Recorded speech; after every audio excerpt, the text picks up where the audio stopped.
Bo día de novo, señoras deputadas, señores deputados, todas as persoas que están neste salón de plenos e a todos aqueles que nos siguen a través da web da Deputación.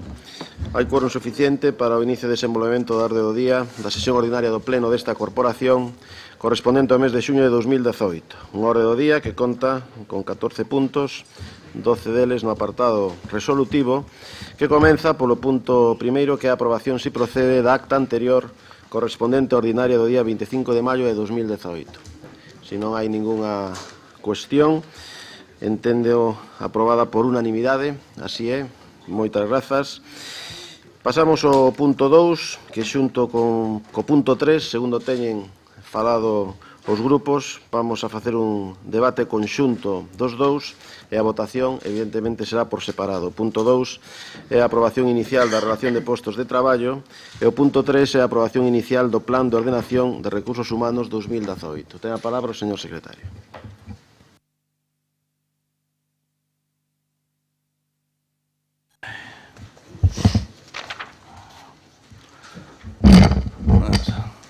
Bo día, señoras deputadas e señores deputados. Voulle dar lectura, en primeiro termo, o ditame da Comisión Informativa de Transparencia e Administración Provincial relativo á proposta de aprobación inicial da relación de postos de traballo. Neste ditame foi adoptado co voto favorable do Grupo Popular e a abstención dos grupos socialistas, de Democracia de Ensane e do Bloque Nacionalista Galego, sendo favorable a adopción do seguinte acordo. Primeiro, aprobar inicialmente a relación de postos de traballo do persoal da Deputación Provincial de Ourense conforme co documento aprobado no seo da Mesa Xeral de Negociación do día 6 de xuño de 2018, modificado para adaptalo ao sinalado no parágrafo último da consideración xurídica terceira do informe de Secretaría Xeral.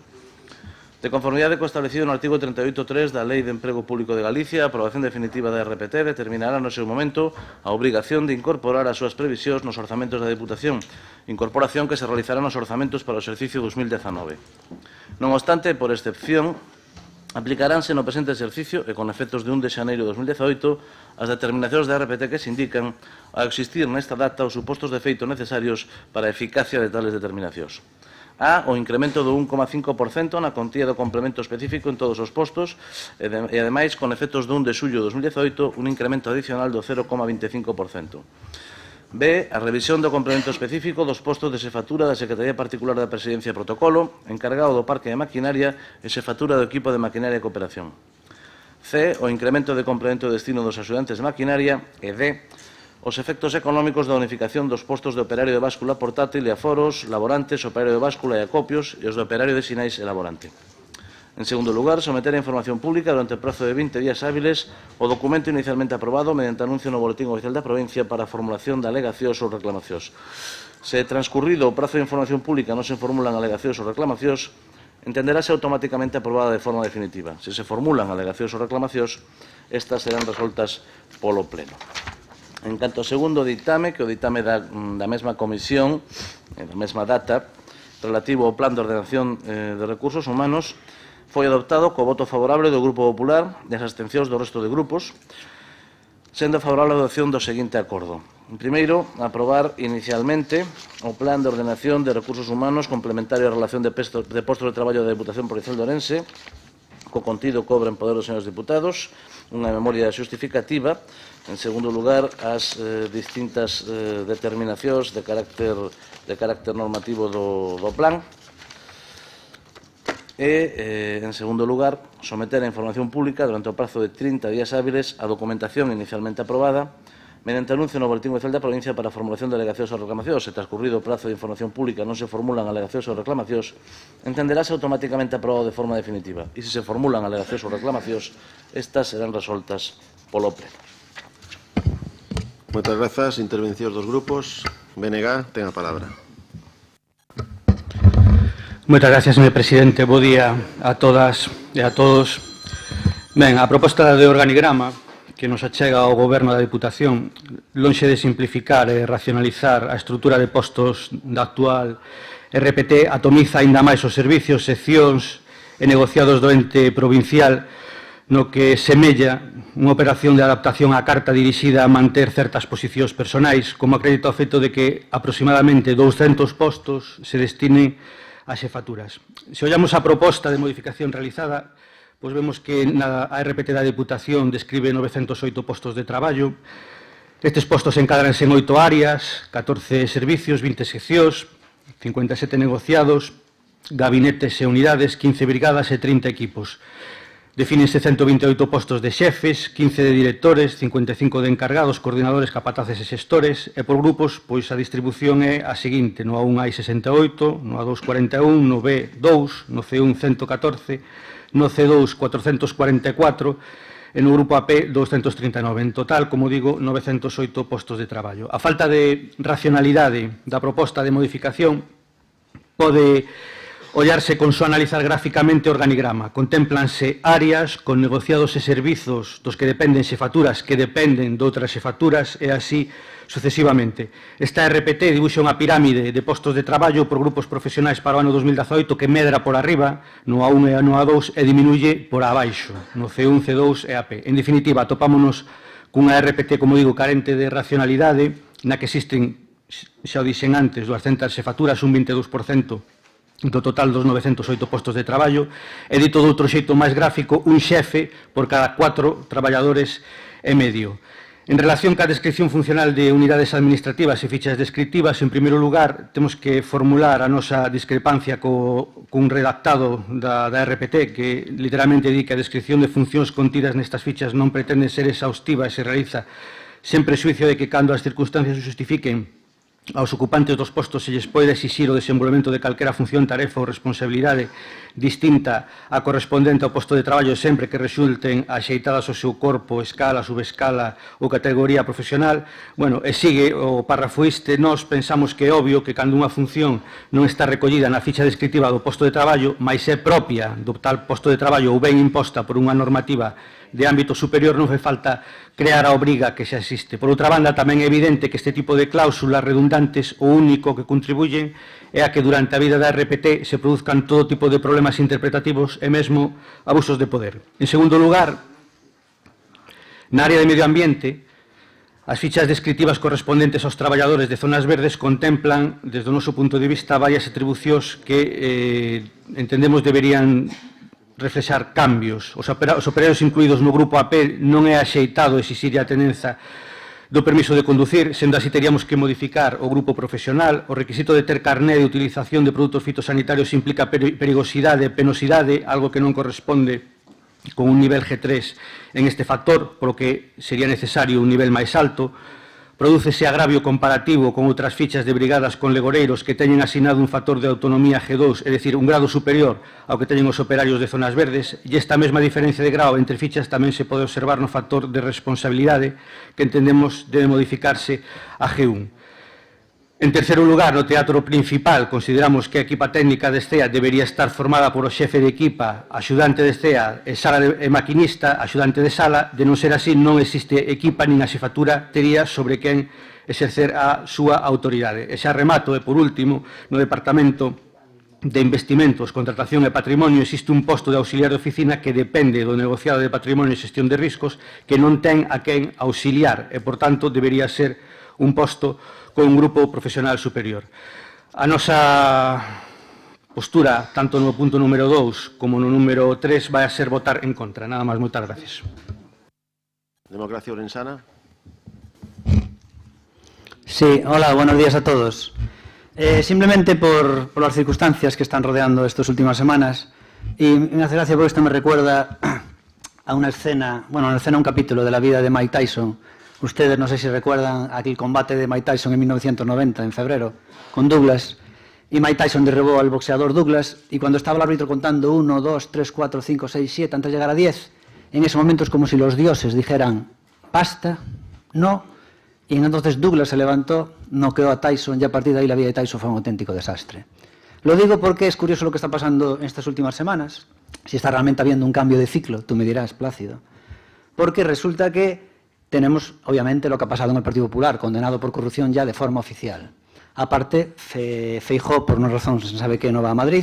El Partido Popular está en una guerra fracticida, parece que va a tener una caída tremenda. Aquí este señor tiene problemas porque las encuestas le dicen que el PP de Orense, tal como vaticinaba la Democracia Orensana, podría conseguir 6 concejales, 4 menos. Y podría poner en riesgo mantener la Diputación, si realmente cae tanto en la ciudad de Orense, posiblemente pierda la Diputación de Orense. Aparte de eso, viene hoy aquí, en el Faro de Vigo y en La Voz de Galicia, fijaros qué noticia viene hoy, que ya la había anticipado en su día, la había destapado Democracia Orensana, y es una noticia que tiene que ver todo con esto.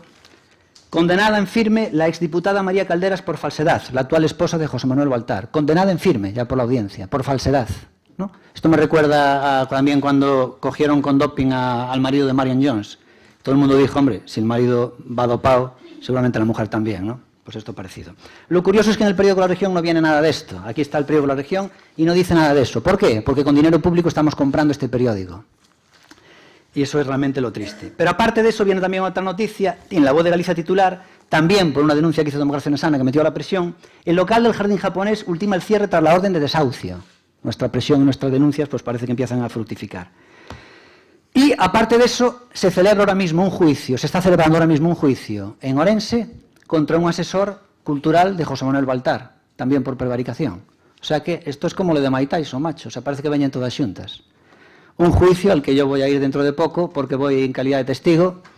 Me dicen si voy a ser a favor de Aurelio o no. Hombre, yo voy a decir la verdad. Tendrá que ver el juez si realmente declara a favor o en contra. Y nada, simplemente decirle que parece que todo se confabula de aquí las noticias hoy en el entorno de José Manuel Baltar. Respecto al tema este, o sea, lo que quiero decirles es que dentro de 2 horas sí me tengo que ir porque me llaman de testigo y tengo que ir allí. El hecho de estar en un pleno no fue excusa suficiente para no ir de testigo. Bueno, total, que respecto a este tema de los puestos de trabajo y recursos humanos, nos consideramos que parece una broma. Nos gustaría que un día, a este que le gustan tanto los congresos, a José Manuel Baltar, iba por ahí a dar charlas internacionales astrapalladas. Por cierto, no volvió a hacer lo de la Convención de los Americanos. Hizo 2, que nos metió a la estafa de 300.000 euros cada año a los orensanos, y ya no hizo más, porque el Juan Verde le salió rana, tal como dijimos nosotros. El que dice que es asesor de Obama, le salió rana. Entonces ya hay una tercera. Plácido, dímelo tú, que vas a hablar ahora, supongo. Si tan buenas fueron esas convenciones, ¿por qué no hay una tercera? Que costaron 300.000 euros cada uno. Y resulta que la Confederación creo que es la Confederación de Empresarios de Orense, organiza por 7.000 euros un congreso similar, donde vienen los yanquis empresarios. Por 7.000 euros, y este gastó 300.000. Xa non falla terceira, porque non falla terceira, si tan boa é. Porque é unha merda.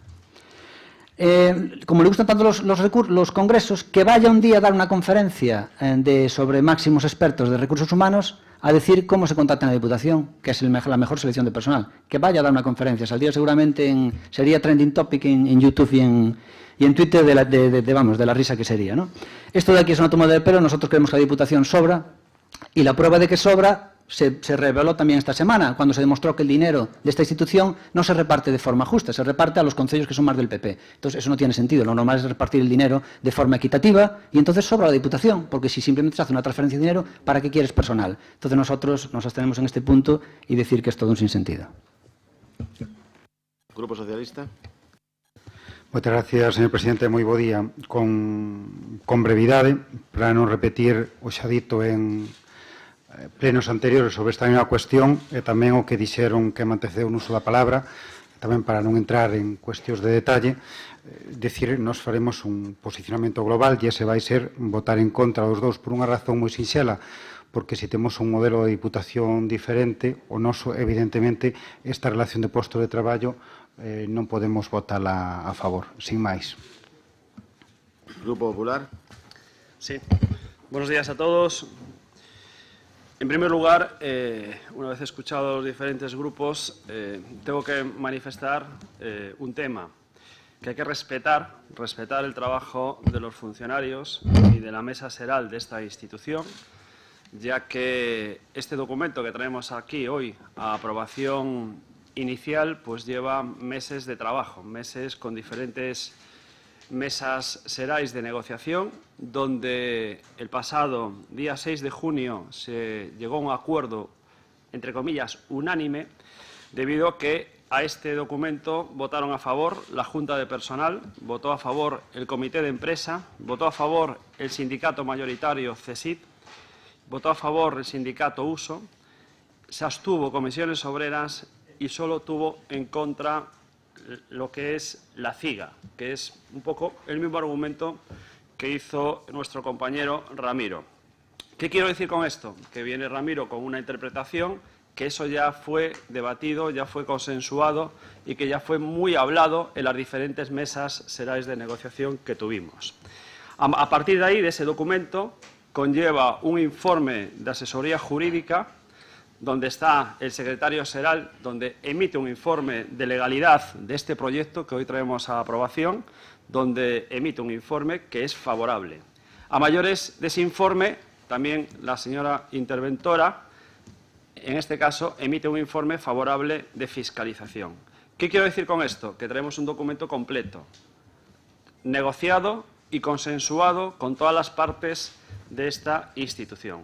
Y entrando en materia de este documento, estamos hablando de una relación de puesto de trabajo. Como bien saben ustedes, anteriormente las relaciones de puesto de trabajo se aprobaban siempre con los presupuestos.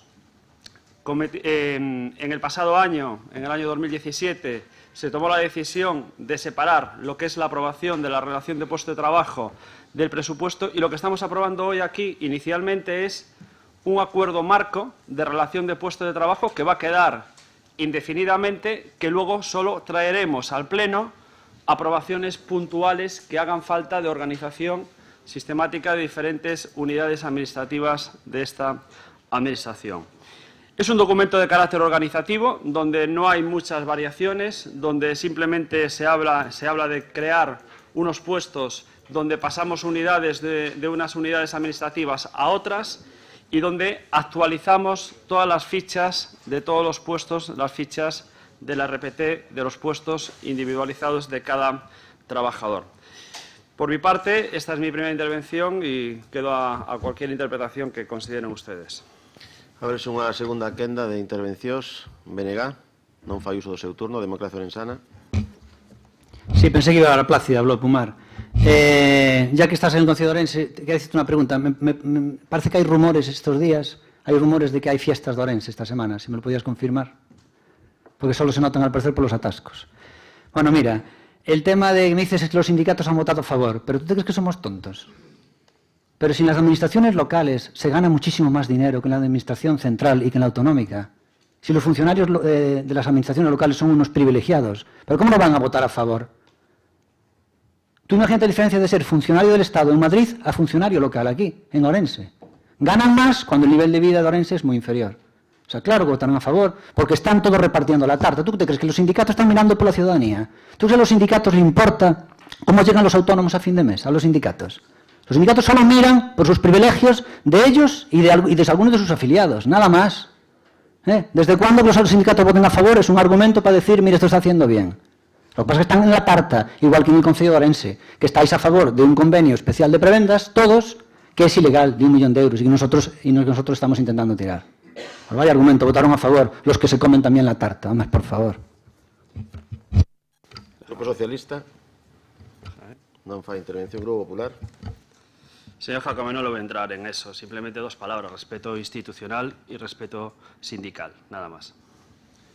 Rematado este debate, vamos a someter a votación, como dixemos ao inicio do mesmo, estes 2 documentos. En primeiro lugar, a aprobación inicial da relación de postos de traballo. Votos a favor?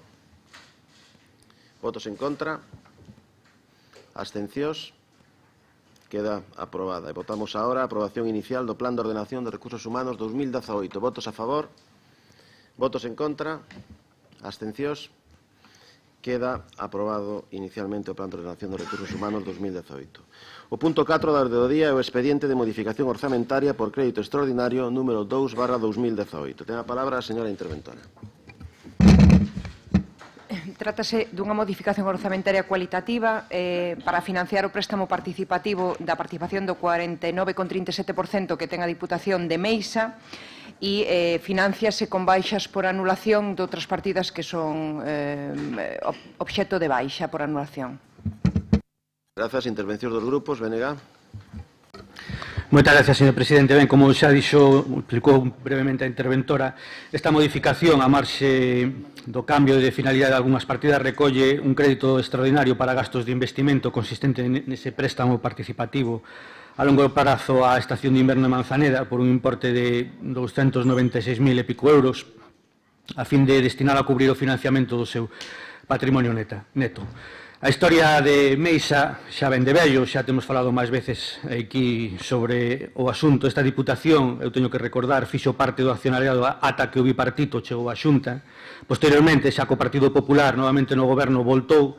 En actualidade, Xunta e Diputación aumentaron notablemente a participación despois de asumir en solitario a ampliación de capital anunciada a principios de verán do 2016. A inxección de fondos foi precisa entonces para facer fronte ao custe do proxecto de inhibición artificial, en realidade a unha primeira fase.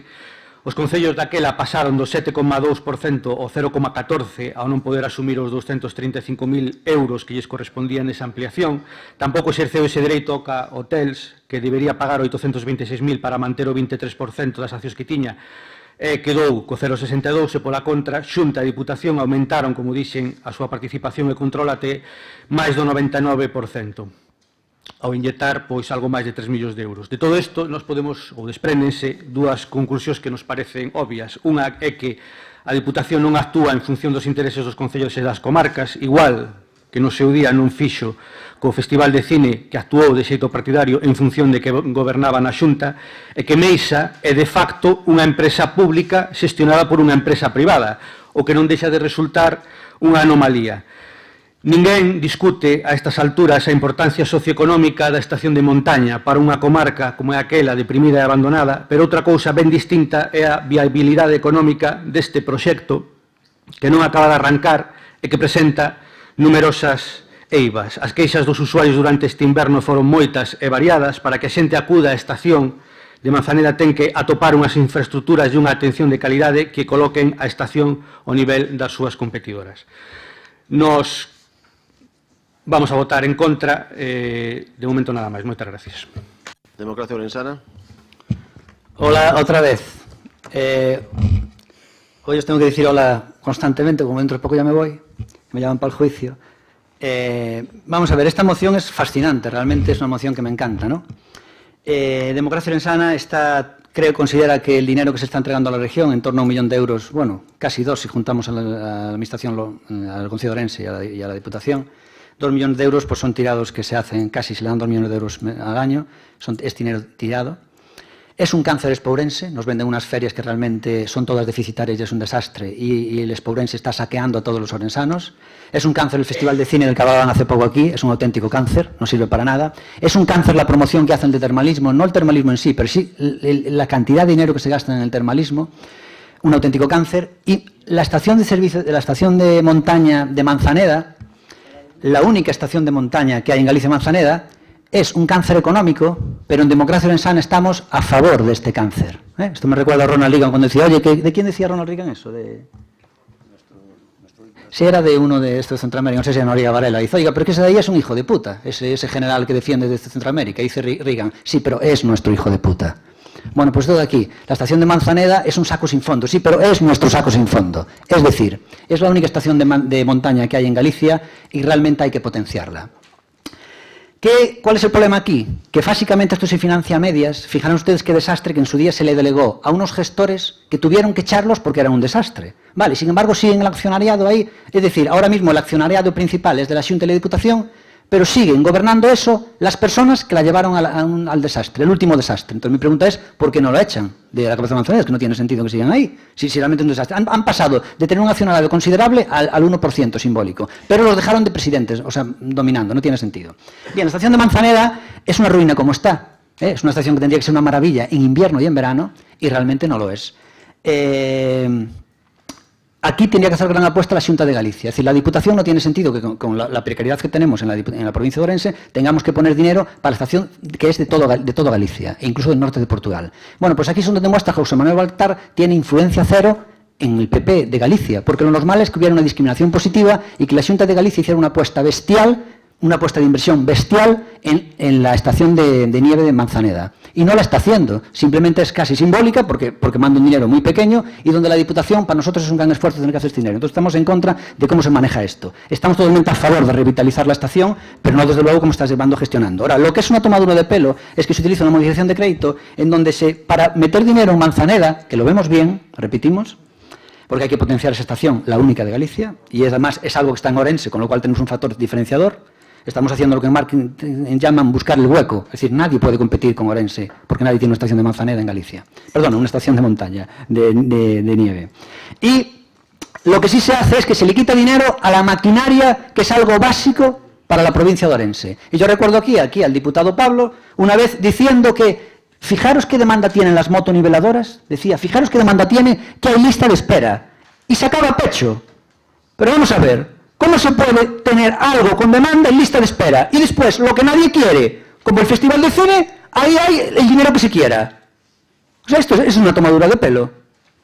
O sea, en vez de darle al pueblo lo que necesita, le decimos lo que necesita. Es como el termalismo. Nos gastamos dinero en decir que, en vez de gastarse dinero para poner bien el termalismo, nos gastamos dinero para decir que el termalismo no está bien, en falsa publicidad. Bueno, pues lo de a mí me parece una tomadura de pelo, que se le quite dinero a la maquinaria que hace falta en la provincia para meter en Manzaneda. Oye, ¿por qué no se lo quitas a la exposición de los huevos? Que nadie pidió. Nadie pidió una exposición de los huevos. Y costó $500,000 euros. Y resulta que una motoniveladora, que es algo básico, que están pidiendo, y Pablo dice, no, ahí hay lista de espera. Pues manda, carallo. O sea, es como los recursos públicos. Si mañana mismo tienes que hacer una radiografía, tardan 3 meses en darte lista de espera. Sin embargo, luego vas a un concierto de teatro principal y sí, ahí por 10 euros puedes ver un concierto, vale mucho más porque está subvencionado. Pero ¿en qué mundo vivimos que financiamos al revés? Pues es lo que es una aberración. Después, en esta modificación de crédito, ¿qué más cosas se hacen? Pues me llama aquí la atención que, miren, 9.000 euros para adquisición de equipamiento musical para agrupación musical de Alimia. Y yo no lo puedo vender porque en principio soy diputado. O sea que esto también demuestra que en política pierdo dinero, ¿vale? Porque yo no puedo vender esto. Desde que soy diputado no volví a ser proveedor ni del Concello ni de la Diputación. Me hace gracia porque se le dan aquí 20.000 euros para una asociación privada para que ponga estufas de peles calefactar un centro social. Oye, non sei, unha cousa privada, a min isto realmente, unha cousa sería un centro cívico, pero unha cousa privada, darlle 20.000 euros a alguén que en principio sempre está damado de José Manuel Baltar co tema cultural, pues parece unha tomadura de pelo. Y luego me hace también gracia esto de aquí, en varios proyectos que rondan todos la zona de los 20.000 euros, que es aquello que se puede dar sin adjudicación, si realmente a dedo, ¿no? Y es increíble cómo proliferan las partidas en las que son en la zona de los 18.000 euros masiva, que es la que se puede dar a dedo, que es realmente donde estafas a la gente. Recuerdo aquí algo que tengo que decir, repetir siempre hasta las elecciones. Este señor quería formar parte de la agrupación de termalismo europeo. Que ya estaba el Concello de Orense, no hacía falta por la Diputación, pero querían también formar parte. Cuesta 3.000 euros al año ser socio de esa asociación. Bueno, pues se gastó 18.000 euros en un informe para que dijera si era bueno asociarse o no. Se gasta 18.000 euros en un informe de algo que cuesta 3.000. Nada más. Grupo Socialista. Muchas gracias, señor presidente. Nos votaremos en contra desta modificación en coherencia co que votamos no seu momento con respecto aos orzamentos que agora son modificados e tamén en coherencia co que votamos con respecto á primeira modificación que agora se ve mudada outra vez máis esa primeira modificación en canto aos beneficiarios e en canto ás finalidades. Por mor de varios erros que ven a refletir o que xa dixemos no seu momento cando foi de primeira e o que criticamos, que era a improvisación e as presas con que fora presentada e con que fora feita. Señor Baltar, visto que sai unha prensa estes días, é hora de que se aplique aquí o que vostede demanda de Bruselas, un reparto equitativo para as provincias, pois que menos que mude provincias por concellos, que se aplique o conto e que vexamos modificacións de créditos con reparto equitativo e os orzamentos tamén. Nesta proposición, aparte destas pequenas modificacións en canto a beneficiarios e finalidades, hai un préstamo participativo a Meisa, algo o que nos gustaría votarlle en favor pola importancia que ten esta estación de montaña para o seu entorno e a maiores para toda e por extensión para toda a provincia. Pero o certo é que descoñecemos en concreto a que vai ser destinada, máis alá do que pon do texto que pon na memoria, cubrir o financiamento do seu patrimonio neto. Mentras non vexamos as cifras en detalle, non poderemos votar a favor. Queremos transparencia neste asunto e queremos acceder á documentación que pedimos no seu momento a esta institución sobre Meisa. é que esta institución nos remitiu a propia Meisa. É dicir, home, se somos un dos accionistas mayoritarios, case mayoritario, por mor dunhas décimas, eu creo que non sería tan complicado que nos facilitasen desde aquí esa documentación. Mentre non teñamos estes datos, xa digo, non podemos emitir unha valoración ao respecto e, polo tanto, o noso voto vai ser en contra. Moitas gracias. Grupo Popular. Gracias, presidente. Bos días, señoras diputadas, diputados, persoas que nos acompañan no salón de plenos e outras a través de internet. Vou a ser moi breve porque... Perdón? Vou a ser moi breve porque os argumentos cando tratamos expedientes de modificación de crédito son os mesmos. Casi o señor secretario podía recuperar os audios e non teríamos nin que falar. Sempre son os mesmos. Pois ben, trátase este expediente, como dixe a señora interventora, do expediente número 2 de modificación de créditos do presente exercicio e, como ben se di na memoria da presidencia, este expediente consiste ou ten dous apartados claramente definidos que, polo que vexo, alguén non se enterou moi ben de que vai. O primeiro deles refírese á aprobación dun crédito extraordinario co detalle que aparece na proposta da presidencia financiado con baixas de créditos de gastos, e digo baixas de créditos de gastos de outras aplicacións do orzamento vixente non comprometidos. En concreto, este crédito extraordinario de aprobarse, que supoño que sí, e feitos os trámites oportunos, irá destinado íntegramente á concesión dun préstamo participativo a longo prazo á entidade Estación de Inverno Manzaneda S.A. por un importe de algo máis de 296.000 euros a fin de destinalo a cubrir, como dixo o señor Fraga Cibeira, o financiamento do seu patrimonio neto.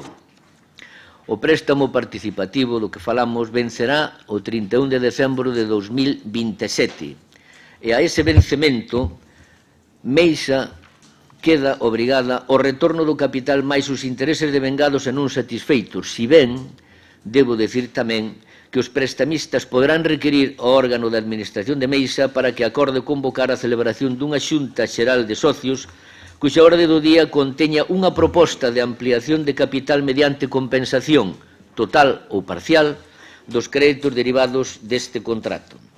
E no segundo apartado ao que me refería deste expediente, refírese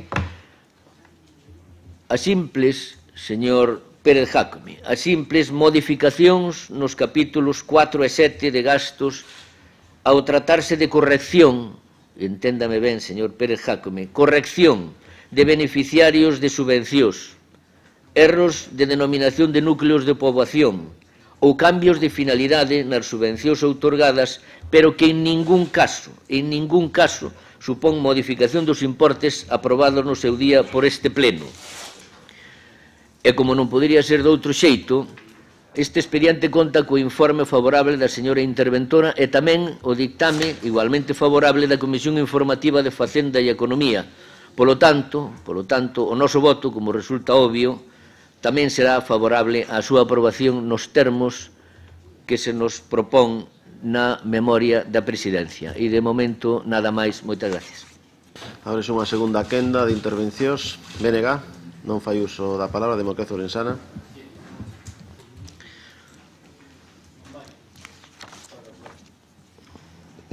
Adelante, señor Jácome. Gracias, Plácido, no esperaba menos de ti. Pues nada, simplemente decir que siempre saludas a los de Internet que nos están viendo y a los de Aurea Televisión, que es donde más audiencia hay, nunca los saludas. Entonces, mándale un saludo a xentiña de Aurea, hombre, que tamén son ciudadanos de Dios. Es indiferido y editado. Bueno, total, que nosotros no es que critiquemos el tema técnico de si los interventores están a favor o no. Nosotros criticamos, obviamente, el tema político. Antes nosotros, en el tema de que una asociación privada se le dé calefacción, no queremos tampoco llegar al extremo de Gila, que decía, os nenos que vayan los niños calientes de casa. Tampoco queremos llegar a eso, ¿no? Pero se trata de que el dinero público, hombre, es muy cuestionable que se utilice para dar calefacción a una asociación privada en concreto, ¿no? Respecto a esto, tengo que decir, y tú lo sabes porque tú eres eres alcalde, no de Muiños, sino de Lobios. Al revés. revés, no de Lobios, sino de Muñoz, eres alcalde y estás muy cerca de Portugal y, sinceramente, los portugueses tienen un 30%, creo que es menos, de renta per cápita que los españoles. O sea, España es un país que tiene mayor potencial y PIB. Pero si los portugueses, simplemente los portugueses están en el lado, collen a Estación de Manzaneda, si a Estación de Manzaneda, en vez de estar ahí, chega estar no Xerés, tú imagínate lo que sería eso todo el año. Si la llegan a coger los portugueses, porque no hay más que ver lo que hacen ellos con el termalismo y lo que hacemos nosotros. Pero tú imagínate eso. Bueno, pues lo que ellos hacen con el termalismo es lo que queremos hacer nosotros con Manzaneda si alguna vez gobernamos, tenemos influencia en la Xunta de Galicia, que esperemos que sí en las elecciones autonómicas de 2020. Manzaneda tiene que estar abierto todo el año con un hotel mínimo de 4 estrellas, con un hotel que no con un self-service para dar comida, sino realmente que fueran auténtica, o sea, que comer fuera realmente allí un placer, y donde ir a Manzaneda de escapada fuera un auténtico placer. Independientemente que haya nieve o no, que el tema cuando nosotros tengamos fuerza de mando, ya miraremos cómo arreglaremos el cambio climático. Pero algo se podrá hacer, ¿no? Sobre todo con el tema de las máquinas artificiales. Y decir que es un desastre como tenéis abandonado a Manzaneda y que realmente como tenéis todo. Fíjate que no hay nada que se pueda decir de la Diputación de Orense, el otro día lo pensé, del Partido Popular en Orense, donde realmente te quites el sombrero. Mira, la sanidad española se puede criticar de si es buena o mala, y de si realmente la sanidad española puede, o sea, qué puntos tiene a favor y en contra con, por ejemplo, la norteamericana, que es mucho más cara, pero está más avanzada en lo que es, menos en cobertura, a lo mejor universal, pero mucho más avanzada en lo que es a nivel científico. Sin embargo, donde España es la mejor del mundo, con diferencia, que todo el mundo se quita el sombrero, es en el tema de los trasplantes. Somos número 1, ¿no? Por ejemplo, la persona que en España decidió importar una idea que fue francesa del tema del carné por puntos, solo puede tener avanzas. En el momento que hay carné por puntos, se reducen los accidentes, además de otros factores como las carreteras. Pero nosotros veremos cuál es la gestión que ha hecho tanto su padre como el heredero, ahora, o como el PP en el Concejo de Orense. No hay nada en esta provincia que digas, hombre, pues mira, esto lo han hecho bien. Todo lo que tocasteis fue un desastre.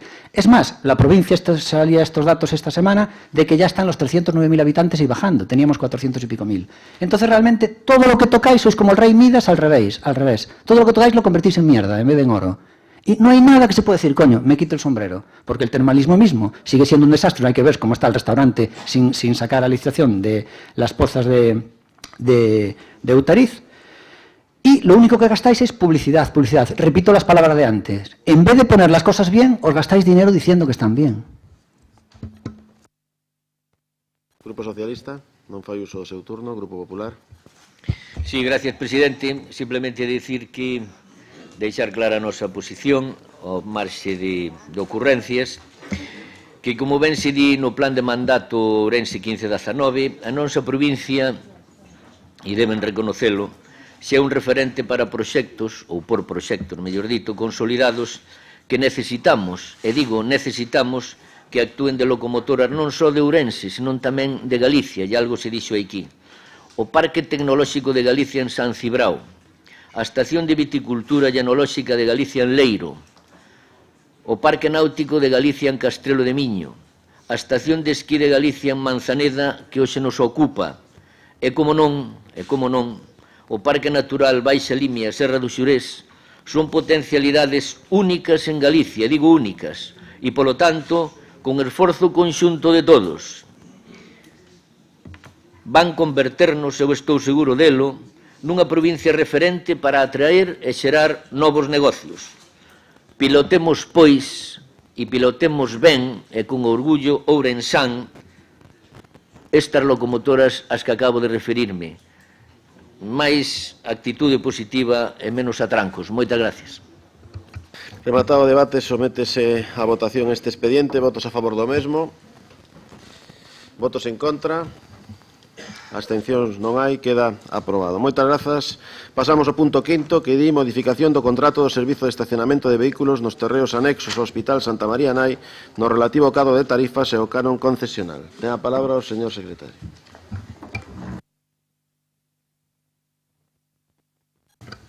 Bo día de novo. Ben, o ditame da Comisión Informativa de Cooperación, Infraestructuras e Medio Rural sobre este asunto foi adoptado co voto favorable do Grupo Popular, o voto en contra do Bloque Nacionalista Galego e as abstencións do Grupo Socialista e de Democracia Ourensana. Hai un error, perdón, na acta onde figura o BNG. Mediante esta votación, digo, a Comisión acordou ditaminar favorablemente a adopción do seguinte acordo por parte do Pleno. Aprobar a modificación do contrato de concesión para a explotación do estacionamento para vehículos en terreos anexos ao Hospital Santa María Nai con efectos do 1 de xullo de 2018 no relativo ás tarifas do servizo e ao canon concesional quedando nos seguintes termos. Tarifas xerais. Primeiros 30 minutos, 0 euros por minuto e os seguintes 30 minutos a 0,025 euros por minuto. O resto do tempo, 0,020 euros minuto. Tarifas especiais, bono de 4 días por 30 euros, bono de 7 días de 42 euros, bono de 15 días de 59 euros, bono de un mes de 90 euros, bonos empregados do complexo hospitalario 40,5 euros, bono de 30 horas 29 euros, bono de residentes 39 euros e ticket disuasorio 7,50 euros. Estas tarifas especiais xa existían aprobadas por acordo do Pleno de Outubro de 2015 e, polo tanto, mantéñense sen variación. Canon que deberá aboar a concesionaria, ano 2018, 37.819,13 euros, ano 2019 e seguintes hasta a extinción da concesión, 26.375 euros con 50 céntimos. Grazas, intervencións dos grupos. BNG, ten a palabra. Moitas gracias, señor presidente. Ben, este tema tamén non é a primeira vez que do que falamos, por tanto, convén facer algo de memoria. O expediente de construción do parking ten como antecedente unha moción do Partido Socialista que a previsión de que fora o Sergas quen o explotase ou puxese en funcionamento. A Deputación optou por unha xestión privada, algo ao que nós, en concreto, nos opuxamos rotundamente. Denunciamos públicamente, e tamén aí están as hemerotecas, que a adxudicación da construción do aparcamento á empresa Copasa se fixera, aínda non sendo a oferta máis ventaxosa para a institución, senón todo o contrario, a máis cara. Tamén sinalamos daquela que ian xurdir problemas por falta de aparcamento para os traballadores, dicíndosenos que non habería tal, algo que co paso do tempo demostrou ser falso. Pedimos que non desapareceran as plazas de aparcamento público por entender que a lei obrigaba a manter un número de prazas proporcional ao número de camas. O que se fixo foi axarrinar o espacio por detrás, hoxe, por certo, nun lamentable estado de abandono, eliminando as prazas públicas para obrigar os usuarios a aparcar dentro do parking. En decembro do 99, solicitamos que por parte dos técnicos da Diputación se presentara un informe detallado que acreditara o cumprimento e adecuación da obra ás condicións nas que fora adxudicada no seu día, por entender que non se estaba axustando o prego. En febreiro do 2000 presentamos unha moción diante do conflicto que se estaba a producir entre os traballadores do Sergas pola construción do parking. Xa, no seu momento, o BNG puxera de manifesto, segundo se desprende das actas dos plenos do 29 de maio, do 24 de xullo do ano 98, que este asunto podía ter, como así aconteceu, unha grave incidencia na cidadanía nos traballadores e traballadoras, cos que non se contou para nada. Por outra banda, tendo en conta que o proxecto contemplaba obras que non aparecían recollidas nas bases, entendíamos que poderíamos estar diante dunha extralimitación por parte de Copasa sen amparo legal. Por iso pedimos ao Pleno da Diputación que non se efectivizara por parte da empresa adxudicataria a obra complementar de mellora descrita na base quinta, consistente na ordenación dos terreos do entorno do hospital, e que estes foran preservados para a súa utilización como aparcamento libre, público e gratuito, tanto para traballadores como para os usuarios e usuarias. A súa resposta foi non votar a urxencia da moción para que non poidera ser debatida, defendendo así os intereses da empresa e non os da cidadanía. Consumado o atraco, o BNG plantexou novamente unha fórmula para abaratar o parking do Chúo aos acompañantes dos pacientes usuarios do mesmo, por entender que as tarifas que se están a aplicar son moi gravosas para as súas economías. Unha vez máis, a resposta foi favorecer os intereses da adxudicataria. Agora, voltan á carga cunha proposta na que nos pretenden facer creer que a súa xestión é positiva para os intereses da provincia e o que deberían explicar é como reducimos en case 23.000 euros o canon que lle cobramos anualmente a empresa, pasando dos xa ridículos 49.000 euros ano actuais a 22.800. O que ata agora era un saldo, agora xa é un agasallo. De seguir así, nós temémonos que algún día terminaremos nós por pagar o canon. É unha auténtica tomadura de pelo. Con esta fantástica operación, pois volve ganar unha vez máis a concesionaria e quen perden pois son os veciños e veciñas da provincia. Desde logo, o BNG non vamos a legitimar isto que entendemos como un latrocinio e desde logo vamos a votar, como xa fixemos na propia comisión e como xa anunciamos, en contra. Nada máis, moitas gracias. Democracia Orensana. Hola. BNG, como suele decir, no tan rápido, no vayáis tan rápido con este tema porque me acabo de quedar alucinado con las últimas palabras que dijo el BNG. Dijo, como esto sigue así, vamos ter que nos acabar pagando o canon, é dicir, o canon que nos pagan por hospital, que pagan unha atrapallada, dice, como isto sigue así ao revés, ainda vamos ternos que pagar o canon. Oye, perdona, BNG, Es que vosotros ya hicisteis algo así. O ya no sabes cómo está el tema de la instalación de pádel de la piscina de Oira, que la privatizasteis, y el tema de Airoas. En el tema de Airoas, que era un terreno público exactamente igual al parking, vino una empresa, cogió ese terreno público, y resulta que el BNG, de aquí de San Concello de Orense, estableció con ellos que el Concello le pagaría un canon de 4.000 euros anuales, que todavía le está pagando. Es decir, no solo le dan el terreno gratis, sino que el Concello le paga un canon. Hombre, si vosotros lo hicisteis con aquello que fue realmente algo que es para alucinar, que la gente entra a alucina, las piscinas de Oira eran públicas, de repente ahora son privadas, la de la parte de arriba, y además le pagamos un canon, además de dejar el terreno gratis. Y vosotros criticáis, hombre, podemos criticar nosotros, Democracia Orensana, pero el BNG, que hizo lo mismo, no con el parking, sino con otros temas, me parece realmente alucinante. Por eso ahora cuando lo estaba escuchando, quedé alucinando. Y dice, no, vamos a tener que pagar el canon, pero si vosotros hicisteis eso en Orense, en Concello de Orense. Bueno, este tema de aquí, una vez yo pensé que lo habíamos debatido aquí en el Concello de Orense, pero claro, como yo con este hombre yo ya estuve con Rosendo yo ya estuve de concejal allí en el Concello de Orense, me hice un lío y pensé que lo habíamos debatido aquí en la Diputación, porque para mí eres muy cercano, Rosendo. Entonces al final había sido no Concello. Y habíamos llevado en el pleno del Ayuntamiento de Orense una moción para bajar las tasas, las tarifas del hospital. Y allí Rosendo hizo de agente de comercial de esta empresa, del parking, y defendió uñas y dientes que el canon era perfecto y venía anunciando unos bonos. Por eso hoy debe ser el día más feliz de tu vida, porque se van a poner aquí unos bonos, que es lo que tú ya anticipabas allí en el 2014 o 15, ¿no? El caso es que el Partido Popular votó en contra de bajar el precio, porque decía que estaba bien. Pero es que aquí el PSOE también trajo otra moción en abril del 2014 y estos señores votaron también que no había que bajar las tarifas. Claro, en el momento en que ahora se va a montar un nuevo hospital, otro parking, va a haber competencia. Dicen, hombre, vamos a aprovechar aquí y me voy a colgar una medalla. Y lo que siempre negaron, ahora van a bajar las tarifas. Como bien se dijo ya aquí, las tarifas tienen truco, porque no es que se bajan las tarifas, es que además se baja el canon, que ya era ridículo, ¿no? Fijaros que el canon que se va a pagar, que va a estar en la zona de creo que son los 25.000 euros ahora anual, oye, es que 25.000 euros que pague de canon, yo lo cojo yo, por el triple. Dádmelo a mí que lo cojo yo. Y bajo también las tarifas. ¿Vale? Yo doy, ¿cuántos dan? ¿Ellos cuántos dan? 25.000 al año. Yo doy 75.000. Subo la oferta. Haz ahí una contraoferta, Pomar. Bueno, pues resulta que este canon que van a pagar, que está en torno a los 25.000 euros al año, es casi lo mismo que está pagando la cafetería del Jardín del Posío, que paga 17.000. ¿Pero qué broma es esta? O sea, una cafetería paga el mismo canon al concello que un parking. Con tropecientas plazas. Esto es una broma. Pero si la cafetería esta que tenía la mujer de este señor por 4 euros, ahora va a salir a concesión, como Dios manda, y va a ser 30 y pico mil al año. La cafetería ahora mismo de la central, al lado de la Torre de Orense, del Hotel San Martín, va a estar en los 30 y pico mil al año de concesión. Y el parking del hospital va a pagar menos. Es que es realmente una estafa. Pero no podemos olvidar que todo esto viene de un robo que hizo el padre de ese señor. Y ahora él perpetra, el heredero continúa con esto. ¿Cuál fue el robo? Que, como bien dijo, siempre denunció Democracia Orensana, fuimos los únicos que lo denunciamos. Vale, pues siempre denunció Democracia Orensana. Ahora el Tribunal de Cuentas viene a emitir un informe en el que dice que ese contrato fue a dedo y que es irregular. O sea que realmente nos robasteis, porque era un terreno público, en ese terreno público se montan un parking, sablean a todos los orensanos en algo tan sagrado como es ir a visitar a unos familiares enfermos al hospital y tienes que dejar ahí el coche y te sablean, en un terreno que era público. Y encima lo hacen de forma ilegal porque fue un contrato totalmente a dedo e irregular, que vamos a intentar tirar en la justicia. O sea que realmente vosotros, no me extraña que hace poco condenaran al Partido Popular por corrupción, porque en Orense es lo que sois, igual de corruptos que el PP de Madrid. Grupo Socialista.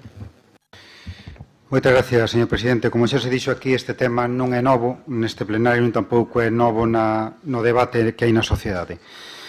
Nós, en condicións normais, votaríamos a favor desta proposta e desta rebaixa, porque que mellorai que baixar os precios que paga a cidadanía por aparcar nun parking que é tan necesario e tan imprescindible. Pero digo en condicións normais, porque nesta cuestión que nos trae aquí hoxe pouco hai de normal. E hai que irnos á situación precedente. É dicir, unha situación que xa se ten plantexado aquí, pedindo rebaixas que ata de agora nunca foran posibles. Pese a que os dous... Vou calar un momentiño a ver se para o resto da xente, porque senón é difícil falar e escoitar ao mesmo tempo. Moitas gracias. E aparte, pois perde un o fío. Entonces, retomo dicindo que en condicións normais nos votaríamos a favor, pero dicía tamén que nesto pouco hai de normal, porque as condicións que constan no informe de Secretaría fala, por un lado, de a xustificación desta modificación por razón de interés público e, en segundo lugar, polo mantemento do equilibrio económico básico esencial do contrato. Estas dúas condicións nós entendemos que se dan agora, pero que se daban tamén hai anos. Que mudou para que cambiase o interés público? Acaso non era o mesmo? Pois o que mudou é que, como ben dixo o señor Pérez Jácome antes que a min, que se vai abrir un novo parking nas inmediacións, é dicir, a competencia. Entón, nos eso de que un bo día, tal e como consta tamén no informe xurídico, o que entendemos nós que se desprende, un bo día a empresa concesionaria pois ven aquí con unha proposta de rebaixa verbal, porque, según vemos, non consta escrita en ningún lado, así como dun de ti pa min, propoñendo que rebaixaban as tarifas. Eso sí tamén, coa rebaixa do canon. Hai polo medio, pois, que na opinión pública mudou tamén a cuestión, é dicir, hai unha demanda por parte da opinión pública, hai recollida de sinaturas, hai todo un traballo feito para poñer no debate público e no debate político esta cuestión. Entonces, para nós, isto que se trae agora xa ben pudo ser traído antes, é dicir, non entendemos por que se sangrou os bolsillos da cidadanía ata o de agora, e xa postos, señor Baltar, xa postos, home, polo que nos pagan de canon, casi recupere esa concesión e rebaixemos aínda moito máis as tarifas. Digo, para 26.000 euros que recibimos no ano, ou que imos recibir o ano, casi, que non recibamos nada e rebaixemos máis as tarifas ou incluso máis, recuperemos esa concesión. Como primeira intervención, pouco máis. Moitas gracias. Grupo Popular. Moitas grazas, señor presidente. Moi bo día, distinguidas señoras e señores deputados, deputadas, medios de comunicación público que nos está presenciando directa e indirectamente. A verdade é que non estamos aquí para distraer a atención con ocurrencias por unha banda e exabrutos por outro. Non. Señor Rodríguez Suárez, consellos vendo, pero para mí non teño. Todo gratis. Pero, mire, xa lle puxeron un exemplo, señor Pérez. Das piscinas de Oira, o Concello lle paga a concesionaria e foi o BNG os que a xestionaba. Vostede fallou inconsciente, verdad, señor Rodríguez Suárez? Vostedes xa o fixeron. Non é que o poida chegar a facer este goberno. É que vostedes, como goberno, xa o fixeron do Concello de Ourense. Fallou inconsciente totalmente. Bien.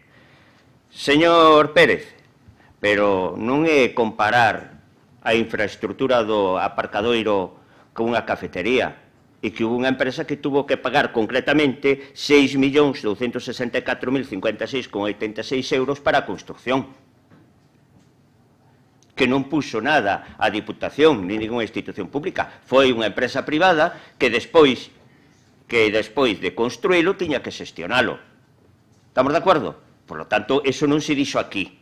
E convén que se saiba. 6.264.056.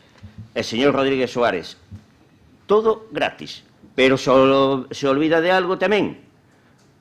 Ustedes gobernaron o Concello de Ourense do 2007 ao 2012, aquel bipartito famoso. Saben vostedes que do 2008 un concelleiro, non vou dicir o nome porque xa non está en política, un concelleiro do BNG negociou ca concesionaria, vostede aquí criticou a concesionaria, negociou ca concesionaria para facer infraestructuras a maiores, como a plazoleta que hai diante do Chú, a cambio de aumentar a concesión. E viñeron aquí a Diputación para aumentar o tempo de concesión. Ou seja, a usted non lle gusta nada o que se fixo, pero negociaban, ampliaban e aumentaban. Tendrá que explicarse, fallalle o inconsciente. Por lo tanto, hai que retrotraerse cando tuveron responsabilidades de goberno e verá que non é o mismo falar que repartir trigo. En todo caso, estamos diante de unha ótima xestión que fixo o señor presidente da Diputación de Ourense, que acadou un esforzo por unha banda por parte da concesionaria, reducindo as tarifas moi significativamente, o 55%, e por outro, un esforzo da Diputación, que dá como resultado o que queríamos, que temos os ourensáns o parking hospitalario máis barato de Galicia. E isto é o objetivo final. Os ourensáns e as ourensáns, como dicía usted, ou podería dicir vostede, señor Rodríguez Suárez, dispoñen do parking hospitalario máis barato de Galicia e do máis barato de España, se é que non é máis barato de España, que non me deu tempo a velos todos, que son moitos. Por lo tanto, felicitar a xestión do señor presidente, e vostede siga falando o escarnio e todo eso, pero o escarnio e o exemplo que puxo de pagar a concesionaria xa o fixeron vostedes. Nada máis e moitas gracias. Segunda quenda de intervencións, BNG. Non fai uso da palabra, Democracia Orensana. Hago uso da palabra. Dicen que hai que felicitar ao presidente da Diputación, pero xa estás tratando de entrar aquí unha banda de música. Felicito con música. Mira, me hace gracia porque dices, temos o parking máis barato de Galicia. Oye, mira, eso é como se unha persona che rouba os cereales, che rouba a mañana, che rouba todo, e despois dices, sí, pero vai me vender o pan moi barato. Pois isto é o mesmo, macho. O sea, o terreno é noso. Fan ali o hospital, que tamén, oíste, isto tamén o hubiera feito eu. Por que? Pediron, fíjate hasta que punto era un negocio do hospital, que eso aquí lo omitistes, que la empresa que lo hizo, que dio el pelotazo con el padre de Baltar, la empresa que lo hizo, ¿qué hizo al poco tiempo de hacerlo? Lo vendió a un fondo de inversión. ¿Te das cuenta cómo juegan con la necesidad de los orensanos porque se trata de ir al hospital cuando tienes un problema grave de salud? O bien visitar a un enfermo, o bien porque una persona va a hacerse algo. ¿Vale? Entonces, en algo tan grave como la salud, y resulta que acaban en fondos de inversión, que son los que lo tienen ahora, que se lo compraron a los originalmente de Copasa. ¿Pero de qué me estás hablando aquí? Si estáis robando a todos los orensanos, hombre. Dices, me hace gracia porque dices, es que hubo que hacer una infraestructura, pero también lo hubiera hecho yo. Se pide un crédito, se amortiza enseguida y todo beneficios. Eso lo hace cualquiera. O sea, ese negocio que le dices a Copasa lo hubiera hecho yo. Pero te voy a decir otra cosa. Dices, ahí estás diciendo, es que hubo que hacer una gran inversión. Utiliza ese argumento con lo del BNG. El BNG hizo mal en la gestión que hizo con Eiroas, con el Centro Deportivo de Eiroas y con lo de Oira. Lo hizo mal. Pero ahí también omitiste que esa empresa tuvo que hacer una inversión, porque el pabellón, todo lo hizo esa empresa. Entonces, hombre, si acusas al BNG, acúsalo en todo, no solo en lo que tú quieres. Y aparte de eso, es verdad que después, al cabo de cierto tiempo, eso revierte en la ciudadanía, porque eso pasa a ser propiedad. Entiendo yo que el parking, al cabo de unas decenas de años, que son 50, pasa a ser de los orensanos, y también el complejo deportivo pues pasa a ser de los orensanos. Lo que pasa es, claro, cómo estarán las instalaciones dentro de 2 o 3 décadas, que serán asociaciones que seguramente haya que volver a reformar. Y de decir esto, que me hace gracia porque habéis dicho, no, es que esto es una óptima gestión del señor Baltar. Claro, es una óptima gestión para la empresa. Fíjate si es óptima, que la empresa que lo hizo lo vendió enseguida porque tuvo muchos beneficios, se lo vendió a un fondo de inversión. Gestiones así óptimas para los empresarios, no para los orensanos. Grupo Socialista. Moitas gracias, señor presidente. Señor Fernández, permítame que dubide desa boa xestión da que vostede fala. En primeiro lugar, porque tal e como consta no informe xurídico da Secretaría, di que non consta na documentación facilitada nin unha proposta escrita asinada pola concesionaria Georsa, deducíndose do informe de intervención que proposta de reducción de tarifas foi trasladada por representantes de dita concesionaria á presidencia. E tamén, permítame que dubide desa boa xestión, porque, mire, é irrisorio o canon que recibimos. Xa era o que percibíamos antes, os 49.000 euros. Trátase dun servicio, xa se dixo aquí, que é moi necesario para a cidadanía desta provincia. Non hai aparcamentos en superficie nas cercanías. Non sabemos aínda cando vai abrir a Xunta de Galicia o parking do Hospital Novo, pese a que hai xa uns 9 meses que abriu o edificio novo. Pero, sobre todo, señor Rosendo, eu sigo insistindo na dúbida que teño, en algo que me gustaría que aclarase. Que impediu, ata agora, que os ourensáns disfrutásemos do aparcamento hospitalario máis barato de toda Galicia? Que o fai posible agora e que o fixo imposible antes. Moitas gracias. Grupo Popular.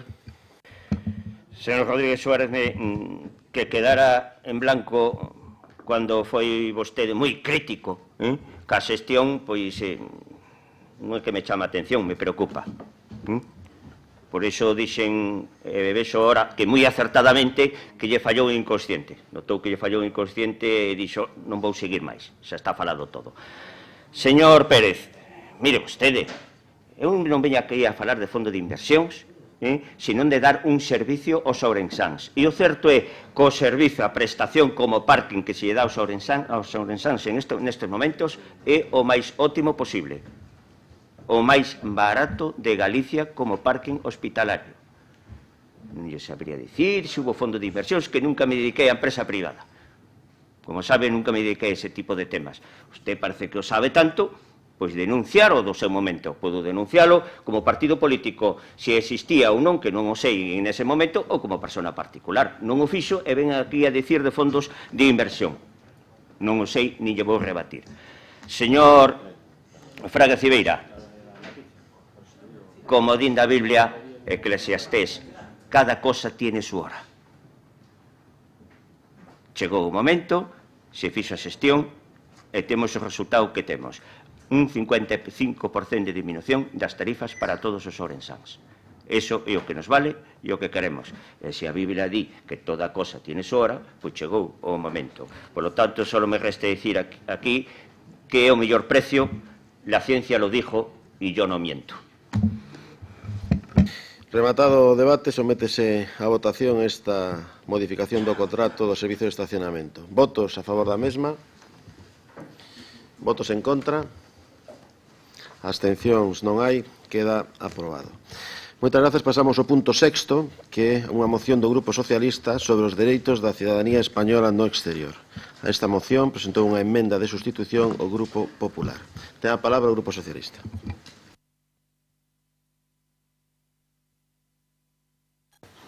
Moitas gracias, señor presidente. Bueno, teño que relatar algo como algo previo antes de entrar na moción, que hai uns días no Diario de Sesións do Senado saliu publicado a admisión a trámite desta proposición de lei con resultado de práctica unanimidade, 245 votos a favor e creo que unha única abstención. Non sei se son 245 ou 254, pero en todo caso salimos de duda agora. 254 votos a favor. Ben, é certo que esta moción nos presentámola xa no mes pasado, en maio, pero como tiñamos varias mocións, pois quedou aparcada ata este pleno. É certo que esta proposición de lei esta tramitación arranca con un acordo considerable, casi unánime, e onte, pois, falando co señor, non sei se vai levar o tema ou non, pero co señor vicepresidente, falábamos de que, bueno, da posibilidade de retirar esta moción en vista dese acordo acadado en sede parlamentaria. Pero o certo é que esta tramitación ten que continuar, ten que ser agora tomada en consideración polo Congreso, volver ao Senado para que en comisión sexa elaborado o texto definitivo, texto que se aparta dun xeito pois sensible da proposta inicial da admisión a trámite, terá que ser aprobada definitivamente polo Congreso. En todo caso, nós o que queremos, pese a isto, manter esta moción porque queremos que esta Diputación entendemos que debe de pronunciarse sobre este tema, tendo en conta que haberá moitos beneficiarios desta modificación normativa orixinarios desta provincia ou con antepasados nesta provincia que se van ver beneficiados dela. Por iso, máis alá do trámite parlamentario xa este avanzado, nós mantemos a moción.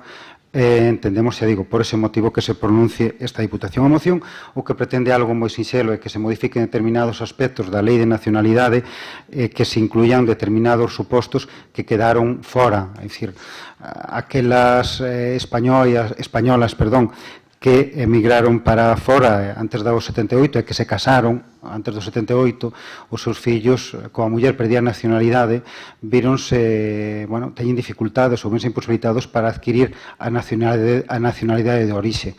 Tamén aqueles descendentes de exiliados políticos que se acolleron á disposición adicional da Lei de Memoria Histórica que pois eran maiores de idade, tamén tuveron dificultades para poder accederse, tamén daqueles que marcharon por cuestións económicas e tamén aqueles que por cuestións económicas descendentes, os que emigraron non renovaron no seu tempo, ou perderon ou renunciaron á nacionalidade española, e aqueles que non a recuperaron no seu momento. Son 4 supostos os que recolle esta proposta e os que recolle esta modificación que nós entendemos que vanlle facilitar moito a posibilidade de recuperar esa nacionalidade en orixen de tantos e tantas emigrados desta provincia. Moitas gracias. Bloque Nacionalista Galego. Gracias, señor presidente. Houbo dúas modificacións relevantes en materia de nacionalidade no 2000 e no 2007 que estenderon o dereito de acceso á nacionalidade a fillos e netos de españois por razón de orixe, aínda que xa nacesen na emigración. Nós defendemos que esa era unha opción válida, de xeito similar ás normas que promulgaron países con grande tradición migratoria, como Irlanda ou Italia. Tamén porque eses debates se deron en momentos de graves crises nos países de acollida e permitía que descendentes de emigrantes galegos e galegas retornasen na procura de mellores condicións de vida. Outra cousa diferente é que, con independencia de outorgar a nacionalidade, para ter unha expectativa de retorno, os dereitos políticos e algúns sociais se estendan cando reside fora e non teñen relación con Galiza. Niso sempre defendemos o acceso amplo á nacionalidade, pero a recuperación de todos os dereitos tiña que ser outorgada cando manifestaran a vontade de regresar ou cando menos ter vínculos máis directos, ter residencia temporal, regresar cada certo tempo, pero desde logo manter como latentes os dereitos de nacionalidade se non había ninguna proba ou evidencia de contacto co país, inda que fora esporádico. Tampouco ten sentido o argumento da emigración recente, porque a diferencia de outra emigración económica de hai décadas que consolidaron o exilio exterior, neste caso o que haberá é que abogar por crear condicións económicas e sociais para que retornen canto antes e non prolonguen a estadía no estranxeiro e dentro de 1 ou 2 décadas teñamos de novo unha tanda de galegos e galegas no exterior que consolidaron a súa residencia fora por non ter condicións para o regreso. En resumen, debe haber unha resposta para as xeracións anteriores e para as actuais a resposta ha de ser que volvan ao país para vivir e traballar nel e poder contribuir a crear riqueza aquí e non no exterior. Por eso, e dado que a moción é xenérica e é unha declaración de intencións, nos imos a votar a favor, pero insistindo no feito de que ha de ser para solucionar situacións máis do pasado que da emigración actual e tamén para dar unha ferramenta a descendentes de orixe, máis, insisto, a plena adquisición de dereitos políticos e sociais ten que estar condicionada a manter certo vencello co país e non exercer de galegos de pleno dereito fillos de terceira ou cuarta xeración que nunca pisaron Galicia. Sí, de ter o recoñecemento para que podan exercer cando haxa e se vencello por residir permanentemente ou siquera periódicamente. De momento nada máis. Moitas gracias. Democracia Orensana. Hola. Sí, me hace gracia porque en la anterior moción votamos en contra, porque estamos en contra de cómo se hace de bajar. Estamos a favor de que se bajen las tarifas, pero no del modo que se hace, bajando el canon, porque sigue siendo un robo. Y a lo mejor me hace gracia porque mañana la prensa a lo mejor titula "La oposición en contra de que se bajen las tarifas del hospital". A lo mejor titulan eso, que sería cachondo. Antes también dijo Rosendo, dice, no vengo aquí a hablar de los fondos de inversión. Eso es como si una persona le acusan de que un político ha robado y comprado un chalet y dice, no, yo no vengo aquí a hablar de chalés. El razonamiento. Bueno, pues de este tema, de esta moción que trae el PSOE, creemos que puede ser una moción bastante importante. Lo que pasa es que no procede, porque no es una moción que no es de nuestra competencia, es una competencia nacional y además no es particular de Orense. Entonces nosotros creemos que estas mociones nunca se deben debatir ni votar a nivel local. Por eso nos vamos a abstener. Grupo Popular. Grazas, señor presidente. Vamos a ver, efectivamente xa explicou o señor portavoz do Partido Socialista. Esta moción do Partido Socialista está asinado o 11 de maio. Hai uns días nos demos conta que o 18 de xuño foi admitida a trámite no Senado. Ten que ter o seu recorrido. Estuvemos falando onte por si se retiraba ou non se retiraba. Se mantén todos os respetos. Pero dito isto, como foi admitida a trámite e nós xa tiñamos a emenda non só para agora, senón para o 11 de maio, porque iba a entrar o 11 de maio e despois non entrou, e visto novos acontecementos sobreveñidos, o que vamos a facer é retirar a emenda, porque esa é outra cuestión polo medio, e vamos a seguir o trámite feito xa no Senado con 255 votos emitidos e só houve unha abstención. Por lo tanto, non vamos aquí desde a Diputación de Ourense emendar a admisión a trámite do Senado. Parecía eso irrelevante. Pero sí que quero dicir unhas cousas, señor Fraga Cibeira. Teñen vostedes que cambiar de chica, Porque cando puxeron a esta iniciativa, a esta moción, era o 11 de maio, ustedes eran oposición, pedían, pero agora teñen que legislar vostedes.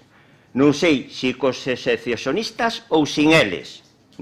A mellor eles están máis por desenterrar cadáveres, pero teñen que legislar. Polo tanto, eso de agora vir aquí e instar ao goberno, pensen que instar ao propio goberno non está moi ben, é un consello.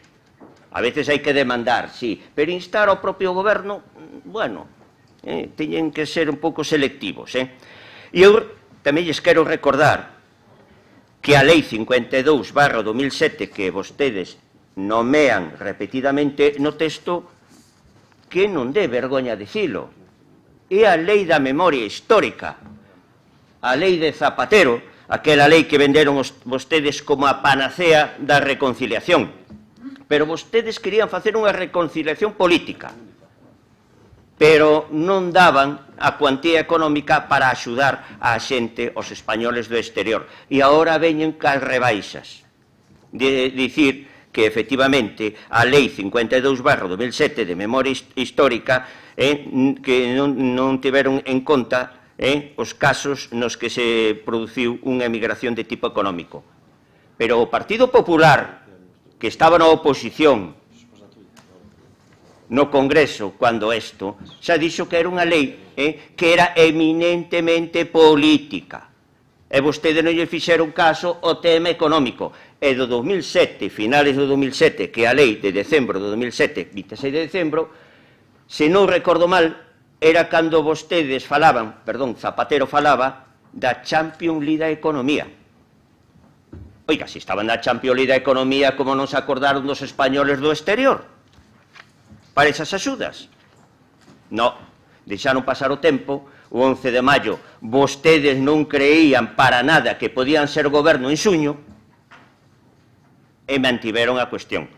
Por lo tanto, o que estamos a debatir aquí é un déficit daquela lei de memoria histórica do señor Zapatero, que iba a ser a panacea e iba a reconciliar a todos os españoles. Nin unha cousa nin a outra. Por lo tanto, hai que ter determinada coherencia e, unha vez dito isto, porque me apetecía decilo, porque era unha lei do Partido Socialista que foi incompleta e deficitaria e querían corregir agora pensando que seguían na oposición, nos vamos a seguir e a proseguir dala por boa, porque a admisión a trámite feita no Senado por unha maioría aplastante non vamos ser nós dende a Diputación a que a emendemos. Nada máis e moitas grazas.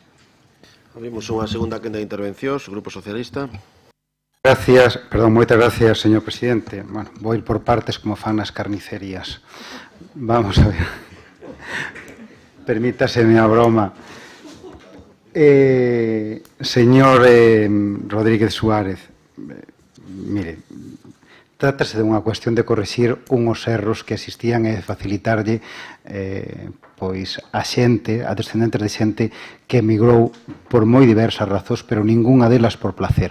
Eu creo que se trata de corrixir unha serie de erros e dar entrada algo que outros países máis protectores coa súa nacionalidade de orixen e coa descendentes dos seus nacionais de orixen fan. Como usted relatou xa dous casos, Irlanda e Irlanda, quedamos por vos.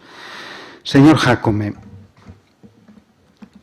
eu creo que no distar, cando se trata de cousas xustas, eu creo que non debe de haber impedimento ningún.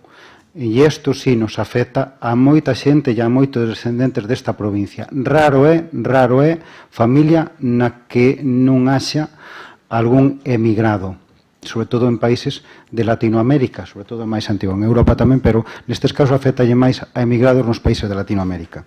E señor Fernández, a ver, podíalle contestar moi sinxelo coa cita que vostede me dixo antes, porque os tempos son chegados. O Eclesiastés vale para todo, hasta vale para min, fíxese vostede. Pero mire, home, eu entendo que agradezo o seu apoio, como non é de outra maneira, a esta proposta, pero fálame vostede de coherencia. Fíxese ata que punto somos coherentes que, pese a cambiar de goberno, mantemos a mesma moción. É dicir, por qué? Porque eu creo que isto vai máis aló de goberno. Pero tamén lle digo outra cousa. Cambiou o goberno, pero é que esta lei e todas as leis apróbanse no Parlamento, sigue sendo o mesmo, non mudou, sigue tendo os mesmos representantes. Por lo tanto, eu creo que coherencia neste caso a nosa, seguimos reivindicando o mesmo que reivindicábamos. E despois, home, fálame de vostede que a lei da memoria histórica, eu non teño inconveniente en falar dela, non lle vou entrar no resto todo, porque eso de traer toda a colación é máis propio do señor Jácome e non de vostede, pero eu non lle vou entrar nesa cuestión. Vou ir ao grano, mire. Fálame vostede que a lei de memoria histórica é unha lei política. E eu pregúntolle, que lei non é política? Todas as leis son políticas. Todas as leis teñen un posicionamento e obedecen a un posicionamento político. En este caso, pois sí, a lei de memoria histórica correxiu determinados supostos, pero non todos. Pero fíxese o que lle vou dicir. Mire, vostedes, por dicir algo,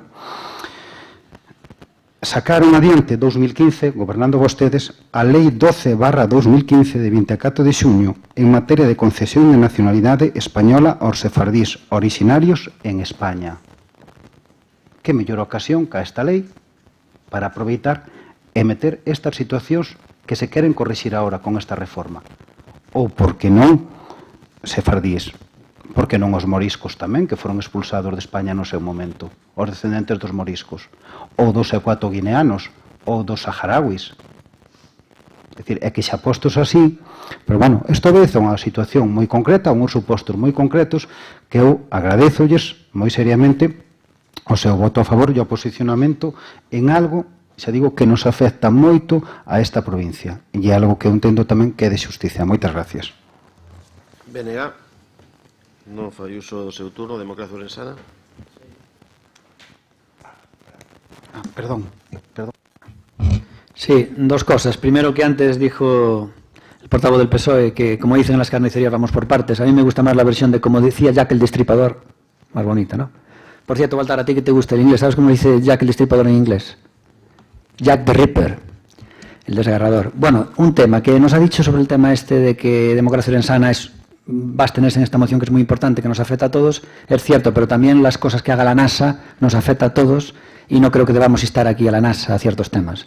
Mantenemos nuestra política de que en temas que no son locales y no son particulares de Orense, nosotros nos abstenemos y creemos que estas mociones no proceden. Y de hecho lo vemos en la gente en la calle que nos dice, ¿pero cómo habláis allí de esos temas? Grupo Popular. Sí, gracias, señor presidente. Señor Fraga Civeiga, para coherencia nosa, o 11 de maio, cando vostedes registraron, esa se debatiu en comisión, se deu a coñecer en comisión, xa nos tiñamos a emenda, e a emenda que tiñamos, truxémola. Solo se cambiou o ver agora a admisión a trámite do Senado. Por lo tanto, a coherencia ten o Partido Popular.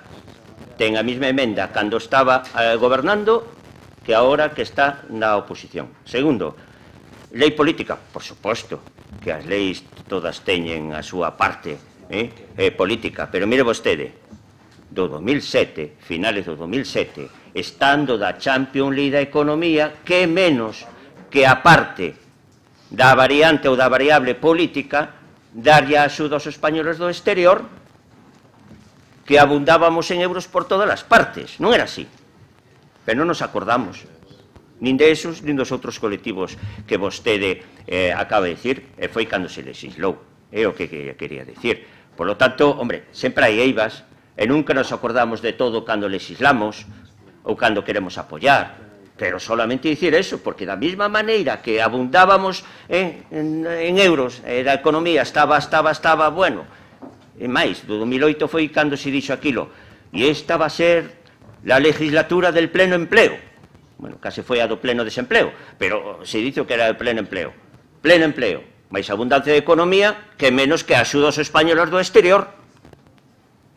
Caía moi ben, non había que estrujarse as meninxes para dicir, non me acordei, non, era así, as cousas foron como foron e son como son. Por lo tanto, repito, nos vamos a aprobarla porque nos parece de xustiza e sobre todo sendo galegos.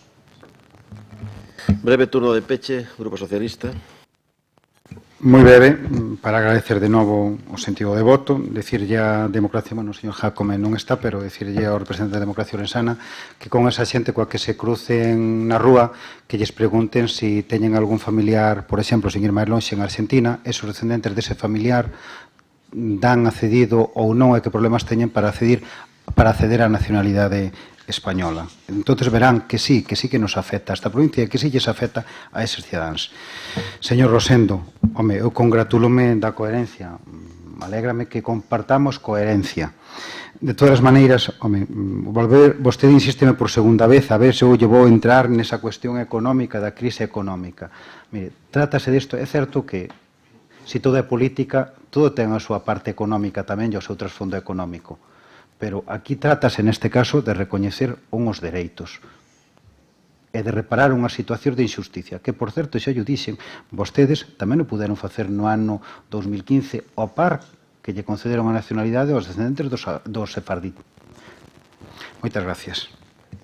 Rematado o debate, constátase polo Grupo Popular a retirada da emenda, entón vamos a votar a moción do Grupo Socialista. Votos a favor da mesma. Votos en contra, abstencións, queda aprobada. Moitas grazas. Pasamos ao punto séptimo, que é a moción do Grupo Popular para a modificación dos criterios de concesións de novas autorizacións para a plantación e ampliación de viñedos. A esta moción presentou unha emenda de adición o Grupo do BNG. Ten a palabra o Grupo Popular. Gracias, presidente. Moi bo día a todos. Últimamente parece que traballar e, consecuentemente, vivir no rural estáse a convertir nunha tarefa difícil. As distintas inclemencias meteorolóxicas das que xa falamos en plenos anteriores, xeada, seca, pedra, súmanse agora a trancos normativos que impiden, neste caso, o crecemento dun sector tan importante na provincia de Ourense como é o vitivinícola. A aplicación normativa europea, o Regulamento da Unión Europea 1308/2013, que establece un sistema de xestión de plantación de viñedos basado en autorizacións, e que di o artigo 64.1 do Regulamento da Unión Europea, os Estados membros poderán aplicar un ou varios dos seguintes criterios obxectivos e non discriminatorios de admisibilidade. A. O solicitante disporá dunha superficie agrícola non menor que a superficie para que se solicita autorización, cousa que parece coherente. B. O solicitante terá capacidade e competencia profesionales adecuadas. E C. A solicitude non suporá un risco significativo de apropiación indebida de reputación de denominacións de orixe protegidas específicas, o que se presumirá a menos que a exixencia de tal risco quede demostrada polos poderes públicos. Pois ben, a normativa europea aplícase en España mediante o Real Decreto 772/2017 do 28 de xullo. E é precisamente no artigo 8 do dito Real Decreto donde xurdiu a alarma entre os viticultores e bodegueiros da nosa provincia, por ser este cun carácter moi restrictivo. Donde o Regulamento da Unión Europea decía un ou varios criterios, o artigo 8 do Real Decreto di o solicitante deberá cumplir os seguintes requisitos. A. Ter a súa disposición para poder realizar unha plantación de viñedo en propiedade ou en réxime de arrendamento ou a parcería ou cualquer outra forma conforme a dereito que se poida demostrar mediante documento liquidado dos correspondentes tributos á superficie agraria para que se solicite autorización na comunidade autónoma que se vai a plantar. Aquí, como dixemos, non hai ningún tipo de problema. Pero no apartado B, donde di ter capacidade e competencia profesional adecuada, que se considerará cumplida se o solicitante cumple a data da presentación da solicitude algunha das seguintes condicións. E aquí é onde atopamos a problemática cos nosos viticultores e adegueiros. O primeiro di ter 5 anos de experiencia profesional acreditados na alta do réxime da Seguridade Social ou, no seu caso, 30 horas lectivas por cada ano non acreditado. Se non ten ningún ano acreditado, 5 por 3, 150 horas de cursos de formación. Segundo, ter superado as probas de capataz agrícola ou estar en posesión de títulos académicos de formación profesional. Terceiro, poseer certificado de asistencia e aproveitamento aos cursos de instalación á empresa agraria e outros cursos complementarios cunha duración mínima de 150 horas recoñecidos por calquera comunidade autónoma. E cuarto, solicitante ao que se lle concedera algunha axuda de instalación de xoven agricultor. Este criterio, dende logo, choca abertamente coa realidade do noso sector na provincia de Ourense e tamén en Galicia, xa que Ourense conta con 4 das 5 denominacións vitivinícolas da comunidade autónoma. Pois os nosos adegueiros non son agricultores, xa que son empresarios autónomos cunha industria de transformación agroalimentaria e os nosos viticultores teñen outras actividades profesionais. Como dixen, o sector vitivinícola é moi importante na nosa provincia, xa que contamos con 4 das 5 denominacións vitivinícolas da comunidade autónoma. Os últimos datos referidos ao exercicio 2017, que, por certo, foi un mal ano para o sector vitivinícola, contamos con 259 bodegas, 7.801 viticultores, máis de 4.211 hectáreas e máis de 20 millóns de kilos producidos. Os consellos reguladores cos que estivemos falando non poñen en dúbida que efectivamente hai que limitar o intrusismo no sector, pois non pode adquirir viñedo unha empresa, por exemplo, que se dedique ao cemento. Pero, dende logo, non se pode entender que non se considere viticultor a unha bodega que conta cun código de rexistro vitivinícola e fai declaración anual da colleita, cousa que, de acordo coa aplicación deste Real Decreto, así sucede. Por todo isto, solicitamos a este plenario que se adopten os seguintes acordos. Primeiro, instar ao Ministerio de Agricultura como Administración responsable da concesión de autorizacións a modificar de xeito urxente o Real Decreto 772/2017 de 28 de xullo, recollendo nos criterios de admisión de solicitudes a especificidade do sector na provincia de Ourense, que tamén concorre en Galicia. Segundo, instar a Xunta de Galicia como Administración responsable da tramitación e supervisión das solicitudes a estudiar de xeito urxente as medidas necesarias que permitan adaptar os criterios de concesión de novas plantacións á realidade do sector na provincia de Ourense, que tamén é de Galicia. E terceiro, instar a Xunta de Galicia, en colaboración coa Deputación Provincial de Ourense e os Consellos Reguladores de Denominación de Orixe do Viño, a poñer en marcha un plan de formación que permita acreditar a viticultores e adegueiros a capacidade e competencia profesional recollidas no artigo 8 do Real Decreto 772/2017. É evidente que as denominacións de orixe non se poden deslocalizar, máis ben este é o seu principal valor e, polo tanto, consideramos que este Real Decreto choca frontalmente coa política de atraer xente para vivir no rural. Dende o Grupo Popular e da Diputación consideramos que se debe de favorecer o crecemento das bodegas e dos nosos viticultores para que se poida seguir traballando e, consecuentemente, vivindo no rural. Nada máis, moitas gracias. Intervencións dos outros grupos, Benega, cando queira.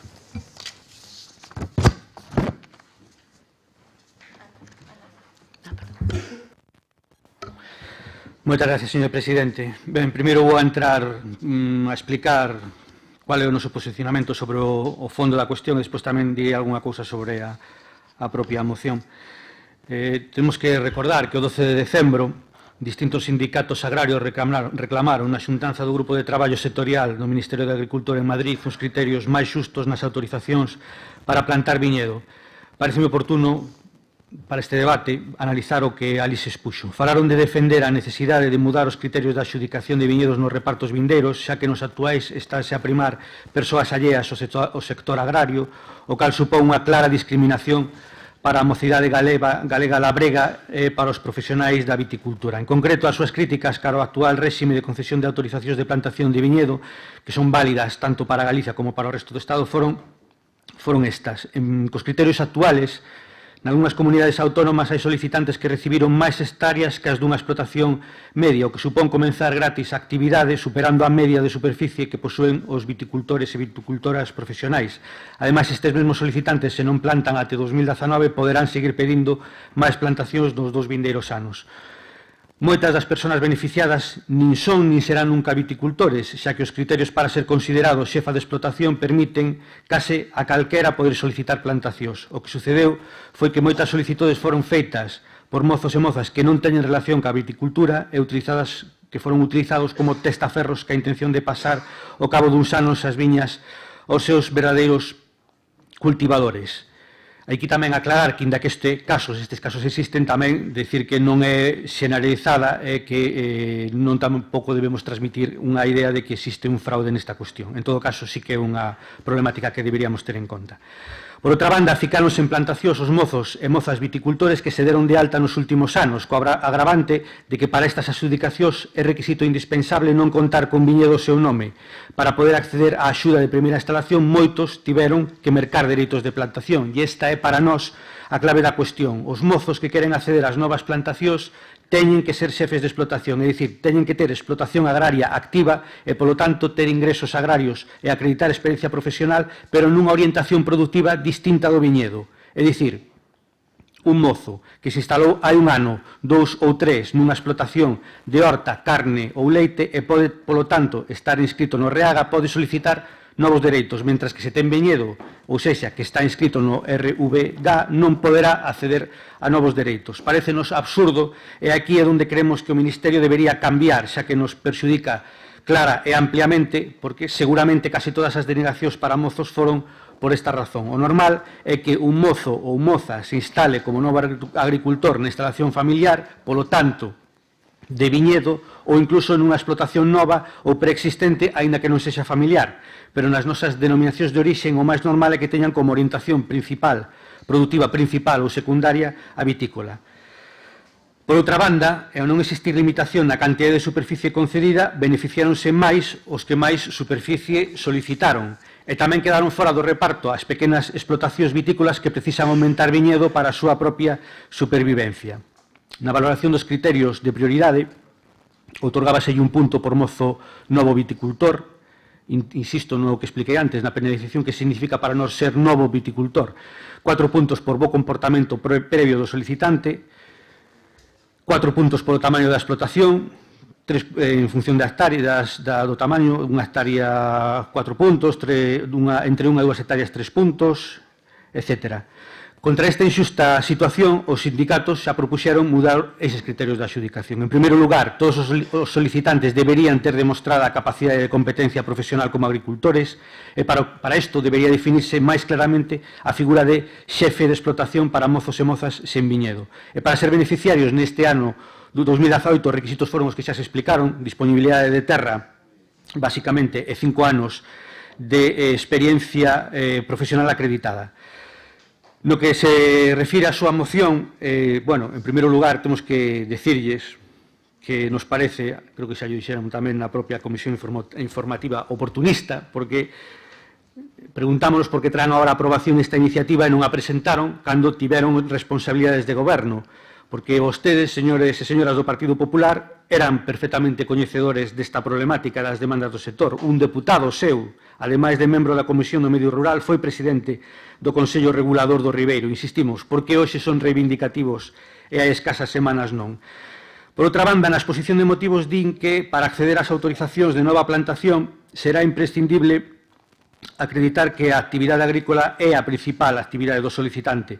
Isto non é de todo certo. Precisamente para acreditar que se é xefe de explotación ou que se ten experiencia profesional hai que demostrar que a explotación existe e, polo tanto, que hai ingresos agrarios, pero en ningún caso exixe que sean superiores ao 50% da renta total para acreditar que se trata da actividade principal. Esta moción parece que está máis enfocada ao problema que están tendo as persoas xurídicas, basicamente adegas, en forma de sociedades, cooperativas, etc., que hoxe son bastantes, porque no canto das persoas físicas os solicitantes teñen que acreditar os requisitos que expliquei antes, e as persoas xurídicas son os titulares de máis do 50% das participacións os que teñen que acreditar que cumplen eses requisitos. Aí reside en gran parte a dificultade das nosas adegas. Por exemplo, unha adega con 4 socios, o 25%, 3 socios polo menos teñen que acreditar 5 anos de experiencia profesional acreditada e ter ingresos agrarios. Outro exemplo, tamén frecuente, nunha adega con 3 socios, pai, nai, fillo, ao 33% cada un, os pais xubilados non poden acreditar ingresos agrarios máis do 50% dos socios por estar xubilados e consecuentemente quedan fora. Remato, en base ao exposto, estamos de acordo no esencial coa súa proposta, pensamos que a caída, en todo caso, nos sí tamén lle solicitaríamos que tiveran en conta a nosa emenda, que é unha emenda de engádega, e que, bueno, literalmente, ainda que todos vostedes seguro que xa dispoñen dela, di o seguinte: sería, como digo, unha emenda de adición, aos tres puntos que xa nos plantexou, instar ao Goberno, e sería un punto adicional, que sería instar ao Goberno do Estado para que garanta que os mozos e mozas instalados en explotacións agrarias de orientación productiva vitícola ou vitivinícola poidan acceder ás novas plantacións para poder ampliar a base territorial da explotación. De momento, nada máis. Moitas gracias. Democracia Orensana. Hola, bons días a todos. Antes de nada, excusar a ausencia do meu compañeiro, deu-me o recado de que, como non se pudo despedir en persona, pois que, como xa dixo, tivo que acudir como testigo a un xuicio, disculpar a súa ausencia. Realmente, escoitando falar os meus, aqueles me antecederon na palabra, podríamos pensar aquelo que se dice a can flaco todos son pulgas, non? Porque é unha provincia na que temos falado tantas veces, tan falta de recursos económicos, tan embellecida, no que o rural está sistemáticamente castigado, etcétera, etcétera, que as leis se fagan, como xa ten falado aquí, desde despachos lonxanos, nos que non se baixa a coñecer a realidade, neste caso a realidade concreta da provincia de Ourense, nos que se legisla e se normativiza pois desde a abstracción e despois, claro, veñen pois as cuestións como estas, non? Como moi ben expuxo a portavoz da moción a señora Villarino, non? Nos xa adianto que imos a votar a favor da moción e tamén a favor da emenda do BNG,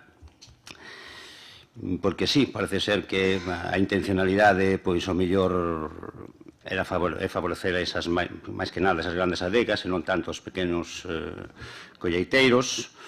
Tamén facemos nosa reflexión que fixo acerca do oportunismo da moción, porque o señor Viso, pois, noutro momento, pois, non a sacou a colación, etc.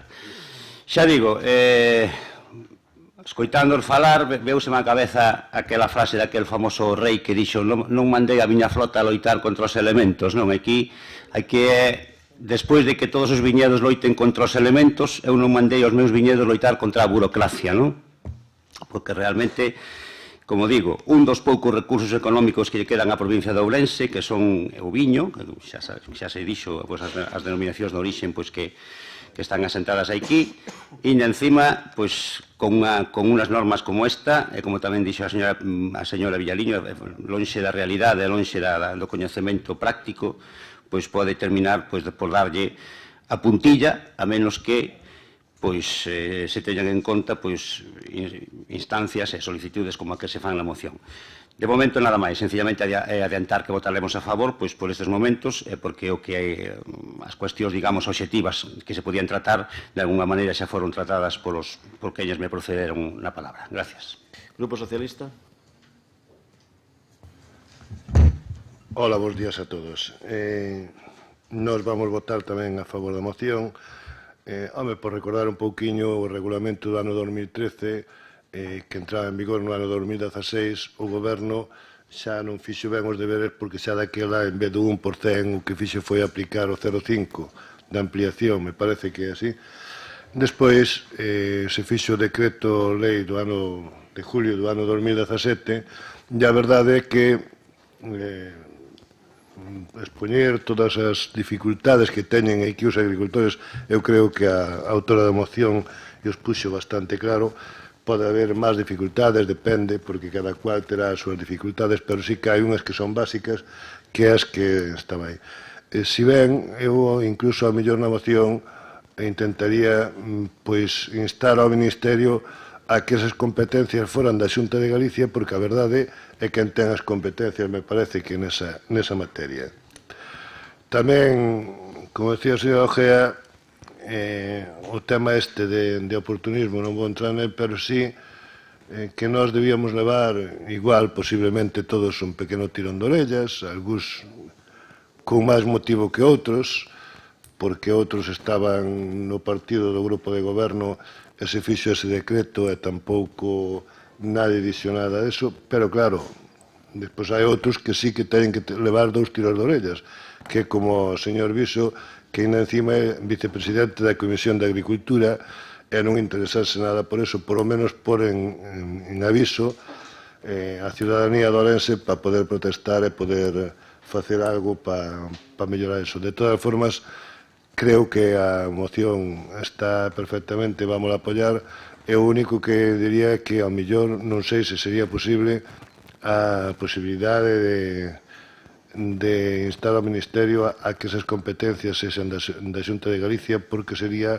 un reparto moito máis fácil e moito mellor de facer. Nada máis e moitas gracias. Abres unha segunda quenda de intervencións. Ten a palabra o Grupo Popular. Moitas gracias, presidente.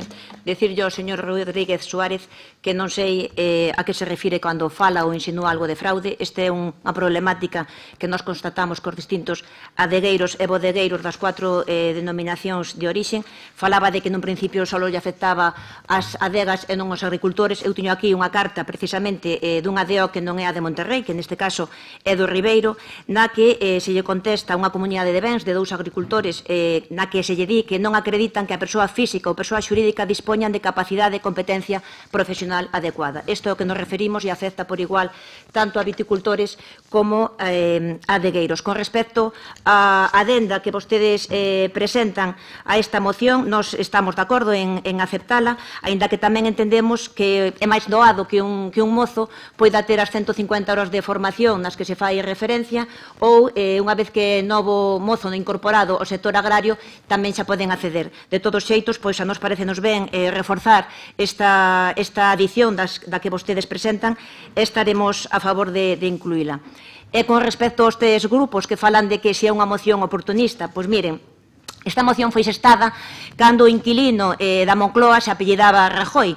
Nos daquela, a verdade é que non sabíamos que cando íbamos a debatir cambiaría o inquilino e sería o señor Sánchez. Pero dígolles máis, non o sabíamos, pero desde logo vostedes ni nos soñaban. Nada máis e moitas gracias. Bloque Nacionalista Galego.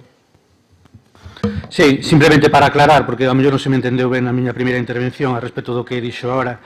Eu dicía que na reunión esta que tuveron os sindicatos e ali expuxeron varias eivas do que consideraban ou críticas ao funcionamento actual.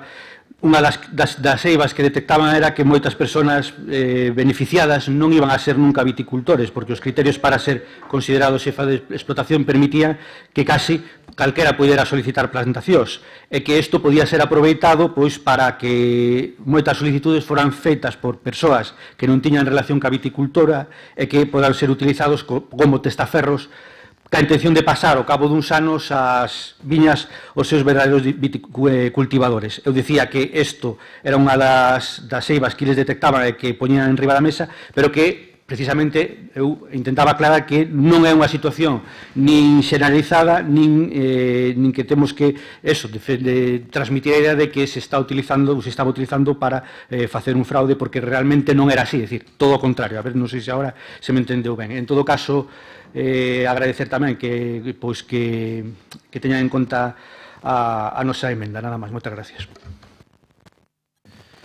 Democracia Orensana. Hola de novo. Eu particularmente creo que sí, que entendín ben o que quixo decir o señor Ramiro.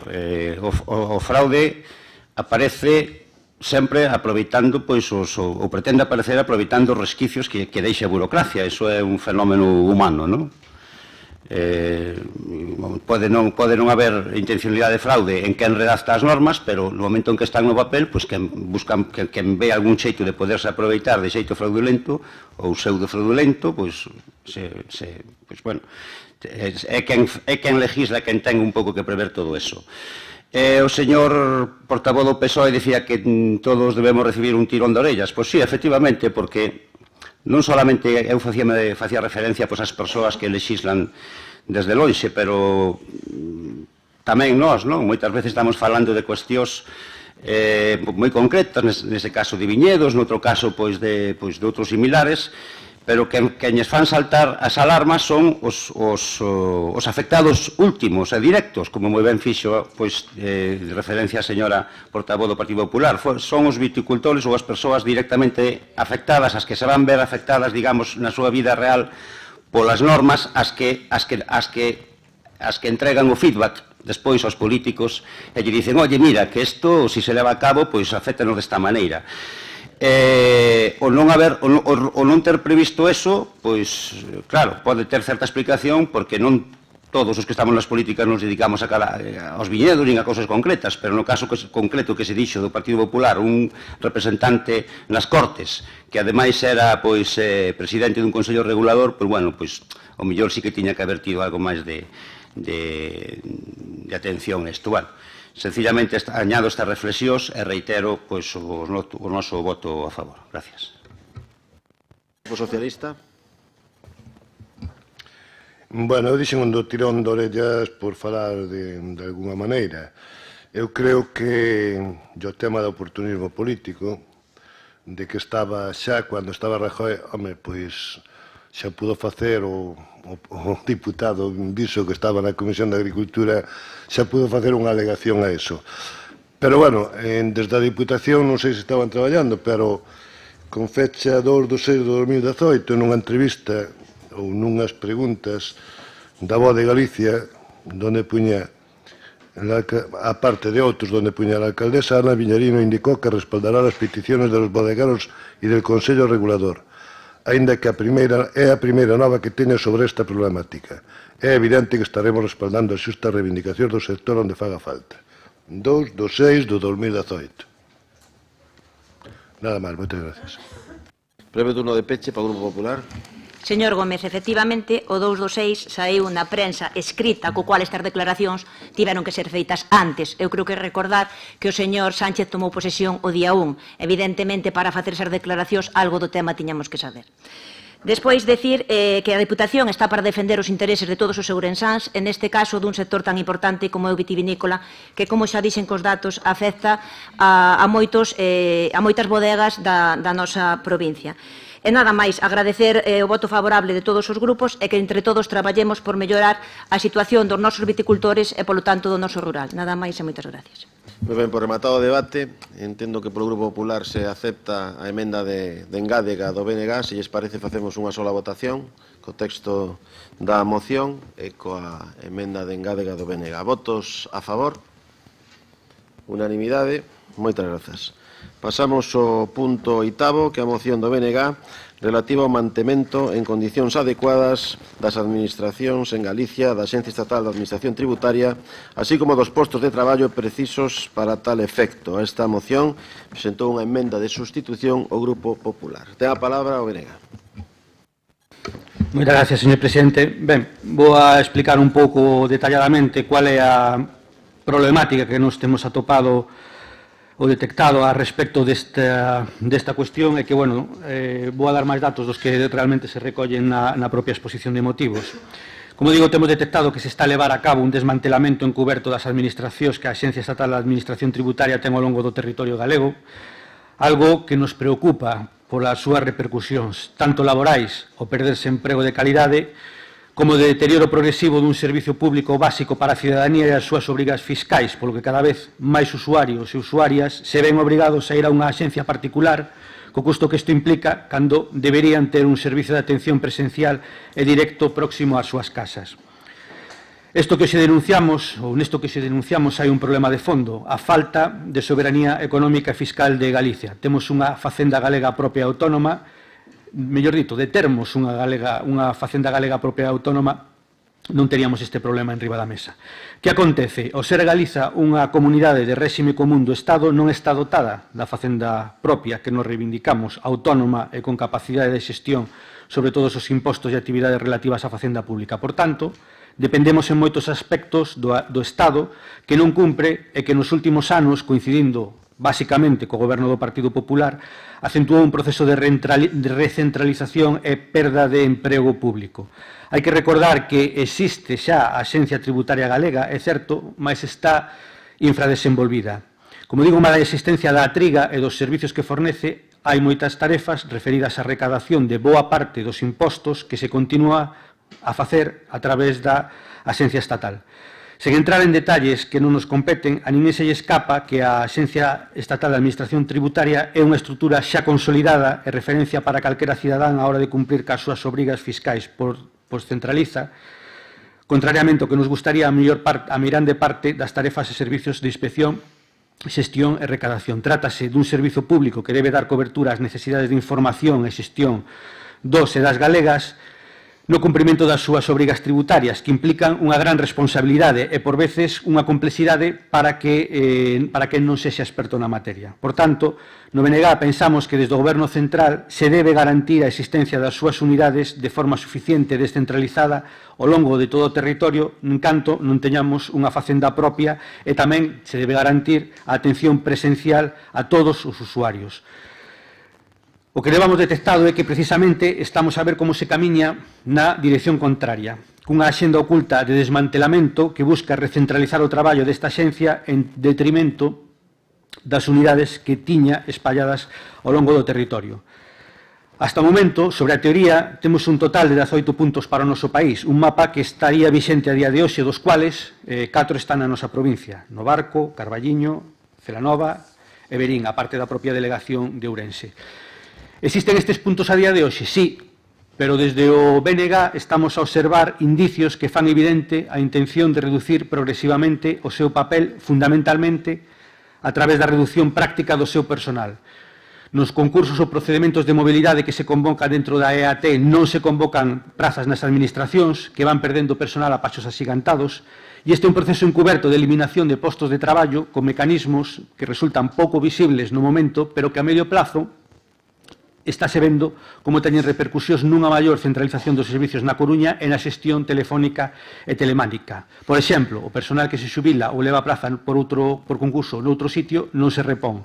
As administracións denominadas PIAs, puntos de información e asistencia, son as que corren máis perigo. Moitos dos servicios que se prestaban no pasado xa non se prestan. Por exemplo, en Betanzos xa non hai unidade de módulos nin de recadación, polo que os contribuintes deben desplazarse a Coruña. Isto ven sucedendo tamén noutras administracións pequenas nas que o contribuinte debe desplazarse a delegación ou a administración de cabeceira para solucionar temas que antes lle resolvían a administración. Isto non é xusto nin para o contribuinte nin para o personal que traballa nesas administracións que están saturadas de traballo.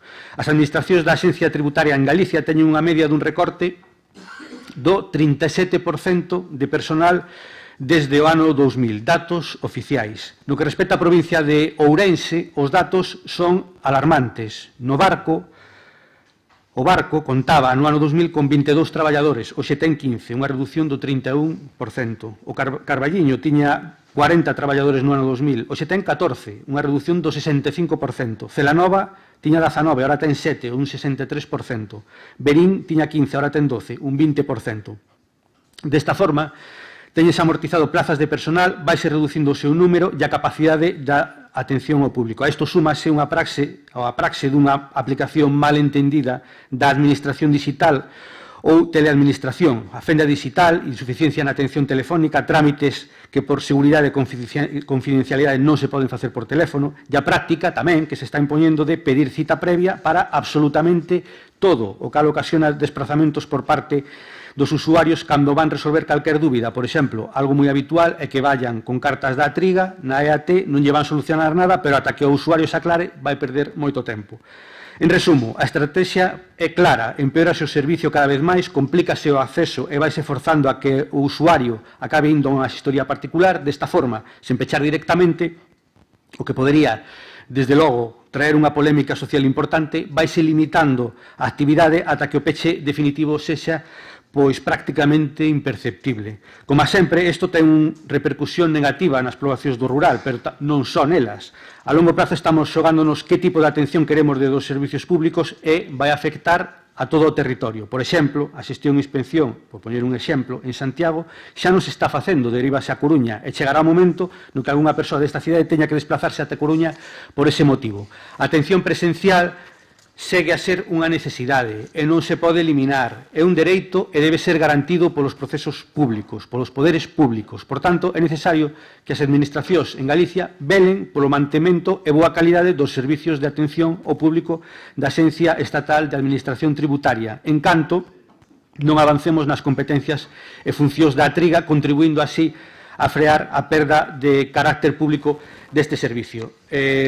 Remato, noso que pedimos é moi claro, é moi sinxelo, e o acordo é que o Pleno desta Diputación se dirixa ao Goberno Central para demandar que as administracións de Galicia, singularmente en Ourense, da Axencia Estatal de Administración Tributaria, recuperen os índices de traballadores e traballadoras do ano 2000, garantindo en igualdade de condicións ao longo do territorio a atención ao público para o asesoramento e servicios que presta. Con respecto á súa emenda, dicirlle xa que non podemos aceptala, porque hai unha diferencia clara entre o que nos propoñemos e o que vostedes nos traen aquí. Vostedes falan de que dirixirse ao Goberno Central para demandar o mantemento das sedes das administracións da Axencia Estatal de Administración Tributaria e que garanta o mellor servicio de atención ao contribuinte. Ben, eu creo que acabo de deixar ben claro que, de momento, as sedes, de momento, están, pero nos o que demandamos claramente é que se recupere o nivel de emprego e se manteña o emprego para dar os servicios que deben dar. Entonces, en función de isto, pensamos que a nosa proposta vai máis o que é ahora mismo a situación, e, desde logo, a súa non deixa de ser unha boa declaración de intencións, pero que non podemos aceptar. De momento, nada máis. Moitas gracias. Democracia Ourensana, non fai uso do seu turno, Grupo Socialista. Moitas gracias, señor presidente. Bueno, para non repetir o mismo, non reiterar o mesmo que xa dixo o autor da moción acerca das afeccións que se están causando na atención presencial aos contribuintes, eu vou plantexar outro punto de vista sobre esta mesma cuestión. Porque esta moción, ao fin e ao cabo, que fai refletir unha vez máis algo do que estamos falando pleno tras pleno, que é a perda dos servicios públicos nesta provincia, alimentada e a súa vez alimentando a unha crise demográfica que leva camiño de cronificarse. Xa non só perden servicios os habitantes dos concellos do rural, oficinas bancarias, transportes, unidades escolares, etc. Tamén no fan as vilas cabeceiras das comarcas e mesmo a capitalidade desta provincia, que ve como perde peso específico nas tomas de decisións a nivel autonómico e mesmo estatal, tendo moitas maiores dificultades para acceder ao que outras cidades acadan con moito menos esforzo. Sen ir máis lonxe, nesta cuestión, en Lugo e Ourense apenas se ofertan plazas nas administracións da Axencia Estatal de Administración Tributaria. A meirande parte destas plazas ofértanse na Coruña e Pontevedra, onde hai poboación, de novo imponse a friaxe e a insensibilidade das cifras. E así, moitos dos funcionarios que son ourensáns, que están fora, concursan e obteñen plazas nesas axencias ou nesas administracións da franxa atlántica. Co cal se asentan ali definitivamente e virán a esta provincia de orixe como moitos fins de semana e algunhas veces nas vacacións. Por lo tanto, mentras tanto, quero dicir, nas administracións da Axencia Estatal da Axencia Tributaria da provincia seguirán sen repoñerse plazas que se perderon, co cal non é descartable que acaben pechando, como entendemos que alerta dun xeito indirecto a emenda do Grupo Popular, e senón que xa non pide que se recuperen os índices de persoal do ano 2000, como fai a moción, senón que se conforma con demandar o mantemento sin máis desas sedes. Pero non convén esquecer unha realidade que se dá nesa sede da Administración Tributaria Estatal, que é que funcionan dun xeito regionalizado, e así, nas sedes de Carballiño, Ceranova e Verín, desenvolven traballo para toda Galicia e o Barco para toda a provincia, facendo bo as virtudes do traballo telemático. Claro que se siguen sen repoñerse os efectivos que se foron perdendo, do contrario, en vez de avanzar en que non pechen estas administracións e que están traballando dun xeito telemático non só para esta provincia, atención presencial, sino para toda a comunidade autónoma, seremos testemunhas dentro de certo tempo, ou non ir repoñendo esas plazas, como se van perdendo esas sedes. E con respecto á emenda, pois, no noso caso, aterémonos o que a nosa postura dependerá do que faga, ou vai depender do que faga coa mesma ou da postura mesma acerca do autor da moción. Moitas gracias. Grupo Popular. Grazas, señor presidente. Eu non sei se podo dicilo máis alto ou máis claro. Está garantida totalmente a atención ao público e ao asesoramento aos servicios que presta a Axencia Estatal de Administración Tributaria. Aquí o de sempre, desmantelamento, infradesenvolvida a triga, limitar a actividade. Bueno, vale para un rato como para un descosido, o catastrofismo aquí. Debatamos o que debatamos, vale. Mire, tamén agora teñen a oportunidade, porque estamos falando dunha axencia a nivel estatal. Entón, xa estou vendo o goberno do señor Sánchez dando resposta a todo isto enseguida. Porque hai algo que lle preocupa en provincias que din vostedes que teñen un problema demográfico, que é verdad que o teñen, e, por lo tanto, serán moi sensibles, non? Sobre todo, autodenominándose progresista. Por lo tanto, aquí vai vir o progreso enseguida. Mire, estamos de acordo que esta axencia ten que continuar prestando o mellor servicio, por eso a nosa emenda, tanto os galegos en xeral como os orensáns en particular. O que non entendo moi ben, señor Rodríguez Suárez, é por que me solicita que se recuperen os índices de traballadores e traballadoras do ano 2000. Será polo comenzo do novo século? Será porque cambia de milenio? Podría ser, porque, como me chamou a atención, eu entré agora, que se pode entrar facilmente en pouco tempo, en Google, e vexo que do ano 2000 a axencia tiña 27.611 empregados. Do ano 96 tiña 27.513, do 2004 27.415, do 2006 27.947. Vostede quere ir ao ano 2000, debe ser unha fecha, unha data moi señalizada. Pero voulle respostar algo. Aquí o que non se pode ser, é non eficiente. As administracións públicas están para ser, ante todo, entre outras consideracións, eficientes. E mire, a Axencia Tributaria é pioneira na introdución da administración, dando posibilidade a prestar, por exemplo, a declaración da renta por internet. No 2008, 8 anos despois do que pide vostede pide do ano 2008, digo, se presentaron 5.630.896 declaracións de IRPF por esta vía. Seguramente que no ano 2000 non se facía isto. Había que ter xente, había que ter traballadores, había que ter funcionarios. E máis, da páxina web da axencia tivo 265 millóns, comprobei isto, porque son moito, 265.827.451 visitas. Despois, botando contas, non me parece moito. Por lo tanto, agora xa se informa polas novas tecnoloxías a xente. Antes tiña que ir a donde tiña que ir. Pois aos puntos de información. E, ademais, conforme pasan os anos, os servizos desde internet aumentan, tanto por teléfono como por SMS como por TDT. Quen facía isto que fan agora estas tecnoloxías? Os traballadores, mayoritariamente. Como en case todas as prestacións que se fan ao público ou en todas as novas tecnoloxías fan e sustituyen o traballo humano, desgraciadamente ou afortunadamente. Cada un tendrá a súa consideración. Pero está claro, os números que lle dou do 2008 e do 2008, do 2000 non se podía recorrer ás novas tecnoloxías como do 2008. Pero, bueno, quero lle dicir algo porque, mire, vostedes hai 15 días concretamente, a unha pregunta do BNG do Parlamento de Galicia, xa estaban sensibles a isto e agora traen aquí. E as comunidades autónomas, se dicía, do Parlamento de Galicia, teñen asumida a xestión dos impostos sobre o patrimonio. Téndame ben, as comunidades autónomos, a través da Triga, esa axencia que vostede dixo que estaba infradesenvolvida. Hasta lle preguntei ao presidente que infra utilizara, porque en un momento dado perdín un pouco infradesenvolvida. Pois mire, para estar infradesenvolvida, as comunidades autónomas, entre elas a de Galicia, ten a xestión dos impostos sobre patrimonio, sucesións e doazóns, transmisións patrimoniales e actos xurídicos documentados, así como determinados tributos sobre o xogo. O resto dos tributos estatais son da Axencia Estatal Tributaria. Pensando que a Triga creouse no ano 2013, señor Rodríguez Suárez, no ano 2000, que vostede o ano de referencia, todas estas xestións, impostos sobre xogo, sobre transmisións patrimoniais, sobre tributos de xogo, quen o facía? Pois a Axencia Estatal.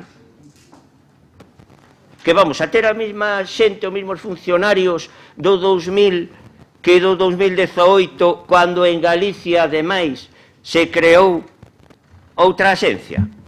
Ademais se creou, e vostedes tuveron moito que diciren eso, porque están pedindo sempre autonomía fiscal, autonomía fiscal, autonomía fiscal. Pois se creou. E foi en detrimento da Axencia Estatal, como moitas institucións, señor Rodríguez Suárez.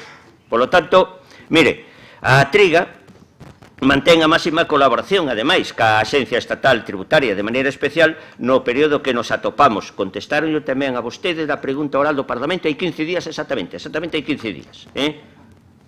Que aínda que a Galicia non ten atribuída a súa xestión, sí que participa. No ano que fan vostede de referencia non existía a Triga, repito unha vez máis. E segundo a información que me trasladan e puden constatar, e leulle literalmente tamén da resposta do Parlamento de Galicia a unha pregunta oral, repito, do BNG sobre este tema, non pechou ningún punto de información e asistencia na nosa comunidade autónoma. Por lo tanto, eu repito o que se dixo tamén no Parlamento, porque a resposta lle deu a máxima responsable da Triga do Parlamento de Galicia a unha pregunta, repito, de vostedes. Teño que dicilo aquí. E en relación, quero lle informar aos servicios de información e asistencia, hai habilitadas dúas modalidades, señor Rodríguez Suárez, non nos veña a facer trampiña. Hai dúas modalidades, hai a presencial e a telemática. Do ano 2000 non había telemática. Pero vostede quer manter a mesma funcionarios? Oiga, eu tamén. Se o Estado e Galicia pode manter funcionarios, aunque non sean eficientes, pois manteñamos, non hai problema ningún. Por lo tanto, a intención do actual goberno de Galicia é ter maior autonomía fiscal, tal como veñen solicitando vostedes e tal como quere o Partido Popular, que é o que goberna en este momento da Xunta, e a min extrañame que, sendo así, pois vostedes o que queren potenciar sea un organismo estatal. Me extraña que un partido nacionalista como son vostedes, en vez de vir aquí e dicir que sexa a Triga, creo que xa viu aquí tamén, sexa un organismo estatal o que queren potenciar. Pois non pode ser. Mire, a Triga di vostede que está infradesenvolvida. Tamén entre esa mañán e podolle pasar os datos. Non sei se os ten e se non. Pois teñe 341 funcionarios. Hombre, para a Comunidade Autónoma de Galicia non está mal. 341. Se quer, lle digo que a Coruña ten 138, Lugo 44, Ourense 53 e Pontevedra 106. Señor Fraga Cibeira, non sei se é bo ou malo, pero estamos bastante por encima de Lugo. O sea, o que quero dicir, estes 341 funcionarios para desenvolver o que vostedes piden existen desde o ano 2013.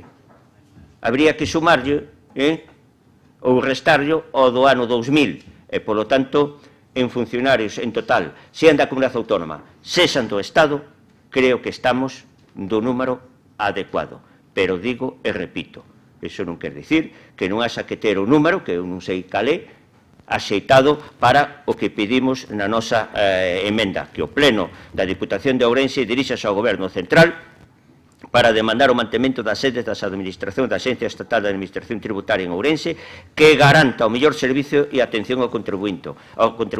Isto non é un brindes ao sol, isto é solicitar que se sexa eficiente e que se manteña o mellor servizo. Non sei se con 20 ou con 40, cos que sexan, pero en todo caso teña en conta estes 341 funcionarios da Triga que do ano 2000 non existían, señor Rodríguez Suárez.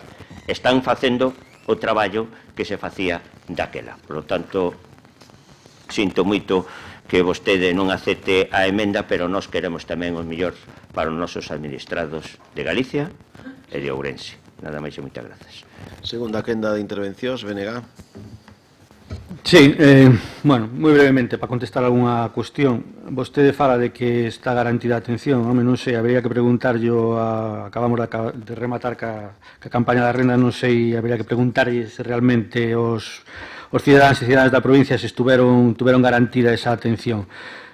Nos poñemos de referencia o ano 2000 porque, como xa expliquei anteriormente, os datos de reducción, home, non sei se justifican, habría que facer ben a conta co que vostede me explicaba das competencias transferidas á Triga, pero os datos son bastante chamativos. Carballiño 65% menos de traballadores, de 40 a 14, Celanova 63% menos de traballadores, de 19 a 7, en conxunto un 37% de recorte de personal.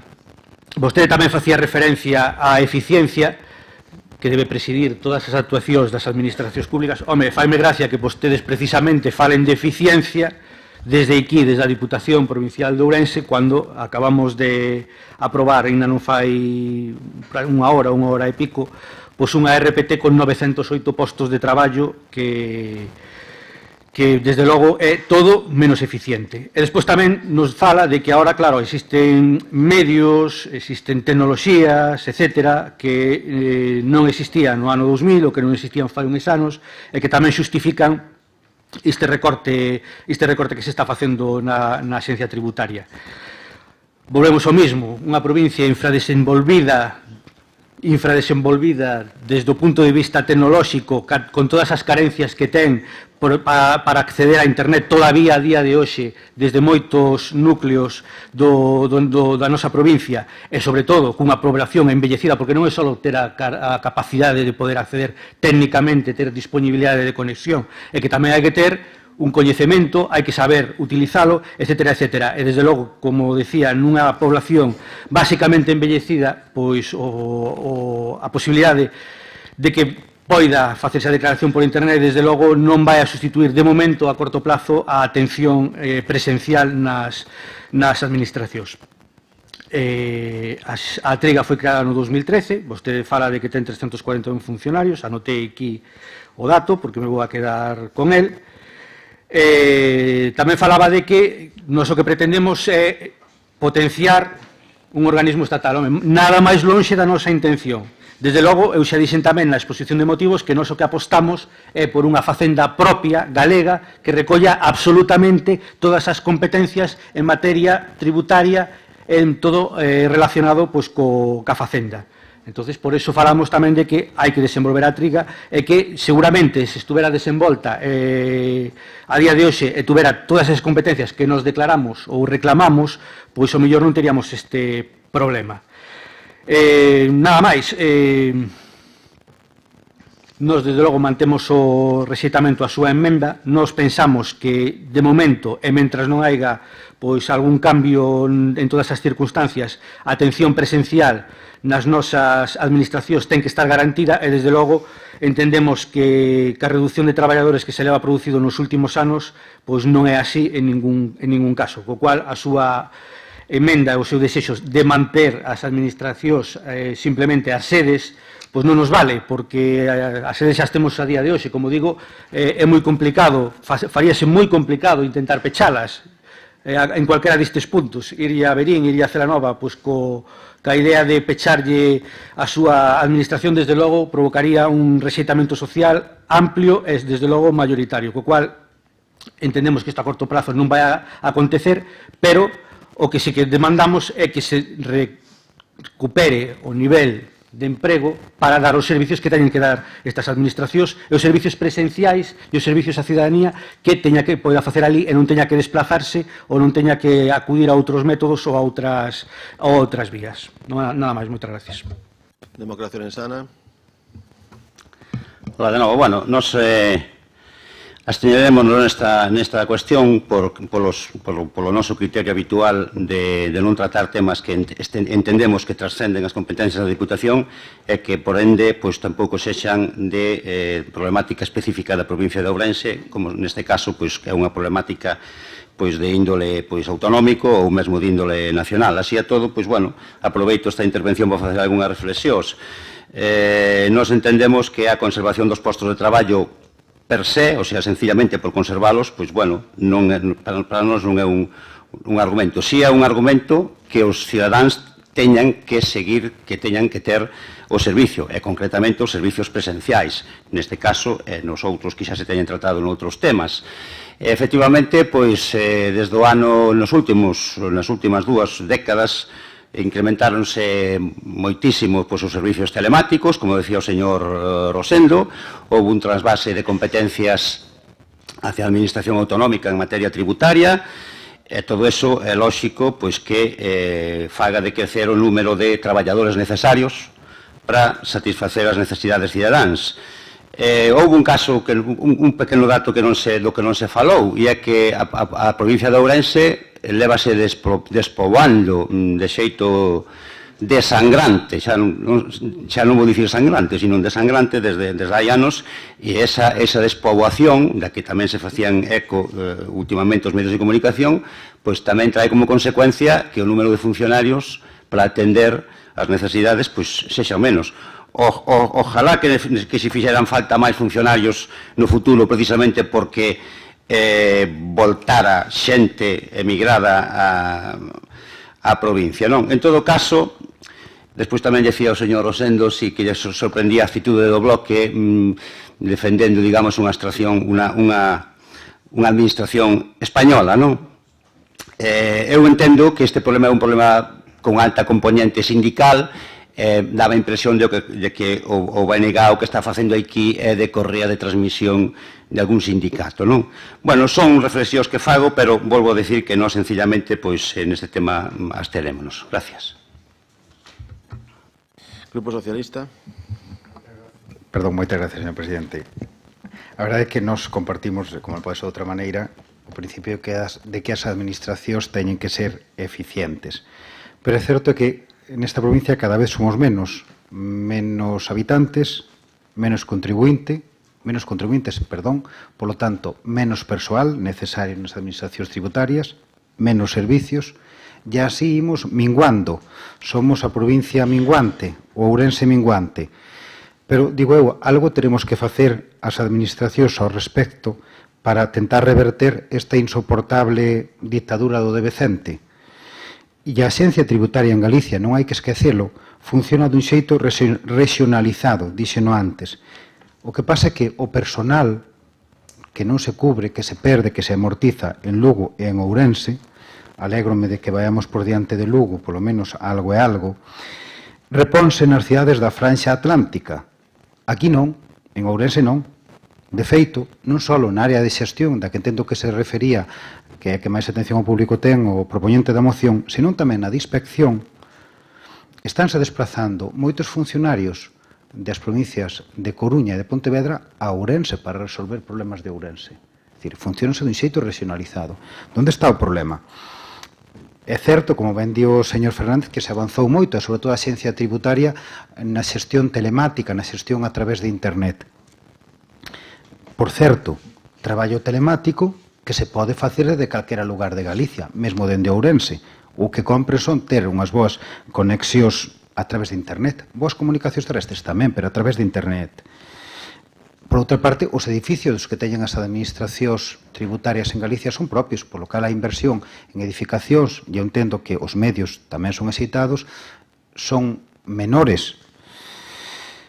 Trátase, por iso dicía eu, e puño acento neso, de novo, de non perdermos servicios na nosa provincia e de non perdermos traballadores. Hai que lembrar que moitos dos funcionarios son de orixen ourensán e que, claro, se saen concursos en plazas a hora de retornar, vanse para a Franxa Atlántica, para Pontevedra, para Vigo, para Coruña, e non retornan á terra, co cal estamos perdendo poboación nova, que aséntase aquí. É necesario que, en vez de que compraren vivenda, compraren nesa Franxa Atlántica, a comprarsen aquí. Claro, o pase que non teñen o traballo aquí. Virán desplazarse despois para cubrir aquí traballo telemático que non se pode facer destas administracións porque non dispoña de traballadores suficientes. Digo, non só fan traballos para aquí, para os contribuintes desta provincia, senón están traballando para outras. De feito, persoal de Verín, de Carballiño e de Celanova están facendo telemáticamente traballos para toda Galicia. Eu creo que sería máis útil isto, defendermos que non se perdan estes traballadores en cuestións demográficas, que termos unha comisionada para o reto demográfico desta provincia, por certo, do traballo do que nada se soupo. É dicir, vayamos ao útil. Moitas gracias. Grupo Popular. Muchas gracias, señor presidente. Catastrofista, o señor Rodríguez Suárez non hai que lle gane. Da primeira intervención, a triga estaba infradesenvolvida. Da segunda intervención é a provincia que está infradesenvolvida. Mire, a min, como aquel presidente americano Thomas Jefferson, me gusta máis os sonos do futuro que a historia do pasado. Eu non lle dixen a vostede que internet iba a sustituir en todo o do RPF, a declaración, díxenlle que do ano 2008 se presentaron 5.630.896 declaracións, cousa que no 2000 non, e hoxe seguro que se presenta moito máis, pero que a está sustituindo, sí. Por tanto, tamén interprete ben as miñas palabras. En calquera caso, eficiencia das administracións públicas, en todas, porque o que non é eficiente é despilfarro. Iso xa me enseñaron hai moitos anos, e ella sí. Non sei por que vostede bota as contas de que da relación de posto de traballo que aprobamos antes esta institución non é eficiente. A mellor é que non coñece vostede as prestacións que fai, que tamén pode ser, Porque a hora de valorar se é eficiente ou non, non se valora con un número, en este caso con o número de traballadores, senón para que están ese número de traballadores. E aí calculará vostede, un día se quer lle explica un pouco o que é ser eficiente, non é só por un número. E en tercer lugar, mire, consulte vostede o Boletín Oficial do Estado do 29 de setembro do 2004, Ministerio de Economía e Hacienda. Me parece que do 2004, se non recordo mal, en setembro xa non gobernaba o Partido Popular, porque xa non sería o culpable, seguro que sería o culpable. Eu non lle boto a culpa a ninguén, pero en todo caso consulte vostede. Resolución del 21 de septiembre del 2004 de la Presidencia de la Agencia Estatal de Administración Tributaria por la que se establece la estructura y organización territorial de la Agencia Estatal de Administración Tributaria. A mellor con isto lle daba a vostede a resposta do que está falando. E como dice o señor Ojea, non o dixen eu, lle daba resposta se algún sindicato é o que está detrás do que trae vostede aquí. Dixo o señor Ojea, repito eu, porque tamén, sin ser mal pensado, sospeito. Nada máis e moitas gracias. Breve turno de peche por autor da iniciativa. Venega. Moitas gracias, señor presidente. Bueno, simplemente afondar unha cuestión que, bueno, xa o fixo o portavoz do Partido Socialista, a que se referiu o portavoz de Democracia Orensana, que para justificar este tipo de rebaixas, que o feito de que haya menos población, pues, lóxicamente, entre comillas, leva a que haya necesidade de menos servicios. Sobre todo pensando no rural, esta é unha lógica perversa, desde logo, das administracións, pois hai que facer algo para invertila, porque ao mellor é precisamente ao revés, cada vez hai menos población no rural porque hai menos servicios, e desde logo pensamos que as administracións están para atallar esta problemática, e desde logo é desde as administracións desde onde se debe intervir para darlle a volta a esta ecuación. É precisamente unha das cousas nas que podemos intervir é en servicios como o que nos presta ou que presta a todos os cidadáns de Ourense a Administración Estatal da Axencia Tributaria, mentras non teñamos unha axencia propia.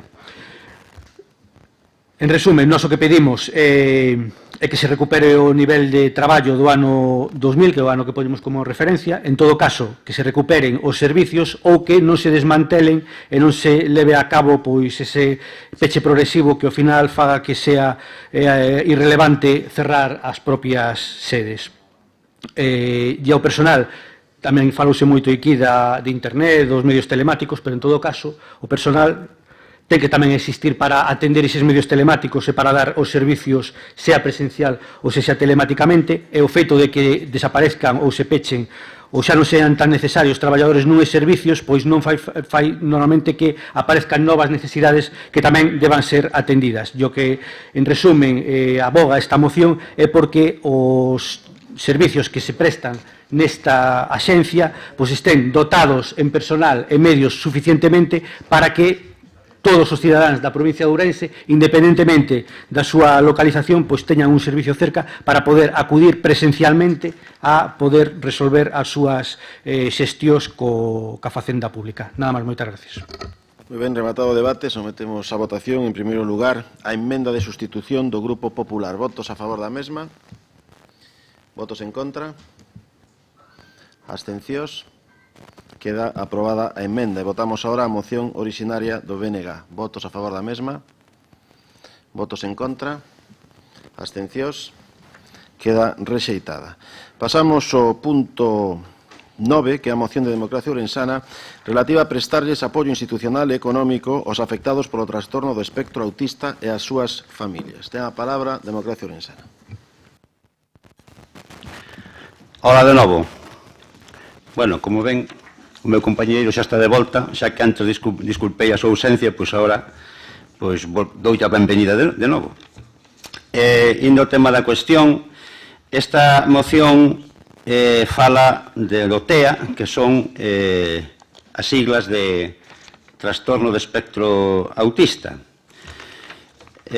Vou empezar facendo unha breve referencia, inda que estou seguro de que xa leron con atención a moción, unha breve referencia ao que é ese trastorno desde a óptica dun profano, tendo en conta que hai 2 ou 3 facultativos médicos, pois tampouco creo que faga falta. Ademais, tanto o PP como o PSOE teñen xa persoas entendidas no tema.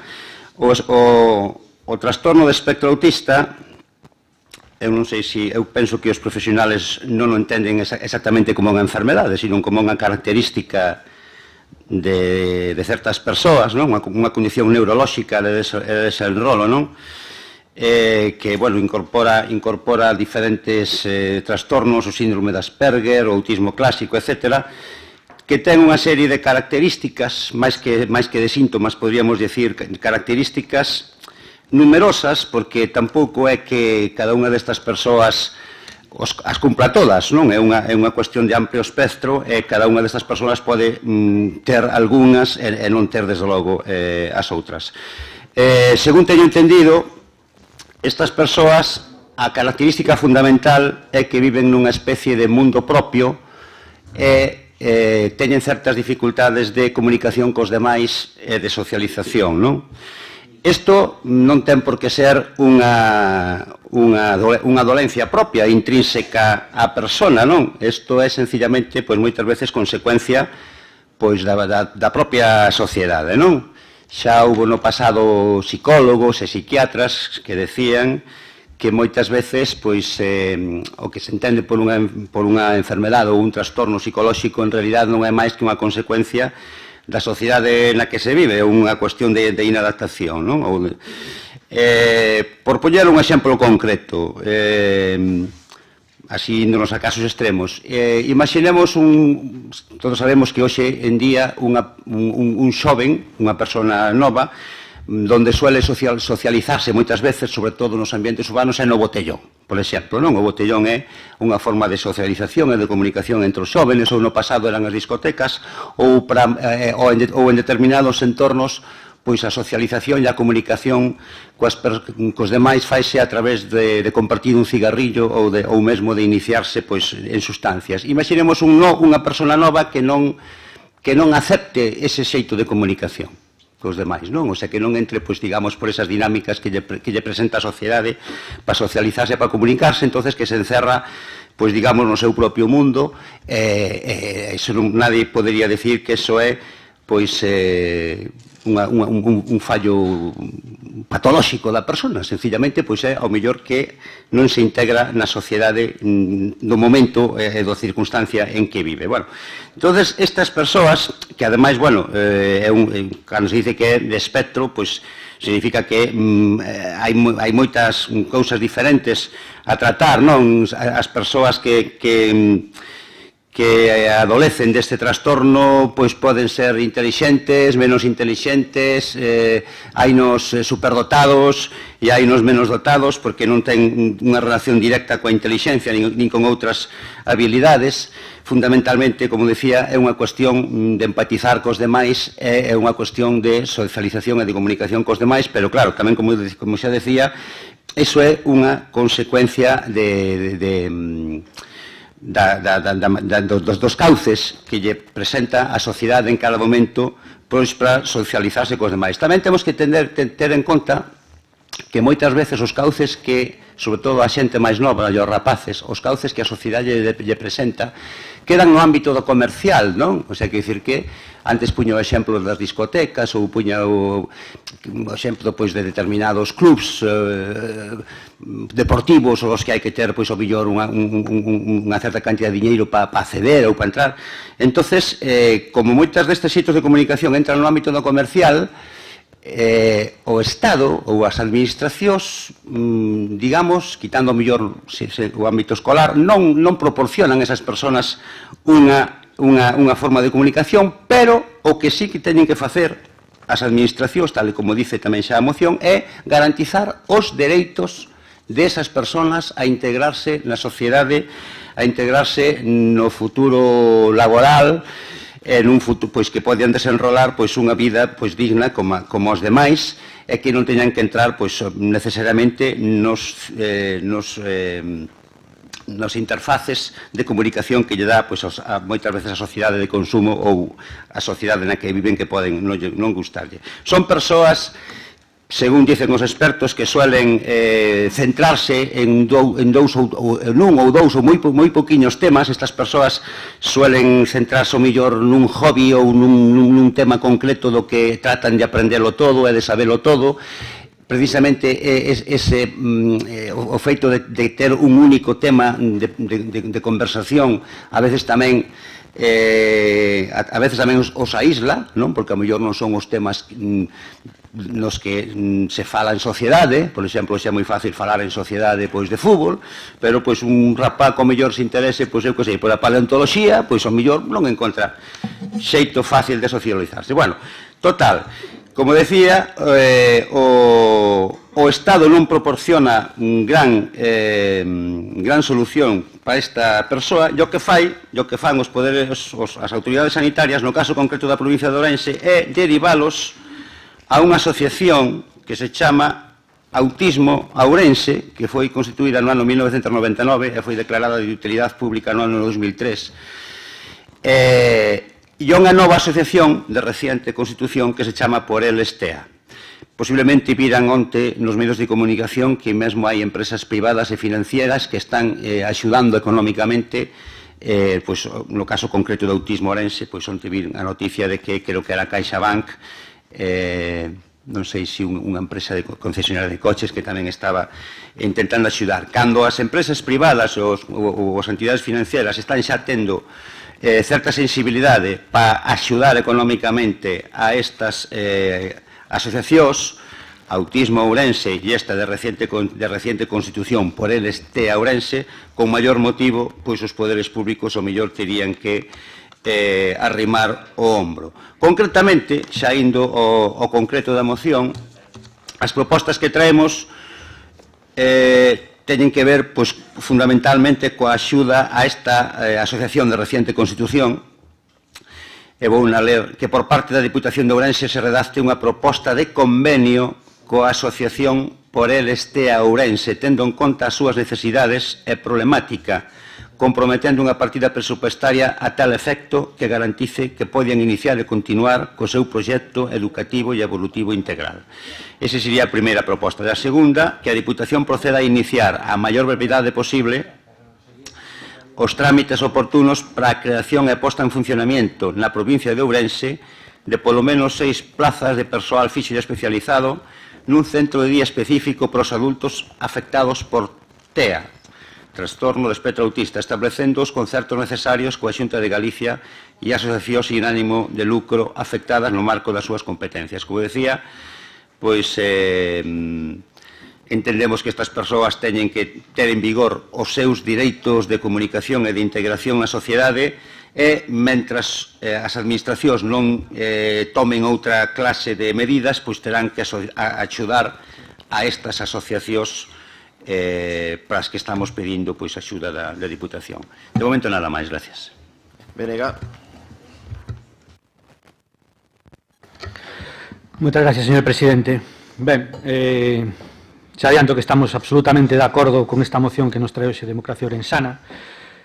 Teño que dicir que actualmente non hai datos concretos sobre o número de persoas afectadas no noso país, xa que se trata dun diagnóstico que é complexo, en algúns casos hasta inexistente, Pero que sí que se sabe con certeza é que cada día as entidades reciben máis solicitudes de persoas cun familiar con autismo ou que sospeitan que poida telo e demandan servicios e apoios para el. Desde a Federación Autismo de Galicia aseguran que se están detectando un incremento importante nos diagnósticos. O TEA, xa se explicou un pouco, require unha abordaxe integral das necesidades da persona, orientada a facilitar apoios especializados e individualizados, e tamén das familias, por o gran impacto que ten sobre a unidade familiar.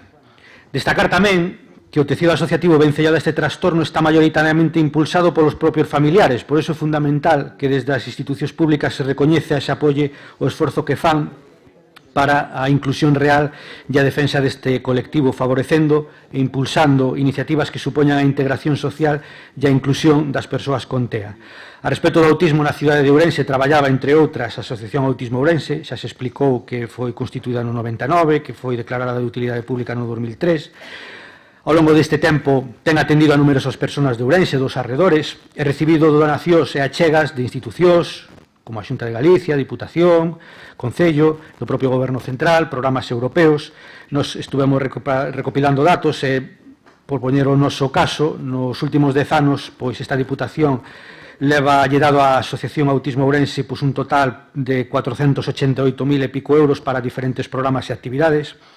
E agora, no ano 2018, podemos coñecer tamén a través de novas dos xornais e denuncia dos pais e nais das crianzas que acudían aos servicios desenvolvidos por a asociación, a previsión tanto de incremento de precios como de perda de servicios. Unha situación grave diante da cal a Xunta de Galicia non emprendeu unha actitude proactiva na busca dunha solución. Pasados os meses, un amplio colectivo de pais e nais decidiron autoorganizarse novamente e constituirse en asociacións sen ánimo de lucro co nome por eles TEA Ourense. O seu obxectivo é brindar un servicio integral tanto para a veciñanza de Ourense como concellos próximos que se desenvolverán nunhas instalacións no barrio da Ponte. Neste momento, o papel da Xunta a hora de axudar e manter o papel que cumpren determinadas asociacións e colectivos, especialmente alá onde os servicios públicos non chegan, é moi importante e a implicación debería ser total para que ningunha persona fique sen atender. Por tanto, no inmediato é preciso que a Xunta brinde apoio tanto de orientación como económico para este colectivo ourensán. Desde o BNG estamos sensibilizados ca problemática e xa acordamos apoiar este colectivo de pais e nais no Concello de Barbadás e levamos ao Parlamento Galego unha iniciativa na que se pedía abrir unha mesa de diálogo ca Asociación por el Estea Ourense de cara a establecer un convenio de colaboración. E entendemos tamén que a Diputación ten que dar un paso adiante e aprobar e apoiar a este colectivo a través, neste caso, do apoio e do voto a favor desta moción que ahora mismo nos traen aquí. De momento nada máis. Moitas gracias. Grupo Socialista. Sí, moitas gracias, señor presidente. Bos días, señoras e señores diputados e demais persoas que están connosco na sala.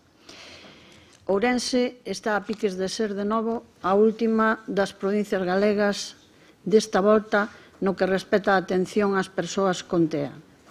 O Concello de Lugo, despois dun longo camiño liderado por unha entidade sen ánimo de lucro que atende a estas persoas, concluíron os trámites urbanísticos para poder otorgar a licencia da que estaba pendente esta asociación Raiolas para poñer a funcionar o primeiro centro de día para persoas con espectro autista da provincia veciña.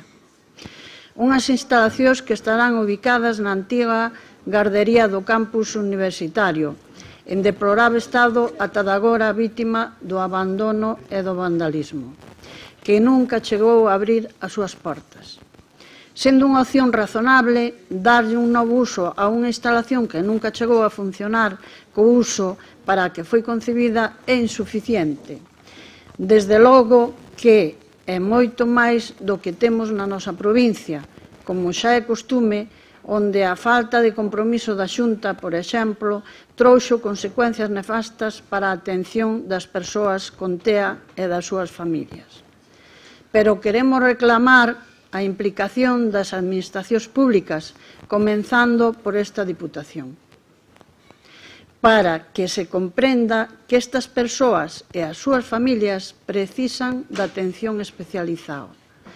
non só porque a TEA adquire mellor pronóstico se é atendida desde edades temperás, senón porque son persoas con necesidades específicas que non poden ser atendidas en centros de día nin residencias de carácter xeral cando alcanzan a idade adulta e a vellez. Decía que a solución proposta en Lugo, como tamén na Coruña e en Pontevedra, non é a ideal, posto que o centro de día ofrece atención en horario diurno para precisamente que as familias poidan conciliar, proporcionar respiro e ofrecer terapias e atencións especializadas. Sen embargo, a ninguén se nos escapa que estas persoas medran o tempo que os seus familiares e cuidadores e chega un momento no que poden quedar sós, vítimas do desamparo, posto que, exceptuando determinados casos en distintas evolucións, son persoas que precisan acompañamento e axuda para desenvolverse na vida adulta con autonomía. Por iso, tamén se precisan solucións habitacionais específicas, tanto na modalidade de residencias como, por suposto, no fomento desa autonomía de que falábamos antes e que pode dar lugar a solucións como as vivendas tuteladas. As administracións públicas, tanto os gobernos autonómicos como as diputacións, veñen delegando nas familias o ensino e nas entidades do terceiro sector a intervención e o apoio socioeducativo tanto dos menores afectados por a TEA como dos adultos con estes trastornos, xerando, máis se cabe, unha gran indefensión e exclusión destas persoas a partir dos 18 anos e tamén o remate do ensino escolar obrigatorio. É certo que se veñen suscribindo, como así pasou e pasa co Autismo Ourense, convenios con estas entidades ou se dá o financiamento destas asociacións a través de subvencións, sobre todo a partir da entrada en vigor da Lei de Dependencia deficitariamente orzamentada e desenvolvida. Tal é o caso desta Diputación e a súa relación con Autismo Ourense, que non evitou de todos os xeitos o penoso desenlace para esas familias incapaces de acceder a uns servicios imprescindibles para os seus nenos e nenas con TEA, sin ignorar a petición de que suscriba un convenio ou se desenvolvan as ferramentas que sexan necesarias para financiar a nova asociación de familiares afectados por o TEA. Propoñemos que esta Diputación vaia máis alá na súa implicación e se comprometa a procurar unha solución para a atención na idade adulta dos afectados e afectadas por TEA. Non imos a solucionar a papeleta, posto que, como veñen tido explicado, gobernan vostedes en maioría e ainda van seguir a facelo, pero xa que a cesión da chamada Casa da Maxia por parte do Concello á Diputación, aí no Casco Vello, ao lado do Centro Social de Colón, provocou que se cuestionase a viabilidade do proxecto e ata se falou de supostas irregularidades ao tempo que se aprecia unha clara intención de desmantelar os servizos públicos que se prestaban nese espacio.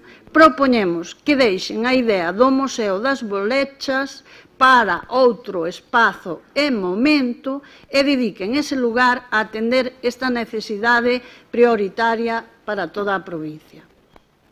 Non duvidamos que o ocio dos nenos e nenas sexa unha necesidade importante, pero entendemos que hai que atender primeiro ás familias destas persoas dependentes que se ven afogadas económicamente en situación de vulnerabilidade.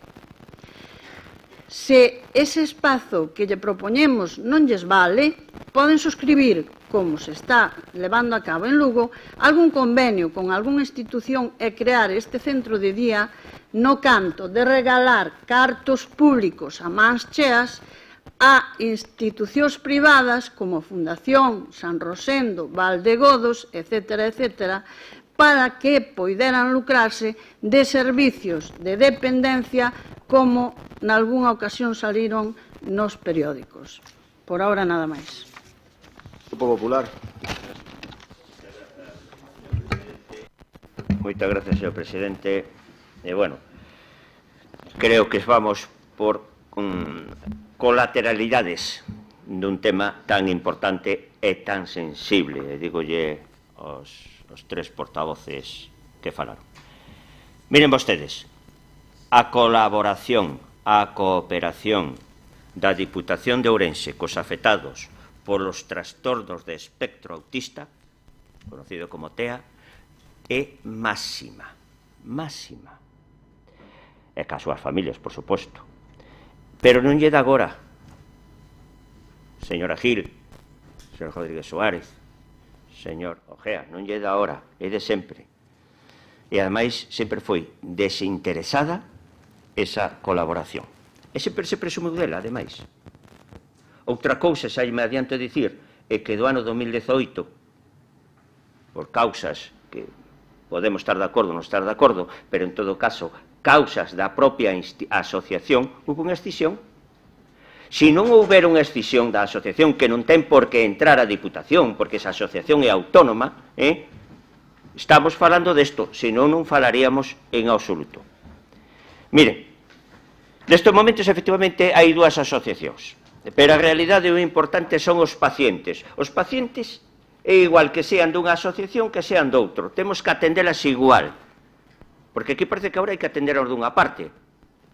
Hai que atenderos ao dunha parte, porque se quedaron sen unha subvención que tiñan cando estaban en común. Pero vamos a ver, porque non estamos aquí nós, para dirimir responsabilidades de por que se foron, como dicía vostede, señora Gil. Non, se foron. Unha asociación autónoma, ten autonomía propia, non chegaron a un acordo e se foron. Mire, unha cousa a parola e outra cousa son os feitos. Convenio para uso en precario das instalacións, leo textualmente, da Escola de Capacitación Agraria, propiedade da excelentísima Diputación Provincial de Ourense, pola Asociación Autismo Ourense. En Ourense, a 1 de marzo de 2007, tiña que ser 1 de marzo, claro, San Rosendo, reunidos dunha parte don José Luis Baltar Pumar, en representación da excelentísima Diputación Provincial de Ourense, e da outra parte, don Virgilio Montes Fernández, en representación da Asociación sin ánimo de lucro Autismo Ourense, ambos recoñécense con capacidade, etcétera, etcétera, etcétera, asinan un convenio que está en vigor. Ven usted dicindo que é un convenio, xa hai un en vigor, señora Gil, sabía desto? Aí sabía. Bueno, pero entonces hai que firmar dous convenios, porque un que está en vigor e outro que hai que firmar. Bien, vale. Cláusulas. A Diputación Provincial de Ourense cede á Asociación de Pais de Persoas con Autismo, Autismo Ourense, o uso en precario das instalacións da antigua Escola de Capataces, etcétera, etcétera. Autismo Ourense asume o compromiso de abandonar as instalacións do momento oportuno. Siguen con estas instalacións. Vale? Subvencións concedidas a Autismo Ourense. E non se alarmen, porque a mellor alguén se alarma, pero isto é algo público. 2006. Convenio da Asociación Autismo Ourense, 112.553,70 euros. 2006, ese mismo ano, aportación Autismo Ourense para obras de residencia para autistas, 150.000 euros. 2007, obras complexo psicopedagóxico persoas autismo, 81.501,49 euros. Non lle vou ler todas, porque... 2008, aportación autismo según convenio, 99.999,70. A señora Gil quere outro convenio. Bueno, pois firmemos convenios. Parece que aquí non custa nada. En total de subvencións do ano 2006 ao 2011, 928.793,45 euros para os autistas de Ourense. E aquí oigo que nós non facemos nada polos autistas de Ourense. Oiga, xa hai que ter agallas, Que despois de que do ano 2006 ao 2011 esta institución aportara 928.793,45 euros é que non facemos nada polos autismos, non sei que podemos facer. Desde logo, o que piden vostedes aquí, non, ainda falaba ahora que a señora interventora, por se eu estaba errado. Piden vostedes que non se lle deu a importancia ou pasou desapercibido, que esta institución, a Diputación, la creación e puesta en funcionamento da provincia de Ourense de al menos 6 plazas con personal fijo e especializado. Pero dende cando a Diputación pode crear plazas sanitarias? Primeiro, que non se poden crear, e segundo, vaya melón que abriríamos, Non recordo agora cantas asociacións sociosanitarias hai, se todas nos piden personal a nos, manda leche. Pero sí, que temos a obligación, aparte de subvencionar, pois sí, de estar con eles. Mire, sabemos que efectivamente hubo unha excisión e aquí hubo unha diputada que atendeu en un primer momento a esa excisión de autismo que é por eles, chama por eles TEA Ourense. Despois, eu mesmo falei con eles e xa lle dixen que polo de pronto podían concurrir as subvencións que hai por concurrencia competitiva. Cando falaron comigo, aínda non estaban legalmente constituídas. Dixen que cando estuveran legalmente constituídas falábamos máis, creo que marcharon ben. E en tercer lugar, que foi a definitiva, o señor presidente recibiunos. Esa asumiu un compromiso serio de unha nominativa para o ano que ven para que empecen a funcionar. Estamos de acordo? Por lo tanto, mire, a moción que traen benvido, que sei que é de boa intención, pero é sobre vida o que xa fixemos. E non só eso, que o señor presidente xa lles comprometeu, e por lo tanto non nos temos que comprometer en nada, porque xa saben eles, que este fin de semana, concretamente o domingo, hai unha andaina en Xunqueira da Ambía, e xa a Diputación colaborou con esa andaina das familias de estes pacientes ou afectados. Por lo tanto, que nos veñen a dicir que nós non colaboramos e que somos os últimos? Señora Gil, é que vostede ni sabía do convenio dindo 900.000 que esta institución deu. Pero ainda máis, porque me preocupa, e eu sei que a vostede lle preocupa tamén pola súa profesión, me puse en contacto hai unha semana, tan pronto souben desta moción, cos máximos responsables do Chugo, e me escriben, me dixeron que podía facer uso do papel. Me derivan esta información. Desde la EOSI de Ourense, Verín y o Barco de Valdeorras hemos mantenido ya 2 reuniones con padres de la nueva asociación por eles, centrándonos sobre todo en los aspectos ligados al diagnóstico inicial que hasta la fecha se venía haciendo en Autismo Ourense en base a un convenio de colaboración que había con tal entidad. Asimismo, estos padres nos solicitaban locales para el desarrollo de su actividad, petición a la que respondimos que no en la primera reunión, que non tiña locales. Respecto al diagnóstico, les hemos informado que estamos trabajando para que esa fase, la del diagnóstico, se pueda hacer en nuestro centro, habiendo comenzado las gestiones para avanzar en esta línea. En todo caso, como te decía, es nuestra intención dar los pasos para a medio plazo abordar estos diagnósticos dentro del hospital. También en los próximos días tendremos una reunión con la Asociación Autismo Ourense. ¿Cómo que non fixamos nada, señora Gil? Retire eso. Firmamos convenio, démoslle subvencións, o coíron. Xa nos puxemos en contacto cos máximos responsables do Chuo para que lle den ali a atención. Que máis quer? Todo é pouco, efectivamente, pero creo que fixemos algo máis que traer unha moción aquí, que, repito, sei que trouxeron esta moción aquí con boa intención. Non vou a dicir que non. Por lo tanto, mire, o punto 1 da proposta xa está comprometido co seu presidente, non hai nada que aprobar, e como lle dixen, como vamos a crear 6 plazas fijas e especializadas a Diputación, se aunque quixéramos, non podemos, señora Gil, este sabe ben, ademais. O que pasa que o pedir por pedir que non sexa, verdad? E quedamos ben. Por lo tanto, señora, non me faga así que eu esas non entendo. Por lo tanto, creo que estamos do camiño correcto e voulle dicir algo máis. Mire, todo o problema é benlle, porque tamén tuve unha reunión, como lle dixen, con Autismo Ourense, que as subvencións solicitadas á Xunta de Galicia por concurrencia competitiva do ano 2017, sabe quanto levaron? 353.956,23 euros. Que pasa? Que para o ano 2018, polas causas que foran, porque é unha concurrencia competitiva, minorou 92.229 euros. Claro. E aquí foi cando houve a excisión, porque lle pediron unhas cuotas para chegar á cantidade que habían recibido no ano 2017. Pero isto é algo que sucede. En todo caso, como a nova asociación, o señor presidente se dixo que lle va a dar unha nominativa para sacar, empezar a andar tanto da sede que poidan ter como para as funcións que está a realizar, pois non pasa absolutamente nada.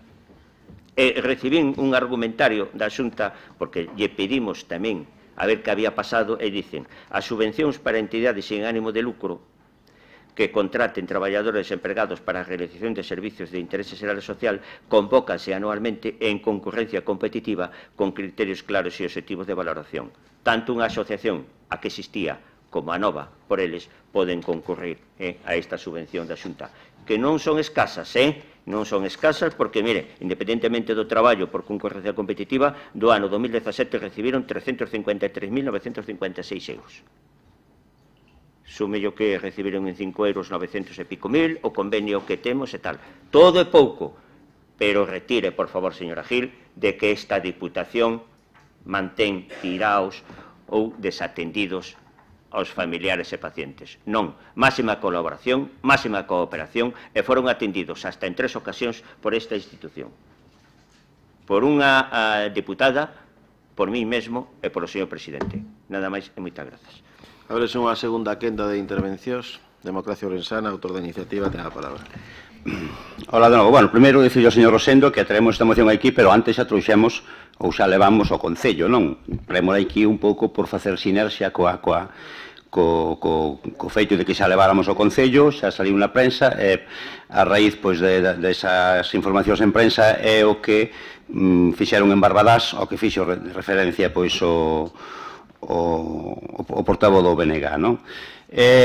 Aquí nos pensamos que as administracións públicas teñen, por un lado, unha labor, digamos, abstracta e despois unha labor concreta. Unha labor abstracta no sentido de que dá a impresión de que estamos falando como dunha enfermedade. Non, isto non é así. Temos que desestigmatizar estas persoas. Estas persoas, en moitísimos casos, son persoas totalmente normales cuya única deficiencia é unha deficiencia de comunicación e de socialización cos demais, non? Home, como decía ao principio, hai moitos casos distintos, pero, bueno, esencialmente é eso. Un xeito de vivir no seu mundo, mellor xa desde pequenos non se socializan, ou non socializarse, pois non desarrollan o tacto social, non entenden os chistes, non desenrolan a comunicación non verbal. Vostedes saben que a comunicación non verbal é aprendida, non? Hai estudios suficientes para eso, non?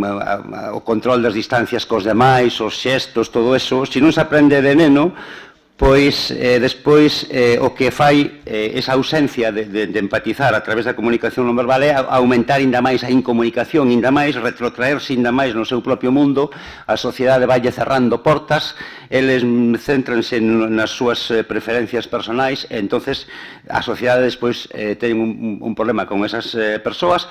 A veces, moitos dos grandes xenios da historia que descubriron, que fixeron inventos e descubrimentos científicos eran o que hoxe chamaríamos ou serían desde a perspectiva de hoxe autistas, así que miren hasta que punto.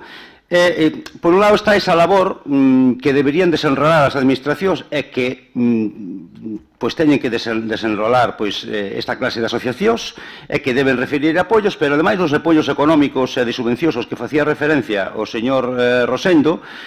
En Democracia Orensana voulle ler textualmente un párrafo da moción, inda que din por suposto que a leran, pero en Democracia Orensana creemos imprescindible que exista na nosa provincia un centro de día con asistencia 24 horas que sirva de lugar de encontro dos afectados que se fan maiores ao finalizar a súa etapa escolar. Aquí estamos falando xa do apoio concreto, non?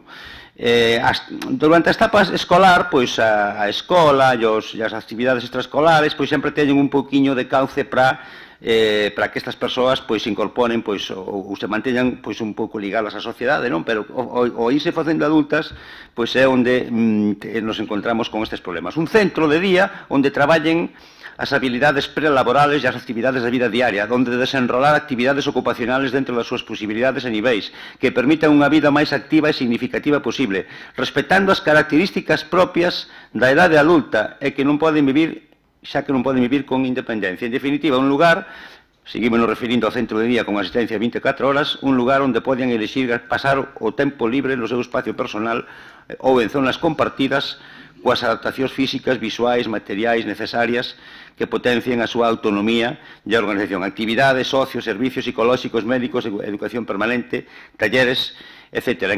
Encauzadas, como decía ao principio, a que estas persoas podían ejercer os seus direitos como os demais de integrarse na sociedade, porque, volvo a repetir, moitas veces o problema está na sociedade e non está neles. Vostedes saben que houve un famoso psicólogo, David Cooper, que acuñou aquela famosa antipsiquiatría e decía máis ou menos que moitas veces na sociedade era onde estaba o problema e non nestas persoas.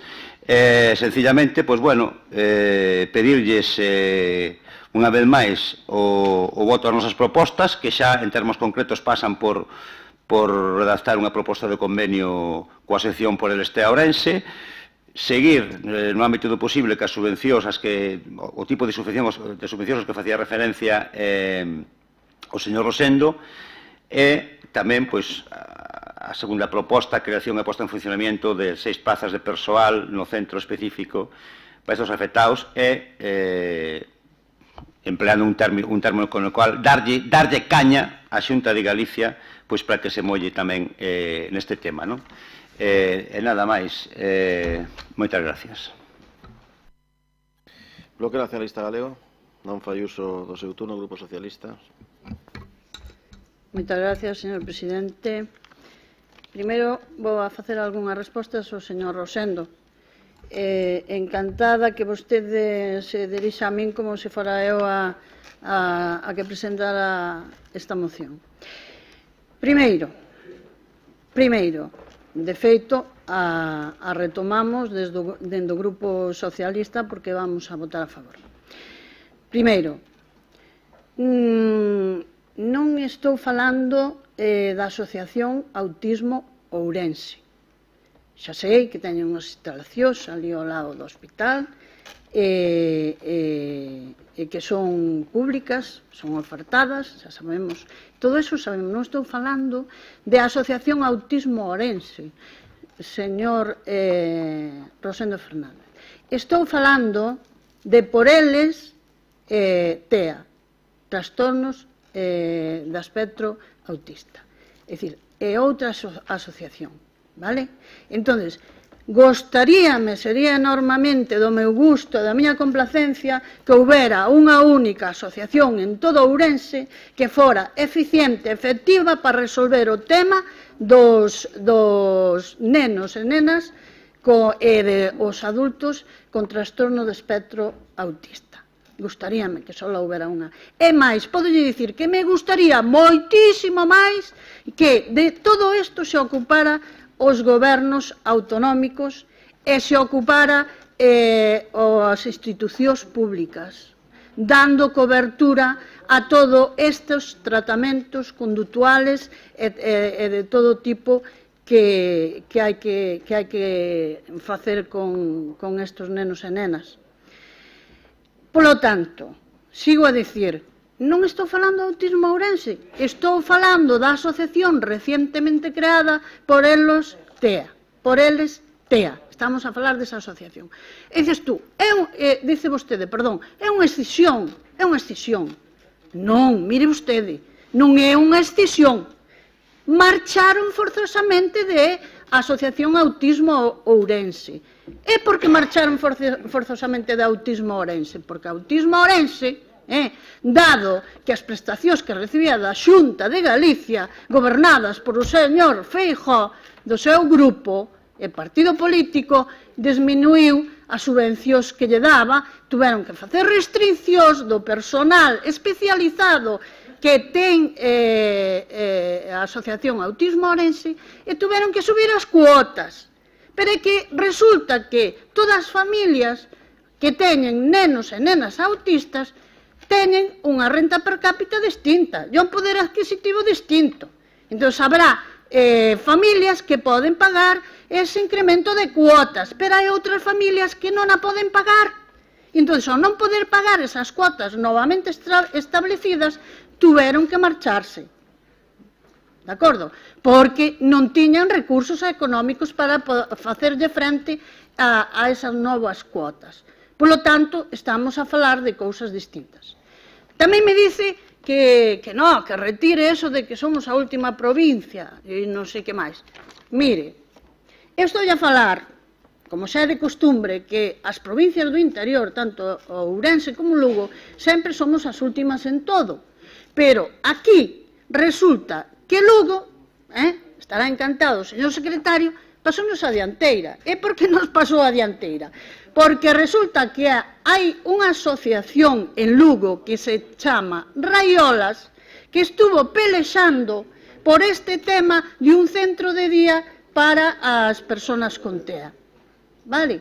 E conseguiuno recentemente, despois de moito traballo e moitas pelexas. Entonces, é eso que me refería. Referíamos a iso. Aquí hai un centro de día para as persoas maiores con trastorno de espectro autista e para os maiores e vellos. Haina, que eu sepa non. É iso que nos estamos referindo e o que dicimos que teñen ustedes un local que ben non podían dedicar a iso. Non só para todas as persoas maiores de idade avanzada que teñan o trastorno de TEA. Estábamos a falar de eso. Ben?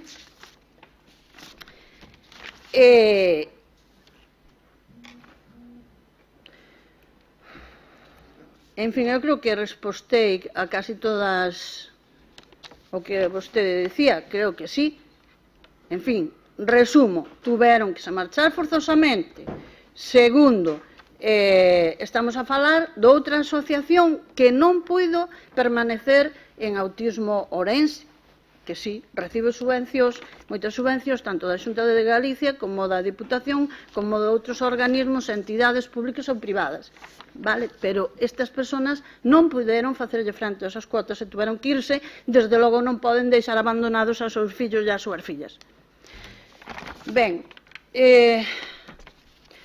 quería decir, como dice vostede, que seguro que estas cousas me afectan, igual que a vostedes, quería dicir que os trastornos de espectro autista engloba varios síndromes e que as habilidades intelectuales poden ir desde os niveles máis baixos, medios, altos e inclusive moi altos, que son fruto de alteracións do desenrolo das funcións do sistema nervoso central,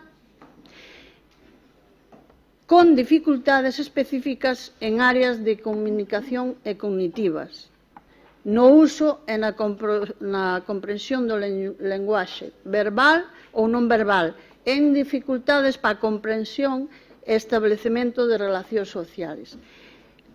Etioloxía, cal é a causa? Multifactorial, biolóxica, genética, neurolóxica, inmunolóxica, perinatales, neuroanatómicas, bioquímicas, etc. E vamos aquí á diagnose. A diagnose temperá é moi importante. Pero resulta que a diagnose temperá é tan importante, pero é un proceso complexo. É que necesita de un equipo pluridisciplinar, experimentado, formado por profesionales da área de neuroloxía, psiquiatría, psicología, pedagogía e asesoramento familiar. Señor Fernández, que vostede traixo aí, entón aclarou unha dúbida que eu tiña e me acaba de confirmar. Os Sergas ten que dispoñer desta equipa, como outras comunidades autónomas. Por o que vexo, usted trae aí a coalición que ainda están formando. E, de feito, teño a confirmación de pais e nais destos nenos e nenos con TEA de que tiñan que ir facer o diagnóstico a autismo Ourense.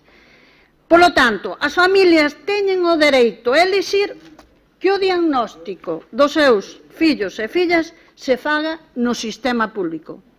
Non se trata aquí de presupuestos nin diñeiros. Temos os servicios, temos o personal. Só é vontade política de facelo. Non é cuestión de diñeiro, é cuestión de poñerse a laboura de facelo. Dispoñemos de todos esos profesionales, e moi bons profesionales, neurólogos, psiquiatras, psicólogos, pedagogos e de asesores familiares, de orientación familiar. Os temos, polo tanto, poñámolos en marcha xa, e que é, non sei como dicilo finamente, inaudito que non teñamos este equipo de diagnóstico no CHUO, perdón, que agora é universitario. Por lo tanto, está moi ben ese escrito que trae vostede, pero isto xa tiña que estar funcionando. Tratamento importante, por eso necesitan recursos. Un tratamento conductual. Estamos a falar de alteracións biolóxicas, psicolóxicas e sociales. Por lo tanto, necesítase un equipo multidisciplinar. Psicólogos, pedagóxicos, logopedas, profesionales de audición, etc., etc. Para finalidade, rehabilitación psicosocial das persoas con TEA e potenciar os aspectos menos fortes como os aspectos afectivos, de relación, de comunicación, cognitivos e potenciar a súa autonomía personal e social de os afectados. Por lo tanto, repito, terapia multidisciplinar, conductual, psicopedagóxica, programas de intervención integral dirixida a todas as áreas evolutivas das persoas con TEA. Pero, señor Fernández, para iso necesítase recursos. Imprescindible a financiación adecuada, estable, que garanta a viabilidade e a sostenibilidade dos servicios de apoio, así como a creación e implantación de modelos de calidade orientados á mellora dos sistemas, dos programas de metodoloxía e recursos de apoio ás persoas con trastorno de espectro autismo. Esta asociación de nova creación queda fora de Asociación Autismo Ourense. Volvemos a repetir por non poder costear as cuotas de dita asociación. Por lo tanto, eles han feito, como non podía ser menos, unha nova asociación para dar cobertura e tratamento aos seus nenos e nenas. Polo que nós, dende aquí, desde o Grupo Socialista, apoiamos, como non podía ser, esta moción de democracia ourensana. Moitas gracias. Grupo Popular. Moito máis concretamente. Señora Gil, eu me teño que dirixir a vostede por dúas cousas, porque da súa intervención, o señor Ojea é o autor, eu xa sei, da iniciativa, e con maior acerto ou non acerto, acerto na exposición de motivos, desde logo sí, non acerto do que solicitaba, porque o punto 2, aunque quixéramos, non podemos facelo, vostede falou en termos seguintes, que a Deputación non evitara que se foran. Quen é a Diputación para evitar ou non evitar que se vaia? Vostede falou desto, cando a asociación ten autonomía propia. E segundo, falou de que a provincia era o último en todo, e en isto tamén equivocouse de punta a rabo. Equivocouse de punta a rabo, non fale desto porque dixen a cantidad de diñeiro que levaron. E os autistas de Ourense e as súas familias estaban satisfactoriamente atendidos. Sabe vostede por que non recibían o diagnóstico inicial do complexo hospitalario? Sabe vostede por qué? Porque como as institucións lle dábamos o diñeiro, eles eran os máis interesados que se lle fixera ali e nunca o solicitaron. E máis, sabemos agora que é cando viñeron mal dadas porque pasou o que pasou, cando solicitan que se faga entón ali. Porque agora os recursos son máis escasos, porque a nivel da Consellería correspondente como xa lle dixen, deixouse de dar unha cantidad, deixouse de dar, non é expresivamente así, ou expresamente así, é que por concurrencia competitiva non levaron co que contaban, e, polo tanto, é cando agora solicitan por un tema de economía de escala, que, efectivamente, se lle faga o diagnóstico non se faga, pero que hasta ahora non o solicitaron, ou polo menos nós non temos a solicitude. Polo tanto, eu recurrín ao STE, ou me dirixín ao STE por eso. Nos falamos de os autistas, os afectados por autismo e dos seus familiares. Non estamos falando dunha asociación nin de outra. Falamos de pacientes, de afectados. Que ocorreu? Efectivamente, houve unha escisión do sentido de que o que estaba funcionando correctamente dende hai anos, houve unha separación. E que quer que lle paguemos nós? Todo. Nos vamos a colaborar, e xa lle digo, e xa lle dixen que está comprometida unha partida, por lo tanto non hai problema ningún. E mire, xa vamos máis alá, teño un andaire este fin de semana, pode ir a Xunqueira da Envía, está perfectamente. Por lo tanto, señora Gil, a mí me parece que falar aquí do historial clínico patolóxico, da patoxenia dos pacientes, iso está ben se estuvermos do Parlamento de Galicia e era un debate dos Sergas, porque aí hai que falar de pacientes. Aquí estamos falando da axuda que pode aportar a institución provincial aos afectados e as súas familias. Por lo tanto, tampouco convén estar falando, xa sabemos que é un problema, e sobre todo para eles, por suposto, é para as familias. Por lo tanto, esta institución ten comprometido, vai a colaborar e cooperar, e despois as outras tamén terán que facelo. Vamos a votar que non, porque o primer punto, sí, non abra a boca porque sí, pero déixeme que yo explique, porque o primer punto xa está resolto, e do segundo punto non podemos crear 6 plazas sanitarias, porque non podemos. Porque esta institución está para o que está, ten as actividades que ten, e non está para crear plazas sanitarias que non está. Outra cousa é que pudera, que xa falaríamos. Por lo tanto, creo que quedou claro o sentido do voto e os motivos que nos dicen a dicir isto, porque nos traballamos con antelación e non cando poñen vostedes a moción.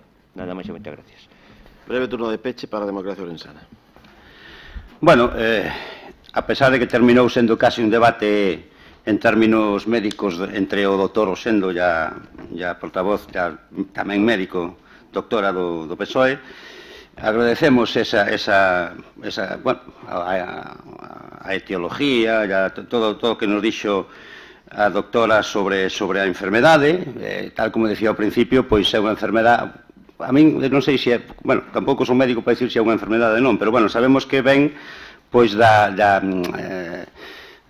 falta de comunicación co entorno. Todos sabemos que cando está formando o cerebro é a cousa máis plástica que existe, e vaise configurando pois según a estimulación sensorial, según, si claro, a doctora falou de que había múltiples causas, pois, por exemplo, deficiencias en algún sentido, na vista, no oído, que fai que o cerebro se vaya neuralizando de maneira distinta.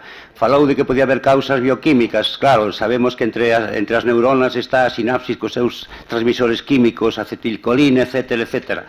Ben, vaise configurando o cerebro, vaise neuralizando, vanse facendo as redes neuronales, a persona vai interactuando co entorno, pero, como decía antes, poden seguir cerrando certas ventanas de tipo sensorial ou social. Por eso, como dicía tamén ela, o abordaxe do problema ten que ser multidisciplinar, ten que haber expertos de distintos tipos, desde bioquímicos que se hayan chapado en Leninger hasta psicólogos e mesmo sociólogos, porque xa decía que o problema é moi complexo. Bueno, ao final, como xesticulaba a portavoz do PSOE, facía este xesto característico. A cuestión é, ao final, é un problema de cartos, é de estar dispostos a gastar cartos ou non estar dispostos a gastar cartos. Decía o señor Rosendo que a Diputación está po que está. Iso é o que dicimos nós sempre aquí, que a Diputación está po que está.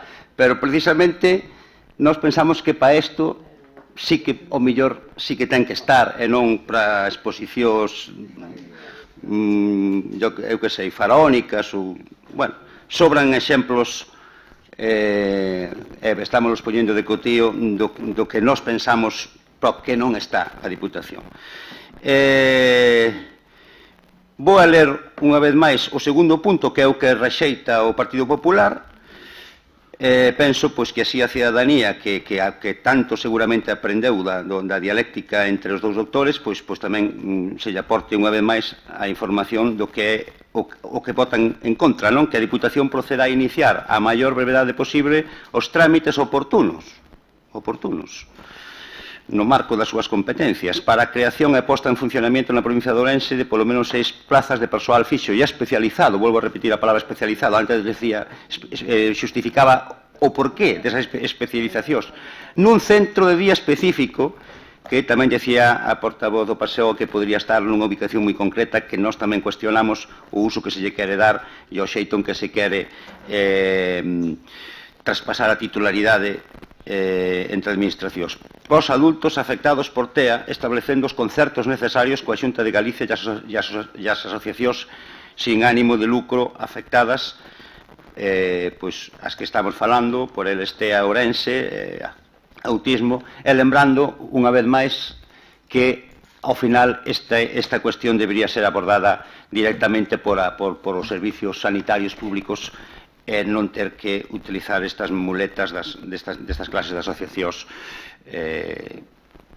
privadas, por dicirlo de alguma maneira. Nada máis, moitas gracias. Rematado o debate, sométese a votación. Votos a favor da moción? Votos en contra? Queda rexeitada. Pasamos ao punto 10, que é a moción do BNG respecto do proxecto de minaría na zona denominada Man da Moura. Ten a palabra o voceiro do BNG. Moitas gracias, señor presidente. Ben, vou explicar brevemente, aunque creo que seguramente xa é de coñecemento de todos. Nos últimos tempos reactivouse un proxecto mineiro que vai afectar os concellos de Melón, Carballeda de Avia e Ribadavia, e que nos entendemos que é un proxecto perxudicial para a comarca do Ribeiro. En resposta a unha pregunta formulada polo BNG no Parlamento Galego sobre as previsións do Goberno para retomar este proxecto, o director xeral de Enerxía e Minas, Xosé Bernardo Tahoces, confirmou que o procedemento de caducidade da concesión está iniciado e que a única declaración de impacto ambiental é do ano 97. A concesión mineira á empresa Marcelino Martínez SL, con nome Man da Moura, con número de rexistro 4553, foi outorgada no ano 97, e entendemos que pese a que a legalidade vixente mantén en vixencia o estudo de impacto ambiental, non é para nós aceptable, pois é un estudio obsoleto e que non contempla a actual restricción de límite cos xacementos arqueolóxicos e de interese cultural da zona. A afectación negativa que pode ocasionar esta canteira é tal que se poden ver afectados os mananciais da Franqueirán, así como a propia captación de auga do termo municipal de Ribadavia, xa non como reducción de caudal, senón con posibles enturbiamentos. Asemade, a cercanía aos núcleos de población, nomeadamente este, Franqueirán, pode afectar a vida normal dos nosos conveciños e conveciñas, pois os ruidos de actividade propia dunha canteira, así como as demolicións, causarán molestias á población. Nós o que pedimos, basicamente, pois é un apoio da Diputación a estes concellos e a estes veciños no seu rexeitamento desta iniciativa. Entón, un primeiro punto sería que o Pleno se declare contrario á implantación deste proxecto mineiro, que lle sexa remitida esta declaración aos concellos afectados e que se lle traslade á Consellería competente a nosa preocupación por a implantación deste proxecto mineiro e se lle exixa un estudio actual do impacto que pode provocar e da necesidade dunha nova declaración medioambiental nunha zona de alto valor patrimonial. De momento nada máis, moitas gracias. Democracia Ourensana. Hola de novo. Bueno, é sabido que o noso partido apoia en gran medida as iniciativas empresariais, pero ao mesmo tempo a actividade económica e a actividade das empresas debe desenrolarse de xeito que non afecte gravemente o patrimonio común de todos e que non afecte o que puderan ser recursos que tamén se puderan explotar económicamente de outra maneira e, sobre todo, pensando tamén un pouco na sostenibilidade e en deixarlle pois á seguinte xeración pois o medio ambiente pois nas mellores condiciones para que tamén para eles poden ser unha fonte de riqueza e unha fonte de recursos, non? Entonces vamos a votar a favor desta moción porque entendemos primeiro que é discutible o seu tirón económico, pero bueno, eso tampouco sería, digamos, a cousa peor. O que sí que pensamos é que pode afectar ao patrimonio nos termos que se dice que di na moción, xacementos arqueolóxicos, patrimonio natural e, sobre todo, de todo o mundo é sabido que o noso partido tamén é moi sensible ao tema do impacto ambiental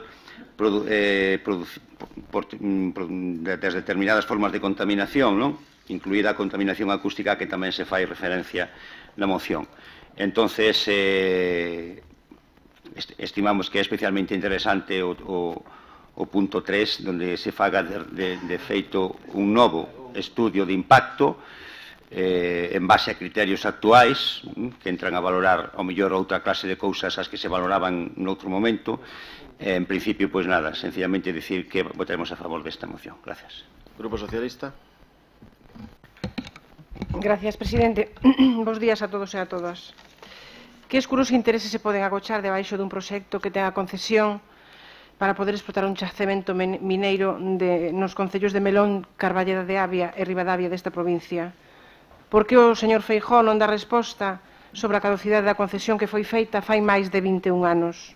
Nos concellos non consta resposta ás demandas para a defensa dos veciños e veciñas que están fondamente preocupados cun proxecto que lles afecta na súa calidade de vida, na súa saúde e na súa tranquilidade. É lexítima a preocupación da veciñanza dos concellos de Ribadavia, de Carballeda e de Melón ante as consecuencias dun proxecto mineiro que de seguro lles vai afectar gravemente as augas subterráneas para o abastecemento de auga de parte desa poboación. A protección do patrimonio arqueolóxico e do medio ambiente tampouco son preocupación para a Xunta de Galicia, pois é a Xunta de Galicia que ten competencias, a Xunta do señor Feijóo sobre esta materia. É de todo punto inaudito que unha declaración de impacto ambiental siga vixente despois de 20 anos e estamos casi certos de que as presas que agora lle entran á concesionaria veñen dadas porque a concesión pode rematar. Na resposta que deu o director xeral de Minas, don Xosé Bernardo Tahoces, na comisión do día 15 de maio, confirmou que o procedemento de caducidade da concesión está iniciado e que a única declaración de impacto ambiental é do ano 1997. Sorprendente, non? Temos que decir que con data 22 de novembro de 2017 a empresa concesionaria de explotación desta mina solicita licencia de actividade para unha canteira de granito a ceo aberto en base a unha avaliación ambiental que do día 1 de outubro de 1996 e a concesión outorgada pola Dirección Xeral de Minas o 28 de abril de 1997. O Concello de Ribadavia consultou ca Xefatura Territorial de Ourense sobre a vixencia desta concesión e da avaliación de impacto ambiental sobre esta última tuveron manifestación de que está en vigor en base a unha disposición transitoria da Lei 13 de Emprendemento e da Competitividade Económica de Galicia. Respecto da concesión mineira seguen sin darlle resposta. Sobre a evaluación ambiental de impacto, tamén se lle preguntou á Dirección Xeral da Calidade Ambiental e Cambio Climático da Xunta de Galicia, sin resposta, despois de 2 meses. Este mesmo Concello comunicouse con Patrimonio que no ámbito da actuación da concesión mineira tamén se verán afectados varios elementos patrimoniais catalogados e non contemplados na data da avaliación de impacto ambiental, sen resposta, dende fai 2 meses. Parécelles isto incompetencia, desidia ou simplemente silencio administrativo? De momento nada máis. Moitas gracias. Grupo Popular. Gracias, señor presidente. Vamos correndo, como dicen por aí. Pois ben, aínda discrepando en determinados plantexamentos, como logo direi, pero para evitar malos entendidos e deixar clara a nosa posición hoxe aquí, que non é outra que estar en favor dos veciños, adiantolles que votaremos a favor das propostas de acordo que se recollen na moción do BNG, Xa o fixeron os nosos compañeiros de grupo municipal do Partido Popular en Melón e en Ribadavia. Me consta que non o fixeron en Carballeda de Avia porque non tuveron a oportunidade de aceptar ou non ningunha proposta ao respecto.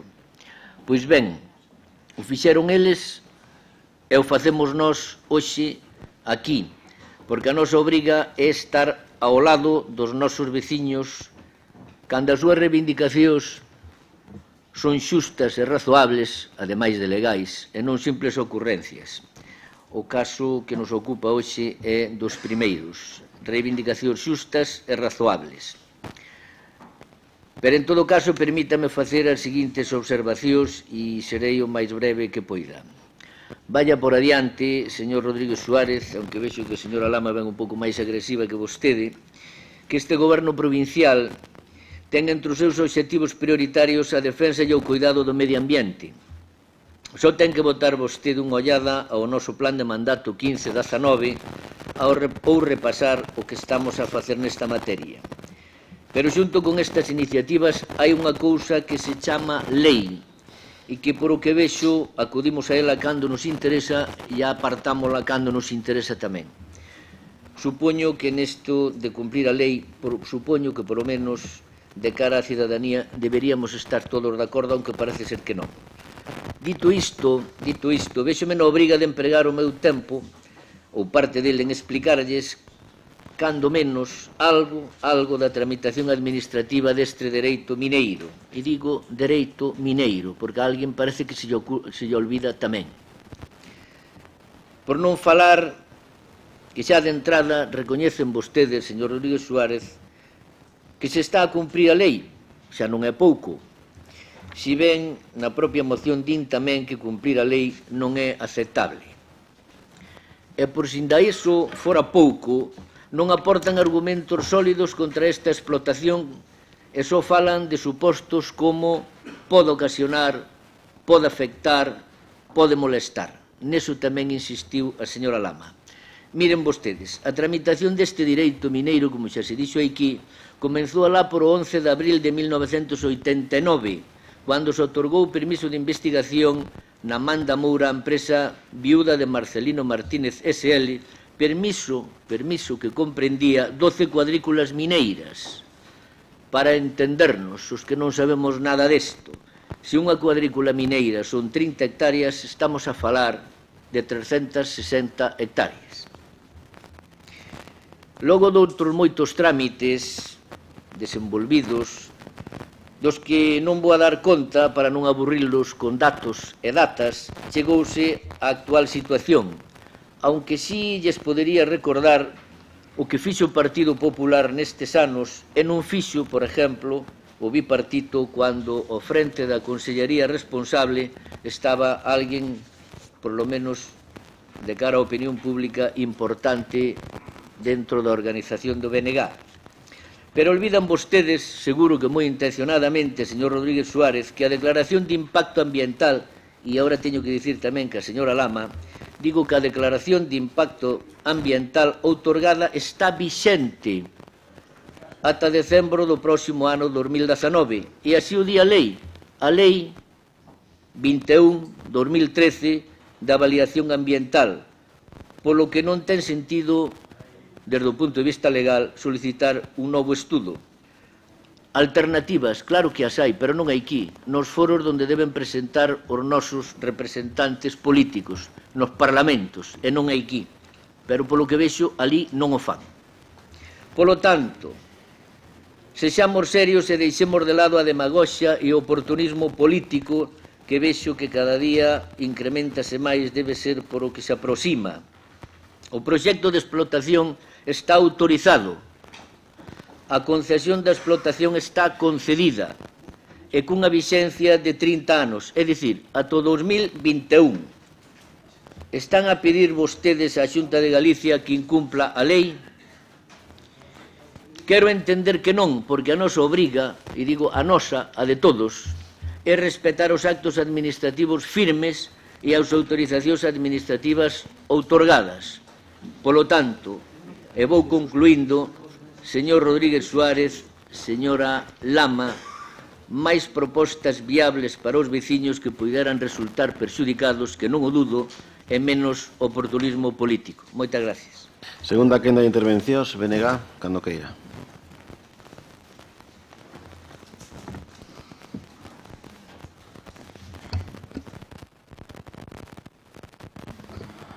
Sí, moitas gracias, señor presidente. Bueno, vou a ser moi breve porque como independentemente dos matices e dos ataques habituais ou das pois esas non sei como chamar, esas habituais que escoitamos, estamos todos de acordo en que é un proxecto perxudicial. De feito, nos concellos, como xa decían, algúns xa se aprobaron mocións ou iniciativas en contra deste proxecto. Voume quedar con eso, voume quedar en que estamos todos de acordo. De todas maneiras, sí que quero aclarar algunha cousa. Desde logo, seguramente se axusta a legalidade, non vou a decir que non, pero desde logo non parece moi razonable ou non parece moi lóxico que unha declaración de impacto teña unha vixencia de 20 anos e que pasados 20 anos poida seguir aplicándose esa declaración de impacto cando, desde logo, en 20 anos seguro que cambiaron moitísimos criterios que se teñen a respecto do que é un impacto ambiental e do que debe terse en conta. Despois tamén falaba e tamén nos reprochaba que traemos isto aquí. Bueno, traémoslo aquí porque é un asunto que lle preocupa, neste caso, a 3 concellos e os cidadáns e cidadas dises concellos. Como xa dixemos, elevamos reiterado cantidade de veces, todos os asuntos que son do interese da provincia deberían ser e poden ser tratados aquí. De todas maneiras, tamén lle contesto que tamén o levamos ao Parlamento de Galicia e ali tamén presentamos iniciativas e a raíz desas iniciativas é donde quitamos esta información que se nos deu desde logo no propio Parlamento e que ali tamén se tratou o tema. E despois, bueno, xa para rematar, vostedes moi respetuosos cos actos administrativos firmes, ca legalidade, a referencia habitual ao bipartito, pero, bueno, tamén a veces non son tan respetuosos con eses actos administrativos firmes. E voulle poñer o exemplo paradigmático do concurso eólico que vostedes, por decreto, o señor Feijóo se cargou ao chegar a Xunta de Galicia, a presidencia, e que tamén era un acto administrativo firme, confirmado posteriormente con sucesivas, reiteradas e contundentes sentencias, e que nos está costando, nos costou e nos vai costar miles de millóns de euros non só en lucro perdido por o feito de que eses parques eólicos que estaban previstos non se puderan poñer en funcionamento, senón por as indemnizacións as que xa estamos facendo frente e que vamos a ter que seguir facendo frente por ese acto neglixente do señor Feijóo contra un acto que era tamén administrativo e firme e que tamén tiña toda a legalidade e toda a legitimidade detrás. Nada máis, moitas gracias. Democracia Orensana. Hola de novo. Bueno, eu xa dixen na miña primeira intervención que en principio estamos a favor das iniciativas empresariais, das iniciativas privadas, e tamén temos demostrado, creo que varias veces, o respecto polos dereitos das empresas e coa lei.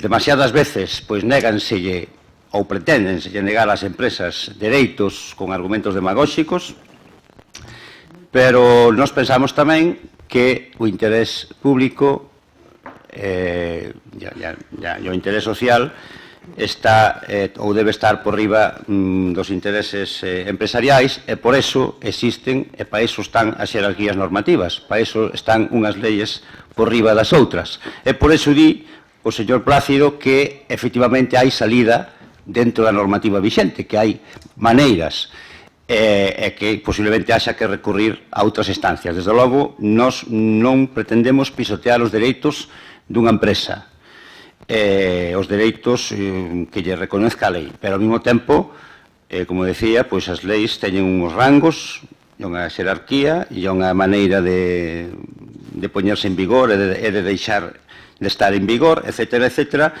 E, neste caso concreto, o que pretendemos é que se tomen as medidas oportunas dentro da legalidade vixente, que pasarán posiblemente por levar, desde logo, por levar este problema a outros foros, como moitas veces decimos que se deben tratar onde se deben tratar, pero tamén sempre decimos que cando é unha cuestión que afecta aos intereses específicos do Ourense, pois adoitamos a apoiar as mocións. E agradecerlle ao señor Plácido que me dera a información acerca dunha unidade de superficie que eu non conocía, que é a cuadrícula minera. É a primeira vez que oigo falar desa unidade de superficie e nunca te acostarás sin aprender alguna cousa máis. Nada máis, gracias. Grupo Socialista. Gracias, presidente. Señor Plácido, non son agresiva, simplemente lle estou poñendo blanco sobre negro o que hai. É dicir, que un alcalde se dirixa a unha administración para que lle dé resposta se a concesión sigue vixente ou se a declaración de impacto é legal ou non é legal, me parece que non é nada agresivo, simplemente poñerlle en evidencia que hai alcaldes, como a vostede, que non obteñen resposta da Xunta. Por certo, que gobernan vostedes, nada máis. Oportunismo político, home, claro, cando son as iniciativas que presentamos nós é oportunismo político, cando as presentan vostedes, non, iso é que fan ben as cousas. Palo porque remas, palo porque non remas. Mire, estar ao lado dos veciños queremos estar todos, porque normalmente viñemos aquí, entre outras cousas, que para eso nos pagan, para facer o noso traballo, que moitas veces denunciar cousas que están mal feitas. E denunciar tamén as administracións cando non fan o seu traballo, porque estar dentro da lei, me imagino que tamén será competencia da Xunta para contestar o que se lle pregunta, despois de 2 meses. E non dubidamos de que a concesión poda estar vixente. O que si dubidamos é de que esa declaración de impacto sea tal. Porque, mire, a legislación con respecto á evaluación de impacto ambiental dos proxectos en Galicia básase nunha lei do 2013, de 9 de decembro, de evaluación ambiental, e na lei 9/2013, de 19 de decembro, de emprendemento e da competitividade económica de Galicia, que, por certo, esta última modifica moitas máis. Como vostede sabe, por o seu traballo e por o seu cargo. Entonces, como decimos, algo terá mudado a legislación ambiental en Galicia despois de 21 anos. Quero pensar que sí, entre outras cousas, porque mudou moitísima legislación neste país e tamén na Comunidade Económica Europea, que, por certo, temos directivas que son de transposición inmediata. Polo tanto, home, que nos digan que a concesión mineira está en vigor, pois sí, porque as concesións son a 30 anos, teño entendido, non sei, así por enriba, porque eu de dereitos mineiros máis ben pouco. O que se lle pode decir é que a legislación ambiental mudou, e que nos digan que está vixente esa declaración de impacto ambiental feita no ano 97, home, parece un pouco daquela maneira. Háganselo mirar. Por lo demais, nada máis, moitas gracias. Grupo Popular. Gracias, presidente. Xa había tempo que eu non dicía palos e remas, panos e non remas. Alégrome que mo recordara. Seguirei non mantendo, porque a verdade é que hai moitas ocasións en que se ten que dicir eso. Ben, e vou a ser breve, pero vamos a ver, podemos estar de acordo en que a vixencia da declaración de impacto ambiental de 20 anos sea excesiva. Pois sí, pero é o que diz a lei, e nada máis. Eu tamén non estou de acordo co que teño que pagar a hora do IRPF. Digo yo de verdade, non estou de acordo, pero teño que pagalo. E logo, a disposición transitoria da Lei 21/2013 sigue vixente? Pois claro que sigue vixente. De todas maneiras, non me consta que ningún grupo político, nin o de vostede, nin o de BNG, presentaran ningunha proposta para modificar este precepto legal. Non me consta. E se é así, corríxame. E logo falarei de outra lei, na que, por certo, acaba de citar vostede, votaron os 2 grupos en contra no Parlamento de Galicia. Non me consta que fixera ningunha mención vostedes a esta disposición transitoria. Entón, o do oportunismo político, o mellor ven ao dedillo, señora Lama, o mellor ven ao dedillo. Daquelas non se acordaron deste tema. E non hai moito tempo. E logo, dime que preguntou o señor alcalde Rivadavia, o señor Gómez Pérez, o que eu lle teño aprecio personal, ele o sabe, pero non, é que o aprecio personal non pinta nada, que preguntou se é legal o que é legal. Hombre, ese é unha obviedade, señora Lama. Preguntar se é legal o que é legal, esa é unha obviedade. Outra cousa é que pregunte usted como se interpreta o que usted quere que se interprete. Pois a verdade é que non hai moito que escapar. E, bueno, do oportunismo xa llo dixen. E agora darei uns datos porque, claro, se nos enzarzamos aquí vanme os compañeiros a botar unha bronca porque dicen que temos que comer máis a tempo que outras. E lle darei uns datos solo, breves. O pasado 15 de maio, por iso non hai tanto tempo, señora Lama, non hai tanto tempo. O pasado 15 de maio, o director xeral de Enerxía e Minas, precisamente a unha pregunta do grupo do BNG, non de vostedes, respostou o seguinte en relación con este tema. A Administración Mineira ten acordado o inicio do expediente de caducidade da concesión da explotación do recurso da sección C denominado Manda Moura, que está en tramitación. Así pois, no caso de confirmarse a caducidade do dereito mineiro, todas as inquedanzas quedarían resoltas. Tamén é unha obviedade, esperemos que así sexa. Pero aínda no suposto de que se confirmase a vixencia, e isto é moi importante que o teñamos presente, aínda no suposto de que se confirmase a vixencia deste dereito mineiro, compre recordar que a empresa titular ten que conseguir a disponibilidade dos terreos pola vía do mutuo acordo ou pola vía dun novo expediente de expropiación, xa que o primeiro foi cancelado. E seguro que o señor Gómez Pérez o sabe mellor que a nós. En este hipotético caso, e agora vou a responsabilidade de que tamén quen a ten, os concellos teñen moito que dicir, moitísimo, señora Lama, moitísimo que dicir no outorgamento das correspondentes licencias de actividade. Non esquezamos tampouco isto, señor Rodríguez Suárez e o señor Gómez Pérez sabe de que falo. Polo tanto, a Xunta ten que actuar? Pois claro que sí, pero terá que facelo conforme a lei, señora Lama e señor Rodríguez Suárez, digo eu, ou saltámonos a lei. Dígame como que así non pago IRPF tampouco. E no eido mineiro, precisamente, a Xunta esmérase cada vez máis no traballo de control das garantías medioambientais, das técnicas e incluso das urbanísticas de todo o proxecto que se presenta na sede da Xunta de Galicia conforme, volvemos á lei, o que di a Lei de Ordenación Mineira de Galicia, por certo, impulsada por o bipartito, co BNG ao fronte da Consellería de Industria. E, por certo, señor Rodríguez Suárez, xa sei que isto non lle gusta nada, pero vámoslo a decir, como decía aquel expresidente do goberno, sin acritude. Entre os anos 2006 e 2008, nos que o conselleiro de Industria era un alto dirixente do BNG, que a presidencia dun alto dirixente do Partido Socialista, non se fixo nada ao respecto. Bueno, algo, vou dicir o que.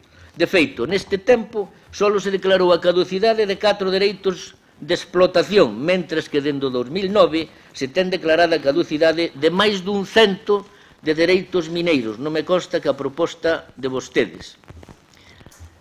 En este contexto, permítame destacar, e vou ao que xa avancei antes, que coa lei de implantación empresarial a que se referiu a señora Lama, este caso non se tería producido. Mire vostede que fácil, non se tería producido. Porque establece o inicio do expediente de expropiación co inicio do expediente de outorgamento do direito mineiro. Mire que fácil. Polo tanto, o promotor, desde o inicio, ten que saber os terreos cos que conta e cales teñen que ser obxecto de expropiación e non actuar, como a toda agora, sobre a marcha. E no caso de comprobarse a imposibilidade de aplicar o expediente de expropiación forzosa, non se outorgaría o direito mineiro. Por certo, esta lei, señora Lama, señor Rodríguez Suárez, solo contou no Parlamento de Galicia cos votos favorables do Partido Popular e non me consta que presentaran vostedes ningunha proposta no sentido do que hoxe nos queren dar aquí leccións. Por último, desde a Administración Mineira se ten dado, me consta, aunque vostede o nega, pero os tempos na Administración son os que son, todo tipo de información aos alcaldes. E se así non é, así mo dicen. E o expediente íntegramente está a súa disposición, señor Gómez Pérez. Este é o que me dicen. De todas maneiras, ás veces tampouco me contarán a verdad. Quero pensar que sí, pero ás veces ao mellor non. O que non ten sentido, e isto teñámolo claro todos, ao marxe de demagoxias, o que non ten sentido é solicitar un estudo actual de impacto xa que a declaración de impacto ambiental está vixente hasta decembro do ano 19, salvo que se modifiquen os preceptos legais que a regulan así. E isto di a disposición transiteira da Lei 21/2013. Se non a cambiamos, non se pode facer nada, señora Lama. Non enreden, porque ás veces ustedes queren enredar para quedar ben, pero logo eso non sirve para nada. Palos e remas, palos e no remas. En consecuencia, o que están a pedir é unha ilegalidade. Busquemos todos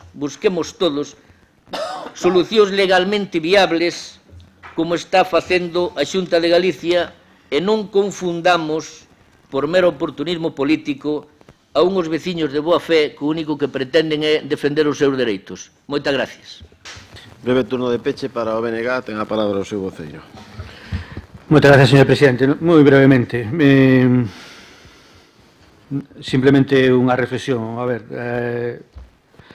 eu creo que todos estamos de acordo no obxectivo. Hai que darlle unha resposta aos veciños e veciñas destes concellos. O rexeitamento é unánime.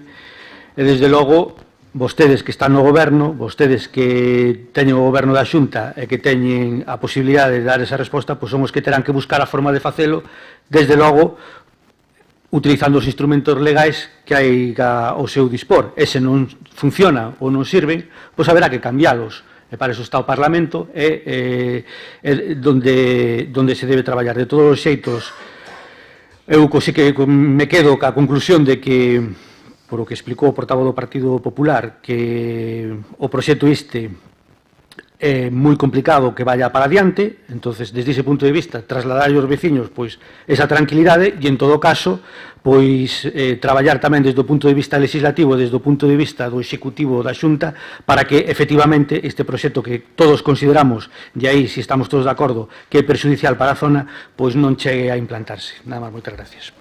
Matado o debate, sométese a votación esta moción. Votos a favor da mesma? Sí. Unanimidade. Non, espere un momentiño. Primeiro votamos e despois, se quere a palabra por alusión, concedo ya. Pero primeiro ten que votar. Vale, pois entonces vamos a repetir a votación. Votos a favor da aprobación da moción do BNG. Votos en contra? Abstencións? Unha queda aprobada e ten a palabra para a explicación do sentido do voto o deputado. Bueno, moi bo día a todos e a todas.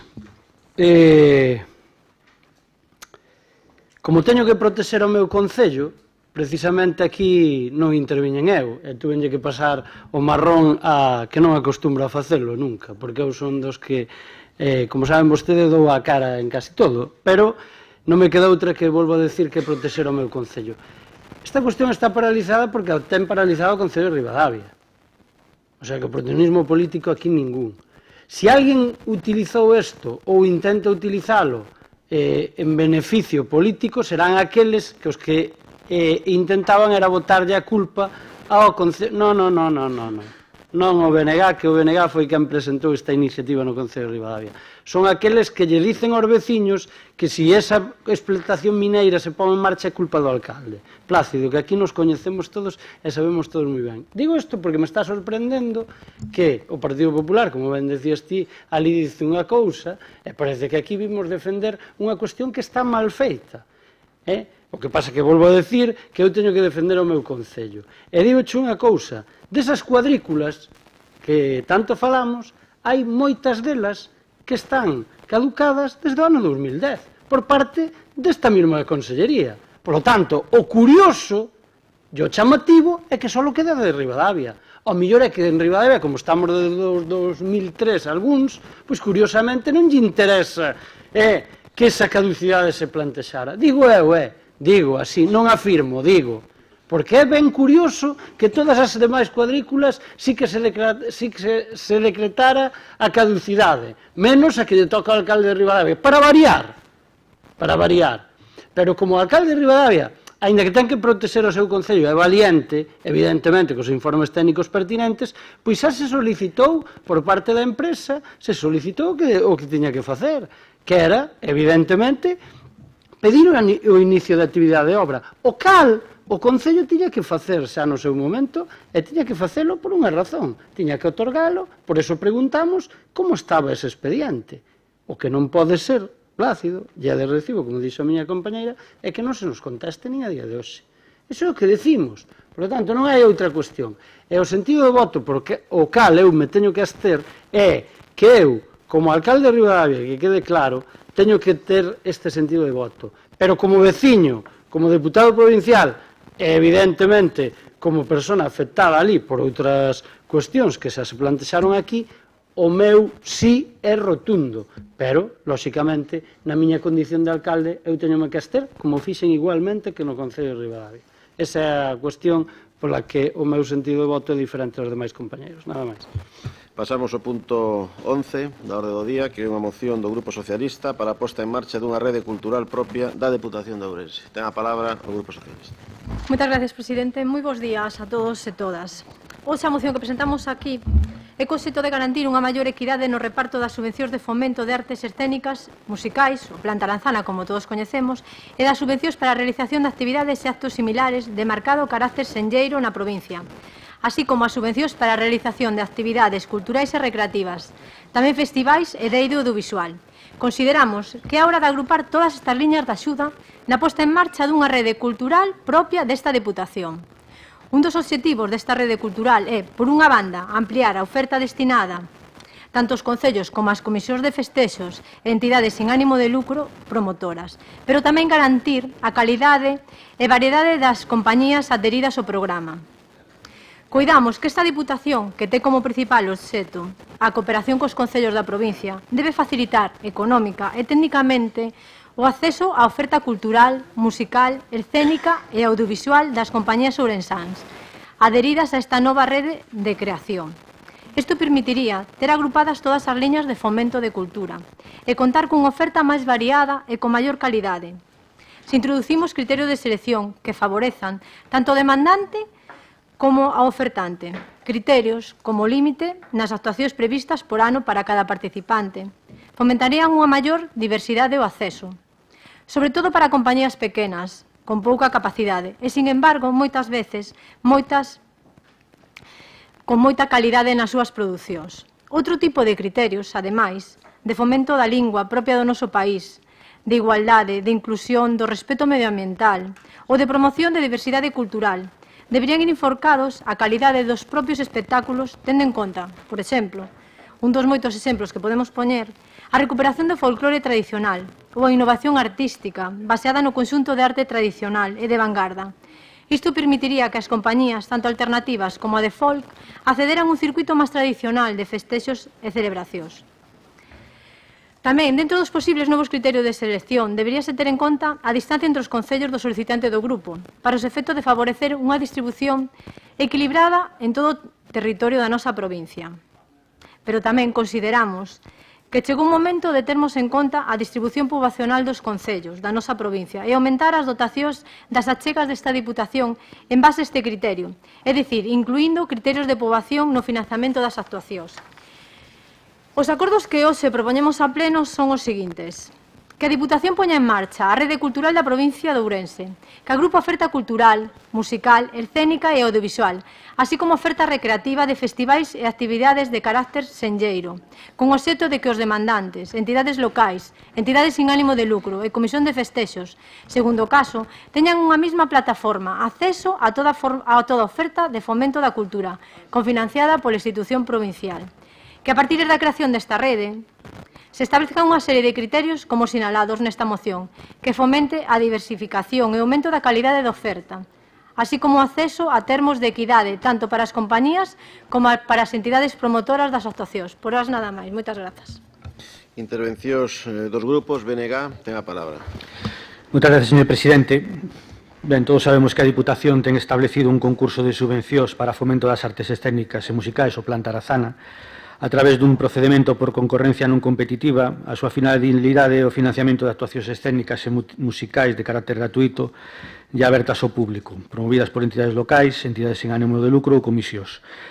Sendo loable o esforzo económico que se fai para chegar ao maior número de colectivos a persoas a título individual, desde o BNG entendemos que este plan alónxase moito do que deberían ser obxectivos irrenunciables desta Diputación.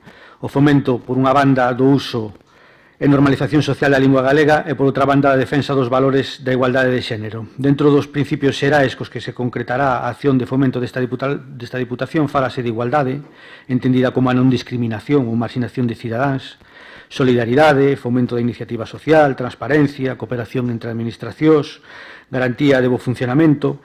Como digo, nada se de fomentar o uso e normalización social da lingua nin da defensa dos valores da igualdade de xénero, que deberían ser transversais a toda acción de goberno. Dentro dos obxectivos estratégicos do Plan de Subvencións 2016-2019 fálase de planificación estratégica das políticas públicas de contido subvencional desenvolvidas por esta Diputación en aras a conseguir unha maior eficacia no cumprimento dos obxectivos da actividade subvencional e unha maior eficiencia na asignación do gasto público. Tampouco aquí se fala de apostar polo propio, de garantir a equidade.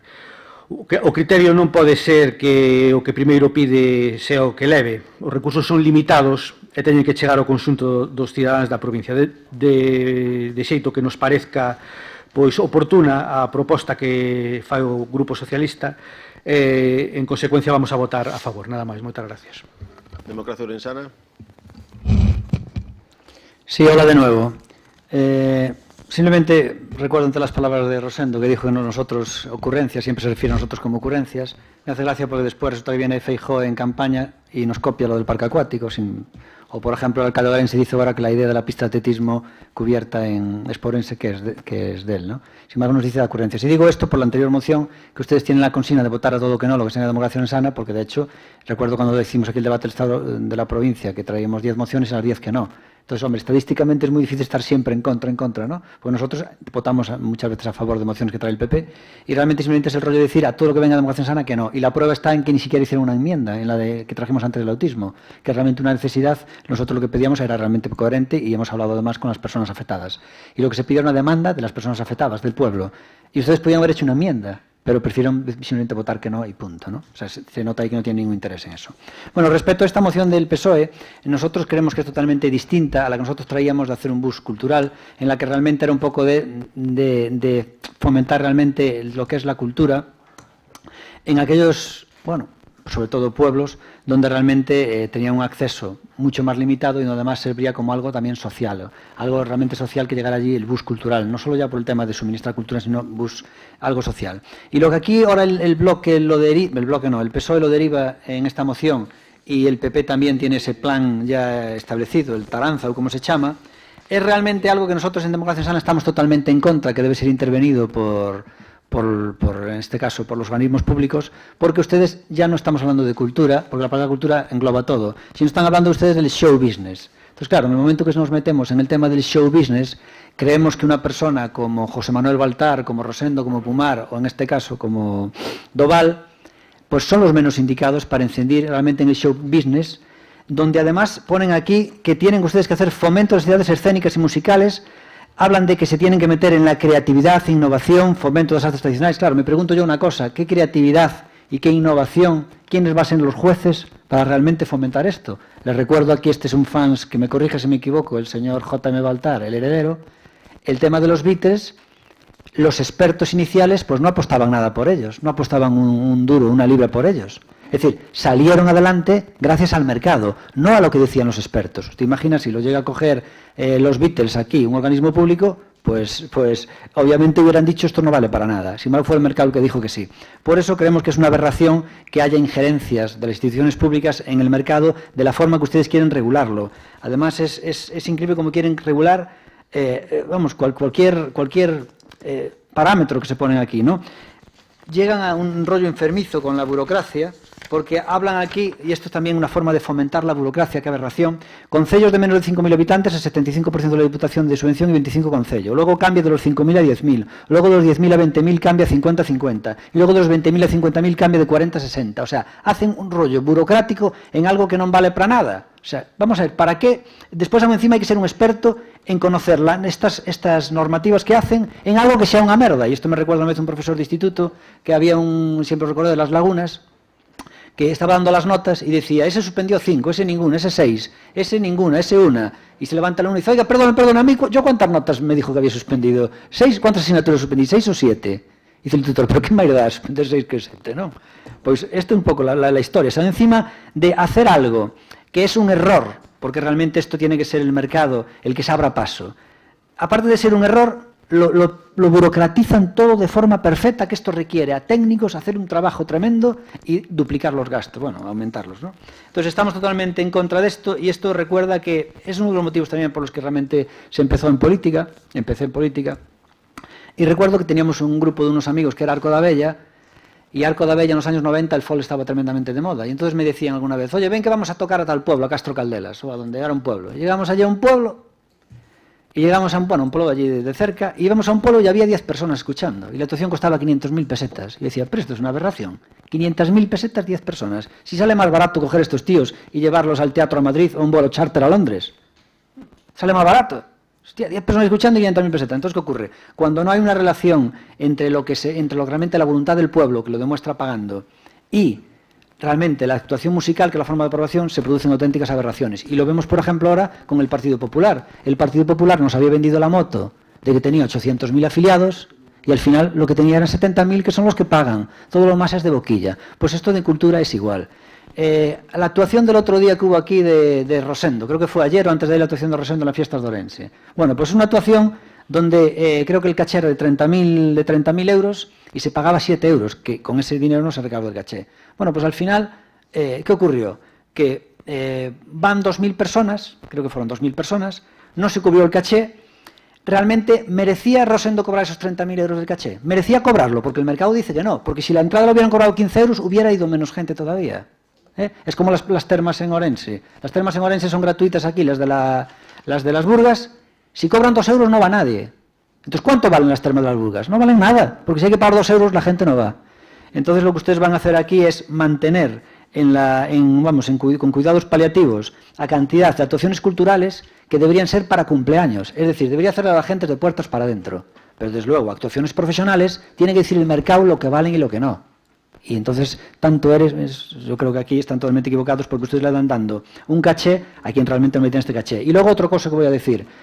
Galicia es una potencia en las orquestas. Y si es una potencia en las orquestas es porque durante años, los concellos no se metían.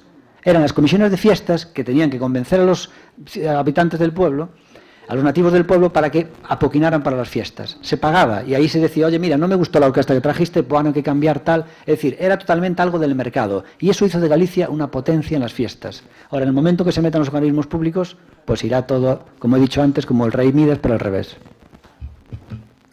Grupo Popular. Moi bons días, señor presidente, señoras deputadas, señores deputados, público e persoas que nos están vendo.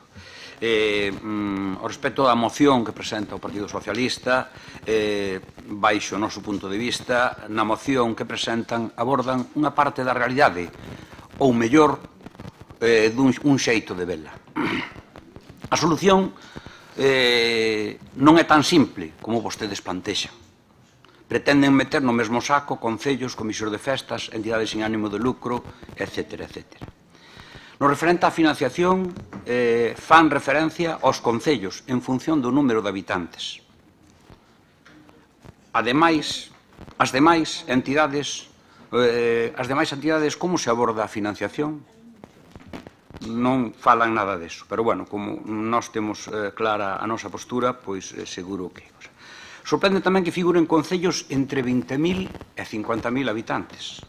Sorpréndeme tremendamente. Poderíanme decir que concello da nosa provincia ten entre 20.000 e 50.000, lugar que a trouxeron de outro lugar. Eu non o coñezo de todas formas, pero, bueno, non deixa de ser un erro ou algo así. Pero, bueno, sorprende que se establezca precisamente entre 20.000 e 50.000 un porcentaxe máis elevado. Non existe ningún concello na nosa provincia que teña esa población. No referente á equidade, no reparto, por favor, revisen, que seguro que se sorprenden. Podíalle citar cifras de algúns concellos, non o vou a facer porque son respetuoso con eses concellos, pero de todas formas, revisen. De momento, nada máis e moitas gracias. Grupo Socialista, segunda quenda de intervencións. Moitas gracias, presidente. Nada, decir, señor Jacome, para min que non leu moi ben a moción ou non entendeu moi ben o que nos propoñíamos. O que propoñemos é agrupar todas as actividades que ten a Diputación actual nunha rede e que pese máis o criterio, o diseño dos proxectos de participantes e menos a discrecionalidade desta Diputación. Vostede que está disposto a seguir dando a dedo as cousas? Ah, vale. Bueno, señor Doval, eu solamente vou entrar... hai exemplos de redes dentro desta comunidade autónoma, exemplos de redes noutras diputacións. Hasta agora, o que existe nesta Diputación son liñas soltas de financiamento das actividades musicais e escénicas, de fomento da cultura, de festivais, etc. Nas que opera, por unha banda, a discrecionalidade e a concorrencia no competitiva, e por outra, non sabemos moi ben o que. O que propoñemos é agrupar, baixo o mismo paraguas dunha rede, toda oferta e demanda cultural da provincia. O agrupar todas as actividades culturais baixo a rede, garantiríamos a participación de programas que ata agora non é que non se foron debidamente contemplados, é que non existen, tales como a programación profesional de teatros, monicreques, danza, a programación profesional de cinema e contidos audiovisuales, e tamén a non profesional, mediante a creación dunha liña específica cuns criterios definidos. Temos que ir máis alá das subvencións nominativas de fomento das actividades escénicas e musicais, como o chamado Plan Taranzana. Vostede ben sabe do que estamos a falar, porque esta conversa xa tivemos de varias ocasións. Respecto a este último, onde se teñen que facer as modificacións máis importantes, porto que vimos detectando que ano tras ano son as mesmas persoas ou representantes de concellos e entidades, asociacións, comisións e festexos. Mire, mirando os datos dos últimos promotores e beneficiarios publicados no BOP, destos dos últimos anos, soamente, xa non fumo máis aló, se repiten un máis de 70% que son o mesmo peticionario e tamén o mesmo beneficiario. Concordan ano tras ano. As actuacións se demandan con moita anticipación. Miren, o ano pasado a partida, como ben saben, se esgotou en xuño. Este ano en maio, con actuacións previstas para novembro. Non existe nesta liña de subvencións uns límites e plazos de xustificación, execución exhaustivo, que garanta a participación das entidades que podan programar actividades culturais ao longo do ano. O plan, tal cual está concebido, non permite que se amplíe a oferta a outro tipo de artistas máis alternativos e de outros circuitos musicais, tales como o folclore galego. O non poñemos límites de actuacións, tanto para os demandantes como para os ofertantes. O non establecermos un sistema de puntuación como o que propoñemos. Nos propoñemos ese por non propoñer outro, que sí que é verdade, vamos a facer o refrán que palo si rema, palo si non remas, e que se non, podíamos haber feito unha moción genérica, decir que creara unha rede e non dar ningún dato, pero creo que a nosa obligación, o noso deber é dar algún dato. Que non son os adecuados? Claro que non, podíamos incluir moitos máis datos, pero sí que é verdade que hai exemplos de outras diputacións que teñen distintas líneas de actuación e todas agrupadas na mesma. Porque tamén consideramos injusto que haxa múltiples procedementos segundo se trate dunha liña de fomento da cultura ou doutra. Na actualidade, establecese un procedemento de concurrencia non competitiva, como saben, para o Plan Taranzana, mentre se establece a concorrencia competitiva para a realización de actividades culturais e recreativas. Ao tempo que algunhas veces se establece a discrecionalidade absoluta ou prever subvencións nominativas para festivais e actos de marcado carácter senlleiro. Sí que é verdade que entendemos que determinados festivais, institucións e fundacións que merecen unha especial atención por parte desta Diputación. Como non vamos a atender ese tipo? Porque estas fundacións moitas veces traballan como traballan, con medios que teñen e necesitan un financiamento. Pero vou rematar esta parte dicindo que a Diputación de Ourense ten que fixarse como objetivo de contribuir á difusión da cultura, da música, do folclore, do teatro, da danza, do cine e demais manifestacións artísticas da provincia e o seu achegamento aos concellos, pero funcionando en rede e de forma obxectiva, tendo todos e todas as mesmas reglas de xogo. Nada máis, moitas grazas. Benegar, non fai uso do seu turno, Democracia Orensana. Sí, nosotros, vamos a ver, vemos tremendamente mal que se den a dedo estas ayudas, pero vemos igual de mal que un comité de expertos las establezca. Porque nosotros sabemos que el comité de expertos es lo mismo que darlas a dedo, no ya por si son corruptos o no, sino porque es prácticamente imposible encontrar a un grupo de expertos que sean capaces de dictaminar quién tiene calidad y quién no, y cuál va a triunfar en el mercado o cuál le va a gustar a la gente. Porque puede ocurrir que efectivamente, como se hace, me decía a mí una vez un experto y me dice, en el momento que dice, yo quiero ver una película americana que me divierta, no una de estas de los expertos europeas que me duermo en el cine. Entonces, claro, ¿por qué tenemos que hacerle caso a unos amargaos que a lo mejor, tío, no, esta película está de grupo que es el bueno? Y a mí que me importa que tú digas que es el bueno, si a mí me gusta aquel de allí. Si tú quieres meterlo eso en la educación de la gente, que tiene que ser la Xunta quien, a la hora de formar un individuo hasta la educación obligatoria, que tiene 16 años, sí que le tiene que dar lo que los expertos consideren. Pero en el momento que una persona es mayor de edad, tú me vas a decir que escucha a ese gaitero y no a ese guitarrista. Pero ¿quién eres tú para decírmelo? Cuando yo soy mayor de edad. O sea que yo puedo votar, que es algo importantísimo, y no puedo escoger el guitarrista que me gusta, porque lo tiene que escoger un grupo de expertos. Hombre, por Dios, si puedo votar, que es lo más importante, déjame qué grupo quiero escuchar. Luego aquí ponéis, además, vais a fomentar y darle un poco de considerar, a la hora de escoger los grupos y todo eso, aquellos que tengan respeto medioambiental. Pero ¿qué pasa? ¿Que hay algunos músicos que estropean la capa de ozono o algo? Si me puedes explicar esto. Respeto medioambiental en la música, ¿cómo se mide esto? O por las letras de las canciones. Si hablan mal de la energía nuclear o algo, no sé. Yo no entiendo, sí, respeto medioambiental. Luego, nosotros estamos totalmente a favor de que sí que es verdad que haya unas infraestructuras, obviamente.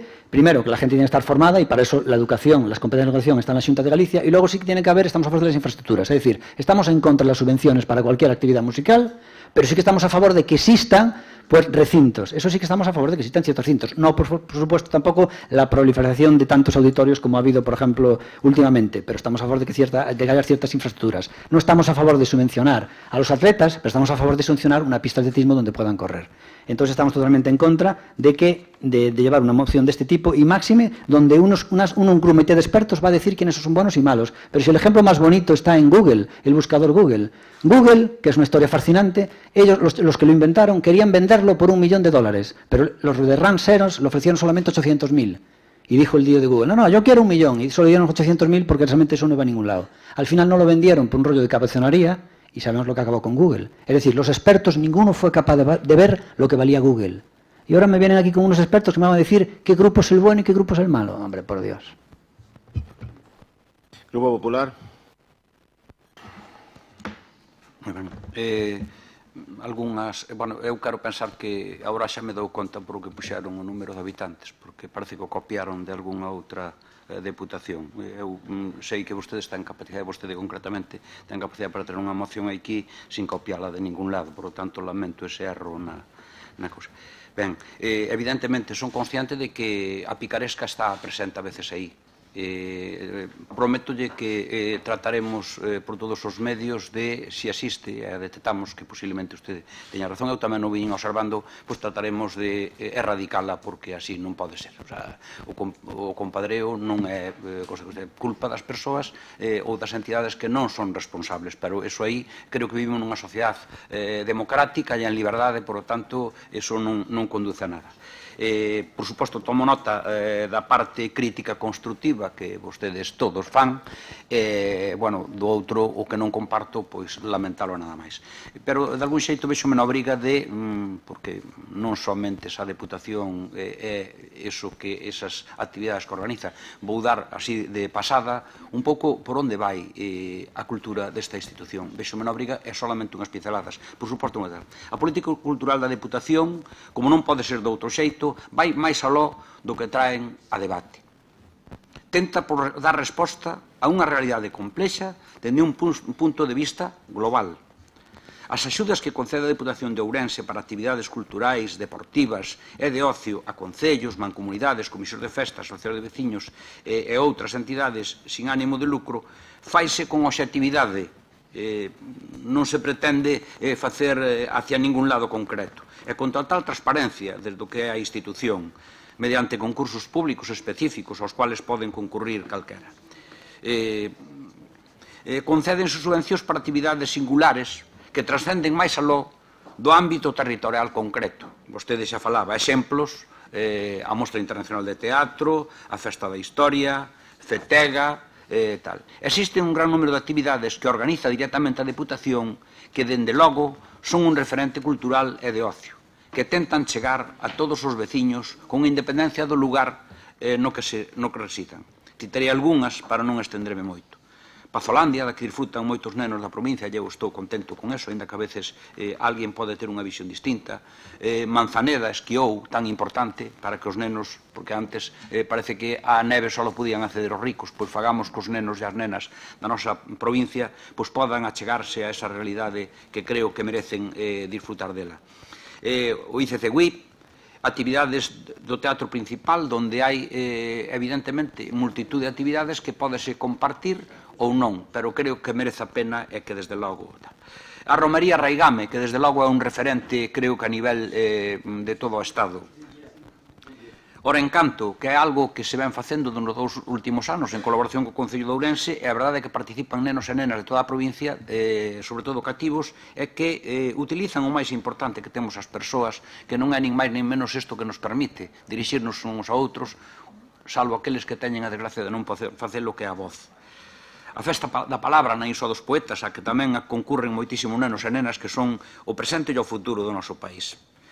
Achegas a fundacións que fan un traballo tremendo en favor da cultura e tamén honran a ilustres ourensáns dos que levan o seu nome. Vicente Risco, Otero Pedrallo, Curros Enrique de Blanco Amor, Carlos Velo, Carlos Casares, Pen Club Galicia, Coral de Ruada, tal. Otorga premios que levan o nome de persoeiros que tanto fixeron e fan pola nosa terra, pola nosa cultura e tamén pola nosa fala. Premio Puradora Vázquez, que se fallou esta semana, creo que un éxito importante, a persoa que o recibiu é, desde logo, un referente da literatura galega, unha persoa de moita cosa. O Premio Otero Pedrallo, o Premio Antón Losada Dieguez, Premio Ourensanía, Premio Prada Chamochín, etc. Xornadas do folclore. No presente ano percorrerán 16 localidades da provincia. Allariz, Bande, Celanova, Manzaneda, O Barco, Carballiño, Maceda, Viana, Castro Caldelas, Tribes, Entrimo, Xinzo, Rúa, Verín, Ourense, Ribadavia. Isto é acercar a cultura a esos povos, a esas zonas que seguro que chega a todos os concellos da provincia porque merece a pena ir a velos. 6 grupos, Argentina, Colombia, Sudáfrica, Tahití, Bielorrusia, Ucrania, un total de 199 artistas. Despois citarei algúns centros dependentes desta institución, como son a Escola de Artes e Oficios, onde máis de 100 persoas acuden ali a diario a recibir clases de pintura, de talla, etc. Desde logo é un referente. A Escola da Real Banda de Gaitas, onde o ensino, investigación, Museo de Cornamusas, concertos en multitude de países, un referente a nivel mundial. O Obradoiro de Instrumentos, no que se fixeron en realidade os instrumentos que aparecen representados no Pórtico do Paraíso, que veñen estando expostos e a disposición dos centros escolares para que os nenos vexan cuáles son e que se comprendan como uns instrumentos que aparecen ali en pedra pois tocan e soan. Existe interés, ademais, de varios países estranxeiros para poder expoñelos, porque creo que merece a pena. Instrumentos utilizados en concertos por profesores e alumnos de conservatorios. Destaco isto, por profesores e alumnos de conservatorios. Tamén por un galego universal como é Carlos Núñez, para min, para algúns ao mellor non, é o seu grupo. Ademais de cursos de fabricación de instrumentos, tamén se dan cursos de música popular e transmiten o que significa a construción dos instrumentos. Permítame que faga un pequeno repaso das actividades que se realizan desde o Centro de Cultura Popular Xaquín Lourenzo. Vou dar unha lectura así rápida. Centro Xaquín Lourenzo, Escola de Danza, 196 nenos e nenas, 16 actuacións, obradoiros de danza en Castro Caldelas, ou sea, fora do que é o propio centro, 40 alumnos, obradoiros de xogos populares, 57 centros da nosa provincia. Creo que isto é a chegar a cultura aos nenos e as nenas da nosa provincia. Máis de 2.000 nenos e nenas disfrutaron destos. En concellos, universidade, asociacións, máis de 40 actividades. Obradoiro de Teares, máis de 38 persoas. A romería etnográfica Raigame xa fixen antes referencia, desde logo é un verdadeiro referente e creo que merece a pena cada día máis que siga hacia adiante. Publicaronse, ademais do xornal da romería etnográfica de Raigame, un total de 3.000 exemplares e da etnografía de Raigame outros 3.000 exemplares. A Deputación, algo que vostede decía, a Deputación con vostedes, con todos os que están aquí presentes, xa creou unha rede, certo? Unha rede de espacios culturais, unha experiencia. O Goberno provincial, que preside Manuel Baltar, en estreita colaboración cos concellos, creou a rede de espacios culturais da que forman parte, neste momento, máis de 20 concellos da provincia, con independencia do número de habitantes que teñen. Ben, eu confío en que o ano próximo, teñen todo o ano para incorporarse, como vostedes ben saben, a partir do 1 de xaneiro, máis concellos se adeirán a esa rede. O que poden incorporarse os concellos que o desexen. Os grupos de toda a provincia teñen a facultade de formar parte da rede, o sea, como non, o sea, que aí admítese todos os grupos que queiran incorporarse na rede, non se lle pon ninguna limitación, son eles o que decía o portavoz de Democracia Ourensana, alá elixe o público para incorporarse. Por lo tanto, teño que decir tamén que na porcentaxe de subvención tense en conta o caché do grupo e prímase aos de Ourense.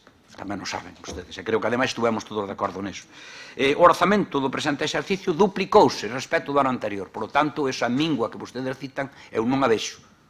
Incluso podría decir que houve un concello que este ano recibiu 500.000 euros, que creo, sinceramente, que non está mal, o gallá que houbera máis. Teñen a seguridade que o Goberno que preside Manuel Baltar, seguindo o plan de mandato 15-19, seguirá implementando accións nas que a inversión en cultura sea prioritaria para transformar a realidade. Sen deixar de lado todo o que nos identifica dende o tradicional, que ten moito que ver coa nosa forma de ser e de sentir, o Goberno aposta decididamente pola vanguarda. O traballo que o Grupo Luar na Lubre decidiu levar a cabo na Ribeira Sacra, no que se recolle o mellor dos nosos devanceiros, o noso presente para proxectalo de cara ao futuro. Será, estamos seguros, un bo embaixador para que ese lugar único sexa declarado Patrimonio da Humanidade. A exposición sobre o Reino Suevo, que recibiu máis de 40.000 visitantes, con independencia das opinións de cada un, creo que foi un gran acerto. Son dúas apostas decididas do presidente Manuel Baltar. Esa é a nosa aposta pola cultura. Por suposto, corrixiremos os erros, trataremos de que os que intentan utilizar incluso a cultura para aproveitarse de algún xeito, pois procuraremos que deixen de facelo. Por exposto, queda clara a nosa postura e as razóns polas que votaremos en contra da súa proposta. Creo que o dixen na primeira miña intervención. Nada máis e disculpen a miña extensión no uso da palabra. Breve turno de peche para o Grupo Socialista. Gracias, presidente.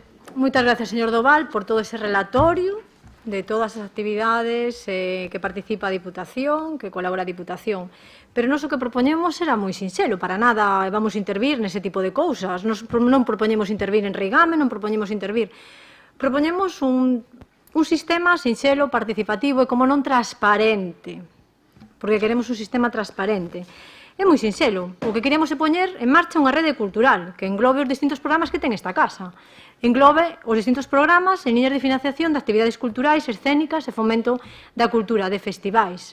Nos coopera esta casa, solamente pedíamos eso. Non sei como non pedíamos nada ao todo o relatorio que nos está a facer. E logo, xa para rematar, señor Jácome, nós non vamos ese comité de expertos que diga os que entren non entren. É unha mera forma de decir, bueno, pois que se valore algún tipo de actuacións ou non. E medioambientais, non só propoñemos actuacións musicais neste tema, como vostedes saben, se non yo digo, hai tipo de actuacións que non son musicais. Hai tipo de actuacións que tamén son, pode ser monicreques, pode ser actividades culturais, que englobe o medio ambiente, todo, non só actuacións musicais. E dentro de actuacións musicais tamén pode garantir unha boa eficiencia do medio ambiente. Moitas gracias, nada máis. Rematado o debate desta moción, vamos a proceder á votación da mesa. Votos a favor? Votos en contra? Queda rexeitada. Grazas, pasamos ao punto 12, que di mocións de urxencia. Non consta a presentación das mesmas. Pasamos entón ao apartado de control e fiscalización do Goberno provincial. O punto 13º, que fala da dación de conta das seguintes relacións de decretos. Da Presidencia do mes de maio de 2018 dos seguintes adicionais: 3 de decembro de 2017, 3 de xaneiro, 2 de febreiro, 2 de marzo e 1 de abril de 2018. Do Deputado Delegado de Facenda, correspondentes aos mes de maio de 2018 dos seguintes adicionais: 4 de xaneiro, 3 de febreiro, 2 de marzo e 1 de abril de 2018. Do Deputado Delegado da Administración Provincial, correspondentes ao mes de maio de 2018, e o Deputado Delegado de Cooperación e Seguimento do Mandato 2015-2019, correspondentes ao mes de maio de 2018. Grazas. Pasamos ao punto 14, que é o de rogos e preguntas, e tratamos en primeiro lugar a pregunta para ser formulada e respostada oralmente neste pleno que presentou o grupo do Partido Socialista de Galicia PSOE e que vai a formular o deputado don Vicente Gómez. Cando queira. Bos días. A pregunta é: cuáles son os prazos de execución da obra prevista nos orzamentos na estrada OU 1006 no Concello de Vilar de Bos? Moitas grazas. A resposta consiste nun informe asinado pola directora da área de infraestructuras en relación coa súa solicitude de información que en relación á execución da obra prevista nos orzamentos na estrada OU 1006 no Concello de Vilar de Bos cabe manifestar o seguinte. En primeiro lugar, que o proxecto de acondicionamento e mellora integral na OU 1006 Vilar de Bos, OU 310 Vilarello da Cota, con clave 121/POS/2018, foi aprobado provisionalmente por resolución número 2018/0107 da Presidencia o 27 de marzo de 2018. En segundo lugar, que o referido proxecto foi exposto ao público durante 20 días hábiles previo anuncio no Boletín Oficial da Provincia número 87 do 17 de abril de 2018. En terceiro lugar, que con data 30 de maio de 2018 o Servizo de Vías e Obras rematou a valoración de predios para expropiación. O 18 de xuño de 2018, o Deputado Delegado de Cooperación mandou notificar o anuncio da relación de propietarios, bens e dereitos afectados pola expropiación forzosa para a execución das obras aos interesados e ordenou a súa publicación no Boletín Oficial da Provincia, nos diarios e no tabuleiro de anuncios do Concello afectado, de conformidade coa legislación vixente. O 29 de xuño do 2018 publicouse a relación de propietarios, bens e dereitos afectados pola expropiación forzosa para a execución das obras no Boletín Oficial da Provincia número 148. Por lo tanto, actualmente estáse tramitando o procedimento expropiatorio conforme á Lei de 16 de decembro de 1954 sobre a expropiación forzosa e os informes sectoriais necesarios da Administración Hidráulica e de Patrimonio. Unha vez finalizado este e con informe favorable daquelas, procederase á aprobación definitiva do proxecto, o replanteo previo do mesmo e pasará a ser incorporado ao expediente de contratación para a súa adxudicación. Tras a adxudicación da obra e a formalización do contrato, as obras iniciaránse coa firma da acta de comprobación de replanteo. No apartado 3 da memoria do proxecto, estímase un prazo de execución para as obras dende a firma da acta da comprobación de replanteo de 4 meses. Farei chegar unha copia deste informe. Rogos e preguntas. Sí, Benega. Gracias, señor presidente. Teño dúas cuestións. A primeira ten que ver con como se xestiona por parte desta Deputación o pago a terceiros. En este caso ten relación directa coa exposición in tempore sueborum. Teño aquí dous escritos que nos fixeron chegar donde, nos explican dous casos. Vou facer unha relación rápida, o máis rápida posible dos mesmos.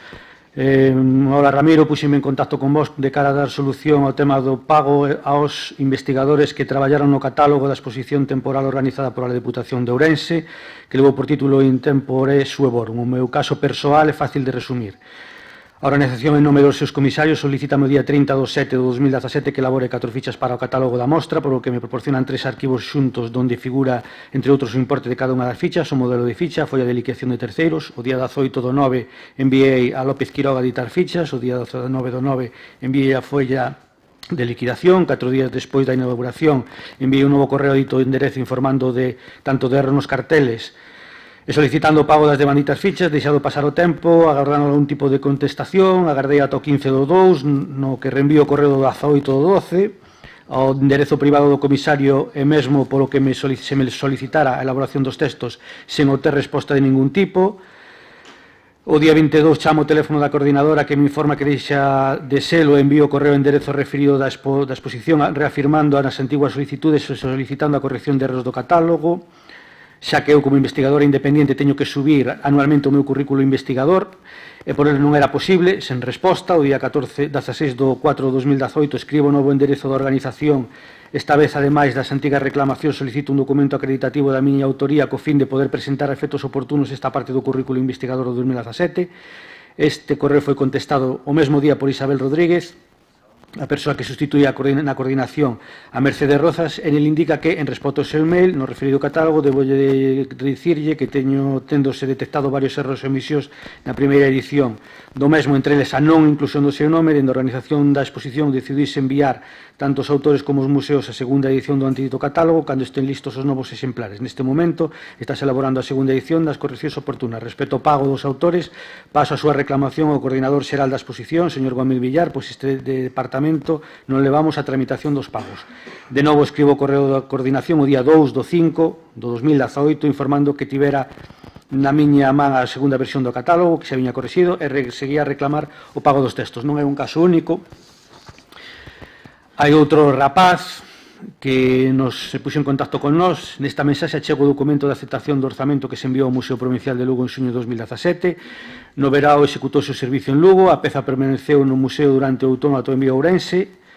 Aínda que o servicio xa se executara, demorei a emisión da factura en atención a unha petición expresa do Centro Cultural Marcos Valcárcel. O 15 de decembro iniciouse a exposición, o 27 de decembro urxiume Mercedes Roza a emitir a factura con data 28 de decembro de 2017. O 28 de decembro emitín a factura da que chegou copia. No mes de marzo realicei varias chamadas a intervención onde me dixeron que a factura estaba correcta, mas que aínda non fora executada.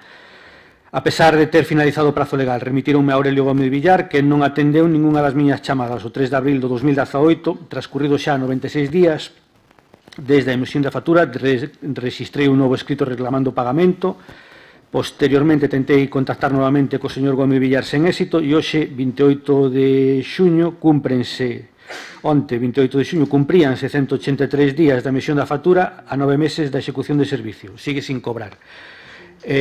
Constanos que hai máis persoas afectadas, pero non se atreven a falar por medio das represalias, e as nosas preguntas son, porque a Diputación sempre se gabou de que un dos éxitos era a xestión do pago a terceiros, gustaríanos saber a canto ascenden as débedas contraídas con proveedores a profesionais a día de hoxe, cal ou cales son as razóns polas que aínda non se aboaron as facturas pendentes e cando se ten pensado aboar as cantidades pendentes a estes profesionais. Pois tomo nota de todas as cuestións e respostarei por escrito. Moitas gracias. Teño unha segunda cuestión. Esta relativa a un tema que xa temos tratado en este apartado xa durante varios días. Trátase con respecto á sentencia, unha sentencia que acaba de aparecer do xulgado número 4 da Diputación de Ourense, o xulgado do social número 4 de Ourense, que ven de pronunciar sentencia contra o despedimento da extraballadora de limpeza desta Diputación, Leonida Silva. O BNG, ao longo deste último ano, puxo sobre a mesa que se estaban a producir feitos que poderían ser constitutivos dun presunto acoso por parte de dúas das súas compañeras do turno de tarde, unha delas concelleira do Partido Popular en Esgos. Bueno, pois ahora na sentencia que tuvemos acceso fai pouco, o magistrado xuiz non apreciou o caso de vulneración de dereitos fundamentales, mas observa un comportamento displicente por parte das excompañeiras de traballo, ao tempo que declara probado que a causa invocada pola empresa de causa productiva era falsa, toda vez que non se reducen horas, senón que se reestruturan, reducíndoas no lugar onde esta traballadora prestaba os seus servicios e aumentándoas noutros locais pertenecentes á Diputación. O propio Ministerio Fiscal informa considerando que non hai vulneración de dereitos fundamentais por falla de indicios de acoso e que, neste sentido, alude a doutrina sobre mobbing, en particular en canto a reiteración de actos, valorando que só se puxeron de manifesto 2 actos, polo que non considera acreditada a repetición de comportamentos necesaria. É dicir, non di que non se acosara, di que só hai 2 casos e iso que non abonda segundo a xurisprudencia doutrinal para determinar que estamos diante dun caso de acoso. En virtude desto, o xuiz, dada a dificultade para demostrar o acoso, declara o despido improcedente, condenando a concesionaria do Servicio de Limpeza ITMA SL a que opte por a readmisión da traballadora ou pola indemnización. Esta é a razón judicial. A política é que a Diputación exixiu á empresa que despedira a traballadora porque amenazaba o actual status quo dentro do Servicio de Limpeza e resultaba incómoda. Se quere, que lle prorroguen a concesión por outros 2 anos. Entón, a pregunta é clara. Non considera a Presidencia que estos son motivos máis que justificados para rescindirlle o contrato a esta empresa? Moitas gracias. Respostarelle por escrito. Máis cuestións? Sí, Democracia Orensana. Hola de novo. Gracias, presidente. Mire, ayer a prensa volvíanos a ofrecer unha fotografía da presa das Conchas con esta clase de cianobacterias.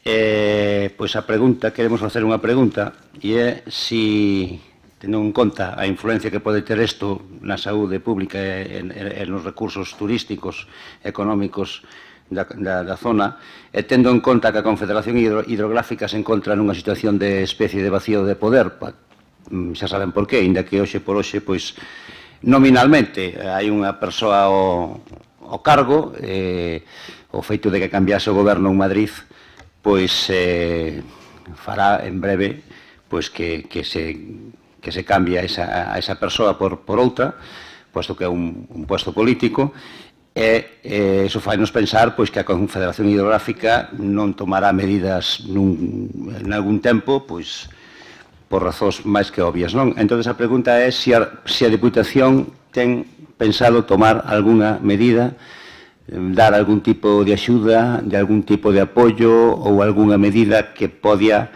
axudar os concellos afectados a paliar pois os problemas que poden debir desta nova aparición desta clase de vegetación indeseada.